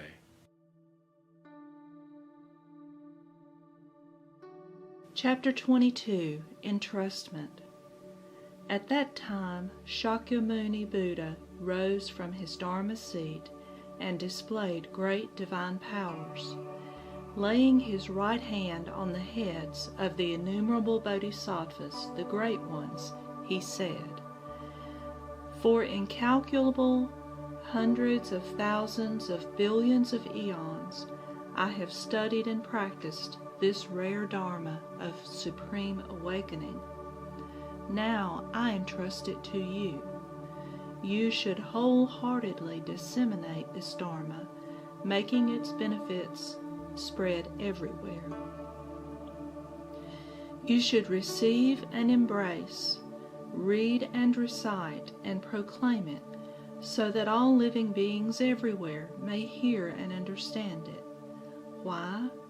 Because the Tathagata has great compassion, is not stingy or begrudging, has no fear, and gives to living beings Buddha wisdom, Tathagata wisdom, natural wisdom. The Tathagata is the great gift giver for all living beings. You too should follow the teachings of the Tathagata and not be stingy or begrudging. In the future, if good sons or good daughters have faith in the wisdom of the Tathagata, you should preach this Dharma Flower Sutra for them, so that they can hear and understand it. In this way, they can be led to Buddha wisdom. If there are living beings who do not have faith in it or accept it, you should use other profound teachings of the Tathagata to demonstrate and teach it, enriching them and giving them joy. If you do this, then you will have repaid the grace of the Buddhas." When all the Bodhisattvas, the great ones, heard the Buddha say this, they were filled with great joy and paid him even greater reverence, facing the Buddha and bending over, bowing their heads, putting their palms together, and crying with one voice, "We will respectfully do all that the World-Honored One has commanded. Please, World-Honored One, do not worry about that." Then Shakyamuni Buddha had all the Buddhas embodying him, who had come from all directions, return to their own lands, saying, "Buddhas, go in peace. Let the stupa of abundant treasures, Buddha, be as it was." When these words were spoken, the innumerable embodiment Buddhas from all directions, who were seated on lion seats under the jeweled trees, as well as abundant treasures Buddha, superior practice, and the multitude of innumerable countless Buddhas, Shariputra and the other Shravakas, the four groups and others, and all the human and heavenly beings, asuras, and so on in all the worlds, hearing the Buddha preach, were filled with great joy. Previous lives of the Medicine King Bodhisattva. At that time, the Bodhisattva Constellation King Flower said to the Buddha, "World-Honored One, why does the Medicine King Bodhisattva travel around in the world?" "World-Honored One, Medicine King Bodhisattva has done hundreds of thousands of billions of difficult and painful practices." "World-Honored One, I beg you, explain it a little." Then the Buddha said to Constellation King Flower Bodhisattva, "Many eons ago, as incalculable as the sands of the Ganges, there was a Buddha named Pure and Bright Excellence of Sun and Moon Tathagata. That Buddha taught the Dharma Flower Sutra for the sake of the Bodhisattvas seen with joy by all the living, all the Bodhisattvas and the multitude of Shravakas. He made progress through perseverance, going about single-mindedly to become a Buddha for a full 12,000 years. After that, he attained the concentration in which one can take any form. Having attained this concentration, he was full of joy and thought to himself, "Gaining the concentration in which one can take on any form is entirely due to the power that comes from hearing the Dharma Flower Sutra. I should now make offerings to pure and bright excellence of Sun and Moon Buddha, and to the Dharma Flower Sutra." Having said this, before the 84,000 stupas, he burned his arms, which had 100 marks of good fortune, for 72,000 years. This led to an innumerable multitude of those seeking to be Shravakas, and innumerable, countless numbers of other people to seek supreme awakening, enabling all of them to dwell in the concentration in which one can take on any form. Then all those bodhisattvas, human and heavenly beings, asuras and others, seeing him without arms, were troubled and sorrowful, and they said, "This seen with joy by all the living bodhisattva is indeed our teacher. He has taught and transformed us, but now he has burned off his arms. His body is incomplete." Then, seen with joy by all the living bodhisattva, made a vow in the great assembly, saying, "Having thrown away both my arms, I certainly will obtain a Buddha's golden body. If this be true and not false, let both my arms be restored to what they were before." As soon as he had made this vow, as a consequence of the purity and weight of this bodhisattva's merit, virtue, and wisdom, his arms were spontaneously restored. At that moment the entire world trembled and shook in the 6 ways. Treasured flowers rained down from heaven, and human and heavenly beings all obtained something they had never had before. The Buddha said to Constellation King Flower Bodhisattva, "What do you think? Is seen with joy by all the living bodhisattvas some unknown foreigner? He is the present Medicine King Bodhisattva. He has thrown away his body as an offering in this way innumerable hundreds of thousands of billions of myriads of times. Constellation King Flower, even if someone were to give a 3,000 great thousandfold world full of the 7 precious metals as an offering to the Buddha, great bodhisattvas, Pratyeka Buddhas, and Arhats, the blessings such a person would gain would not equal those of someone who receives and embraces even a single 4-line verse of this Dharma Flower Sutra. Happiness greater than this won't be found." For example, Constellation King Flower, just as among all the bodies of water, brooks, streams, rivers, and others, the ocean is supreme, so too this Dharma Flower Sutra is the most profound and greatest among all the sutras preached by the Tathagatas. Just as among all the mountains, Earth Mountain, Black Mountain, the Lesser Iron Circle Mountains, the Great Iron Circle Mountains, the 10 Jewels Mountains, and others, Mount Sumuru is supreme, so too this Dharma Flower Sutra is the highest. Constellation King Flower, this sutra can liberate all the living.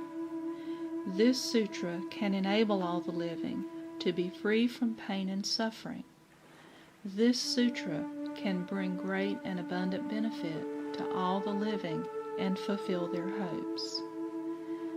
Just like a clear, cool pool, it can satisfy all who are thirsty. Like fire to someone who is cold, like clothing to someone who is naked, like a leader found by a group of merchants, like a mother found by her children, like a ferry found by passengers, like a doctor found by the sick, like a lamp found by people in the dark, like riches found by the poor, like a ruler found by the people, like a sea lane found by traders, and like a torch dispelling the darkness. This Dharma Flower Sutra can enable all the living to liberate themselves from all suffering, disease, and pain, loosening all the bonds of mortal life. After the extinction of the Tathagata, in the last 500 years, if there is a woman who hears this sutra and acts according to its teaching, at the end of this life she will be born on a jeweled seat in the middle of a lotus flower in the world of peace and happiness, where Amida Buddha lives, surrounded by a multitude of great bodhisattvas. She will attain the divine powers of Bodhisattva and accept the non-arising of all things. Having accepted this, her vision will be clear and pure, and with this clear and pure vision, she will see Buddha Tathagatas as numerous as the sands of 7,200,000,000,000 myriads of Ganges. Then Buddhas will unite in praising her from afar, saying, "Well done." In the midst of the Dharma of Shakyamuni Buddha, you have been able to embrace, read and recite, and ponder over this sutra and teach it for others. The merit and virtue you have obtained is immeasurable and unlimited. This is something fire cannot burn and water cannot wash away. Constellation King Flower, such are the blessings and powers of wisdom attained by this Bodhisattva. Constellation King Flower, use your divine powers to guard and protect this sutra. Why? Because this sutra is good medicine for the ills of the people. While this chapter of the previous lives of Medicine King Bodhisattva was being taught, 84,000 bodhisattvas attained the power of incantation, which enables them to interpret the words of all the living. The Tathagata abundant treasures in the treasure stupa praised Constellation King Flower Bodhisattva, saying, well done, Constellation King Flower. You have attained inconceivable blessings, for you have been able to ask Shakyamuni Buddha about such things, enriching innumerable living beings.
At that time, Shakyamuni Buddha emitted a beam of light, illuminating Buddha worlds, equivalent in number to the sands of 108 trillion myriads of Ganges. Beyond those many worlds, there was a world named Adorned with Pure Light, and in that land there was a Buddha named Wisdom King of the Pure Flower constellation Tathagata. Surrounded and revered by a great multitude of incalculable, countless bodhisattvas, he taught the Dharma to them. In the land adorned with pure light, at that time, there was a bodhisattva named Wonderful Voice, who from long ago had planted many roots of virtue and had made offerings to and been associated with innumerable hundreds of thousands of billions of Buddhas. He had gained every kind of profound wisdom, and he had attained the concentration of the wonderful banner sign, the concentration of the Dharma flower, the concentration of pure virtue, the concentration of the constellation king's sport, the concentration of being without conditions, the concentration of the seal of wisdom, the concentration that enables one to understand the words of all beings, the concentration that collects all blessings, the concentration of purity, the concentration of the play of divine powers, the concentration of the wisdom torch, the concentration of the adorned king, the concentration of pure light, the concentration of the pure storehouse. When the beam of light from Shakyamuni Buddha shone on his body, he immediately said to Wisdom King of the Pure Flower constellation Buddha, quote, "World-honored one, I should go to visit the world, to worship, associate with, and make offerings to Shakyamuni Buddha, and to see the Dharma Prince Manjushri Bodhisattva, and Bodhisattva's Medicine King, Courageous Giver, Constellation King Flower, Intent on Superior Practice, Adornment King, and Lord of Medicine." Then, Wonderful Voiced Bodhisattva, without rising from his seat and without stirring his body, entered into a concentration. By the power of his concentration, 84,000 clusters of treasured lotus flowers with stems of jambunada gold, leaves of white silver, stamens of diamond, and calyxes of Kimshuka gems magically appeared on Holy Eagle Peak, not far from Shakyamuni's Dharma seat.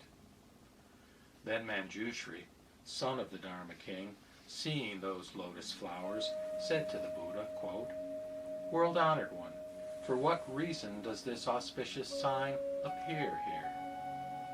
Shakyamuni Buddha then said to Manjushri, "In order to make offerings to me, associate with me, and worship me. Wonderful Voiced Bodhisattva, the Great One, wants to come to this world with a company of 84,000 bodhisattvas from the land of the Buddha, Wisdom King of the Pure Flower constellation. He also wants to make offerings to and hear the Dharma Flower Sutra." Manjushri asked the Buddha, "World-honored one, what roots of virtue has the Bodhisattva planted? What blessings has he cultivated that he is able to have such power of great divine faculties? What concentration does he practice? I beg you to teach us the name of this concentration. We too want to practice it diligently, for by practicing this concentration, we may be able to see that Bodhisattva, his physical characteristics and size, his bearing, and his behavior. We beg you, world-honored one, to use your divine faculties and powers and have this Bodhisattva come here so we can see him." Then Shakyamuni Buddha said to Manjushri, "The Tathagata abundant treasures, so long extinct, should have him appear for you." Immediately, Abundant Treasures Buddha said to that Bodhisattva, "Come, good son. Manjushri, son of the Dharma King, wants to see you." Then, Wonderful Voiced Bodhisattva disappeared from his land, setting out together with 84,000 bodhisattvas. The lands through which they passed shook in the 6 different ways. Lotus flowers of the 7 precious materials rained down in all the lands, and hundreds of thousands of heavenly instruments sounded spontaneously. Taking his place on a platform made of the 7 precious materials, he rose up into the air to a height of 7 tala trees above the ground. Surrounded by a multitude of revering bodhisattvas, he came to Holy Eagle Peak in this world. When he arrived, he came down from the platform of 7 precious materials. Taking a necklace worth hundreds of thousands, he went to where Shakyamuni was and presented the necklace, saying, quote, "World-honored one, Wisdom King of the Pure Flower Constellation Buddha wants to inquire about the world-honored one. Are your ailments and troubles few? Is your daily life and practice going smoothly? Are the 4 elements in you in harmony? Are the affairs of the world tolerable? Are living beings easy to save? Are they not excessively greedy, angry, foolish, jealous, and arrogant? Are they not lacking in proper regard for their parents? Are they not disrespectful to novice monks? Do they not have wrong views and inadequate goodness? Are their 5 emotions out of control?" Pure Flower Constellation Buddha also wants to inquire about Tathagata abundant treasures. Is he comfortable and of few worries? Will he be content to stay long? World-honored one, I would now like to see the body of abundant treasures Buddha. I beg you, world-honored one, to let me see him. Then Shakyamuni Buddha said to abundant treasures Buddha, "This Bodhisattva Wonderful Voice wants to see you." Abundant treasures Buddha said to Wonderful Voice, "Well done, well done. You have been able to come here to make offerings to Shakyamuni Buddha, to hear the Dharma Flower Sutra, and to see Manjushri and the others." Then Flower Virtue Bodhisattva said to the Buddha, "World-honored one, this wonderful voice Bodhisattva, what roots of goodness has he planted? What merits did he earn to give him such divine powers?" Flower Virtue, this wonderful voice Bodhisattva has already made offerings to and been close to innumerable Buddhas. Long ago, he planted roots of virtue and met hundreds of billions of myriads of Buddhas, as numerous as the sands of the Ganges. Flower Virtue, you see merely the one body of Wonderful Voice Bodhisattva, which is here. But this Bodhisattva appears in many different bodies, everywhere teaching this sutra for the sake of the living. Sometimes he appears as King Brahma, or as a great general, or he appears as an elder, as an ordinary citizen, as a high official, or as a monk, a nun, a layman, a laywoman, or he appears as the wife of an elder, or householder, or the wife of a high official, or he appears as a human or non-human being, and so on, and teaches this sutra. Those who are in a purgatory, or are hungry spirits or animals, and all those who are in difficult circumstances can be saved. Flower Virtue, this wonderful voice Bodhisattva is able to save and protect all the living in this world. By transforming himself and appearing in these various ways in this world, he teaches this sutra to all the living. But his divine faculties, his transformative powers, and his wisdom are never diminished by this. This Bodhisattva uses many kinds of wisdom to illuminate the world, so that every one of the living gains appropriate knowledge. And he does this in all the worlds in every direction, numerous as the sands of the Ganges. For those who need the form of a Shravaka to be liberated, he appears in the form of a Shravaka and teaches the Dharma. For those who need the form of a Pratyeka Buddha to be liberated, he appears in the form of a Pratyeka Buddha and teaches the Dharma. For those who need the form of a Bodhisattva to be liberated, he appears in the form of a Bodhisattva and teaches the Dharma. For those who need the form of a Buddha to be liberated, he appears in the form of a Buddha and teaches the Dharma. In these various ways, according to what is needed for liberation, he appears in various forms. Even if it is appropriate to enter extinction for the sake of liberation, he shows himself as one who enters extinction. Flower virtue. Such is the power of great divine faculties and wisdom attained by wonderful voiced Bodhisattva, the Great One. While this chapter on the comings and goings of wonderful voiced Bodhisattva was being taught, Flower virtue Bodhisattva attained the concentration termed Dharma flower. The Lotus Sutra, Chapter 25. The all-sidedness of the Bodhisattva, regarder of the cries of the world. At that time, the Bodhisattva Infinite Thought rose up from his seat, and baring his right shoulder and folding his hands toward the Buddha, spoke thus: World-honored one, for what reason is the Bodhisattva of Avalokiteshvara named regarder of the cries of the world?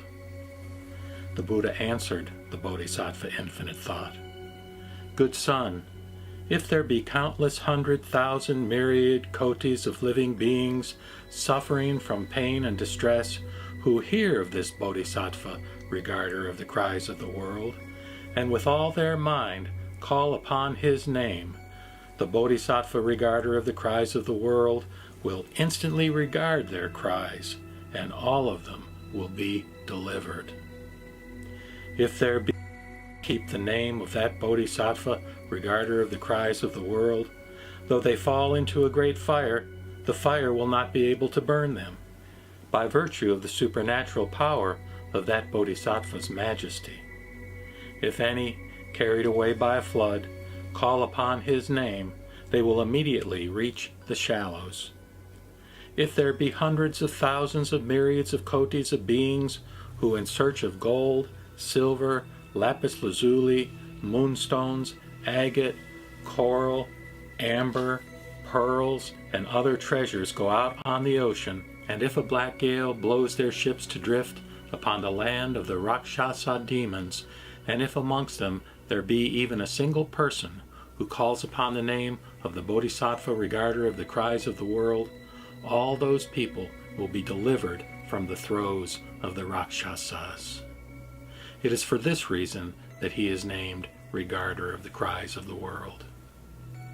If, again, there be any man on the verge of deadly harm who calls upon the name of the Bodhisattva, regarder of the cries of the world, the sword of the attacker will instantly snap asunder, and he will be set free.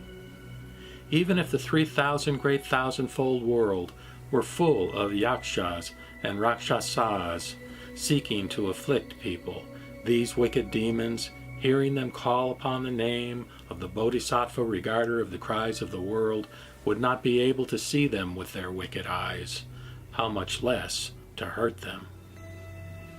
If, moreover, there be anyone guilty or not guilty, loaded with manacles, fetters, or chains, who calls on the name of the Bodhisattva, regarder of the cries of the world, they shall all be snapped and broken off, and he shall be freed.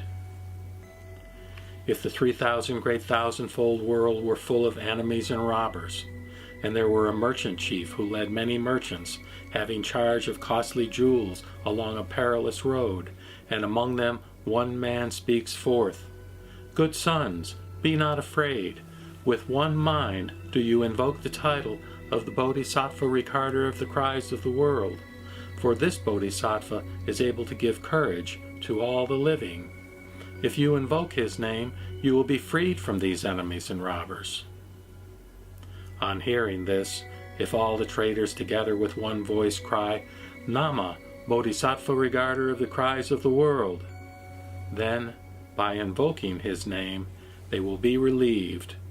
Infinite Thought, such is the awe-inspiring supernatural power of the Bodhisattva, regarder of the cries of the world. If any living beings much given to carnal passion, keep in mind and revere the Bodhisattva regarder of the cries of the world, they will be set free from their passion. If any much given to irascibility keep in mind and revere the Bodhisattva regarder of the cries of the world, they will be set free from their irascibility.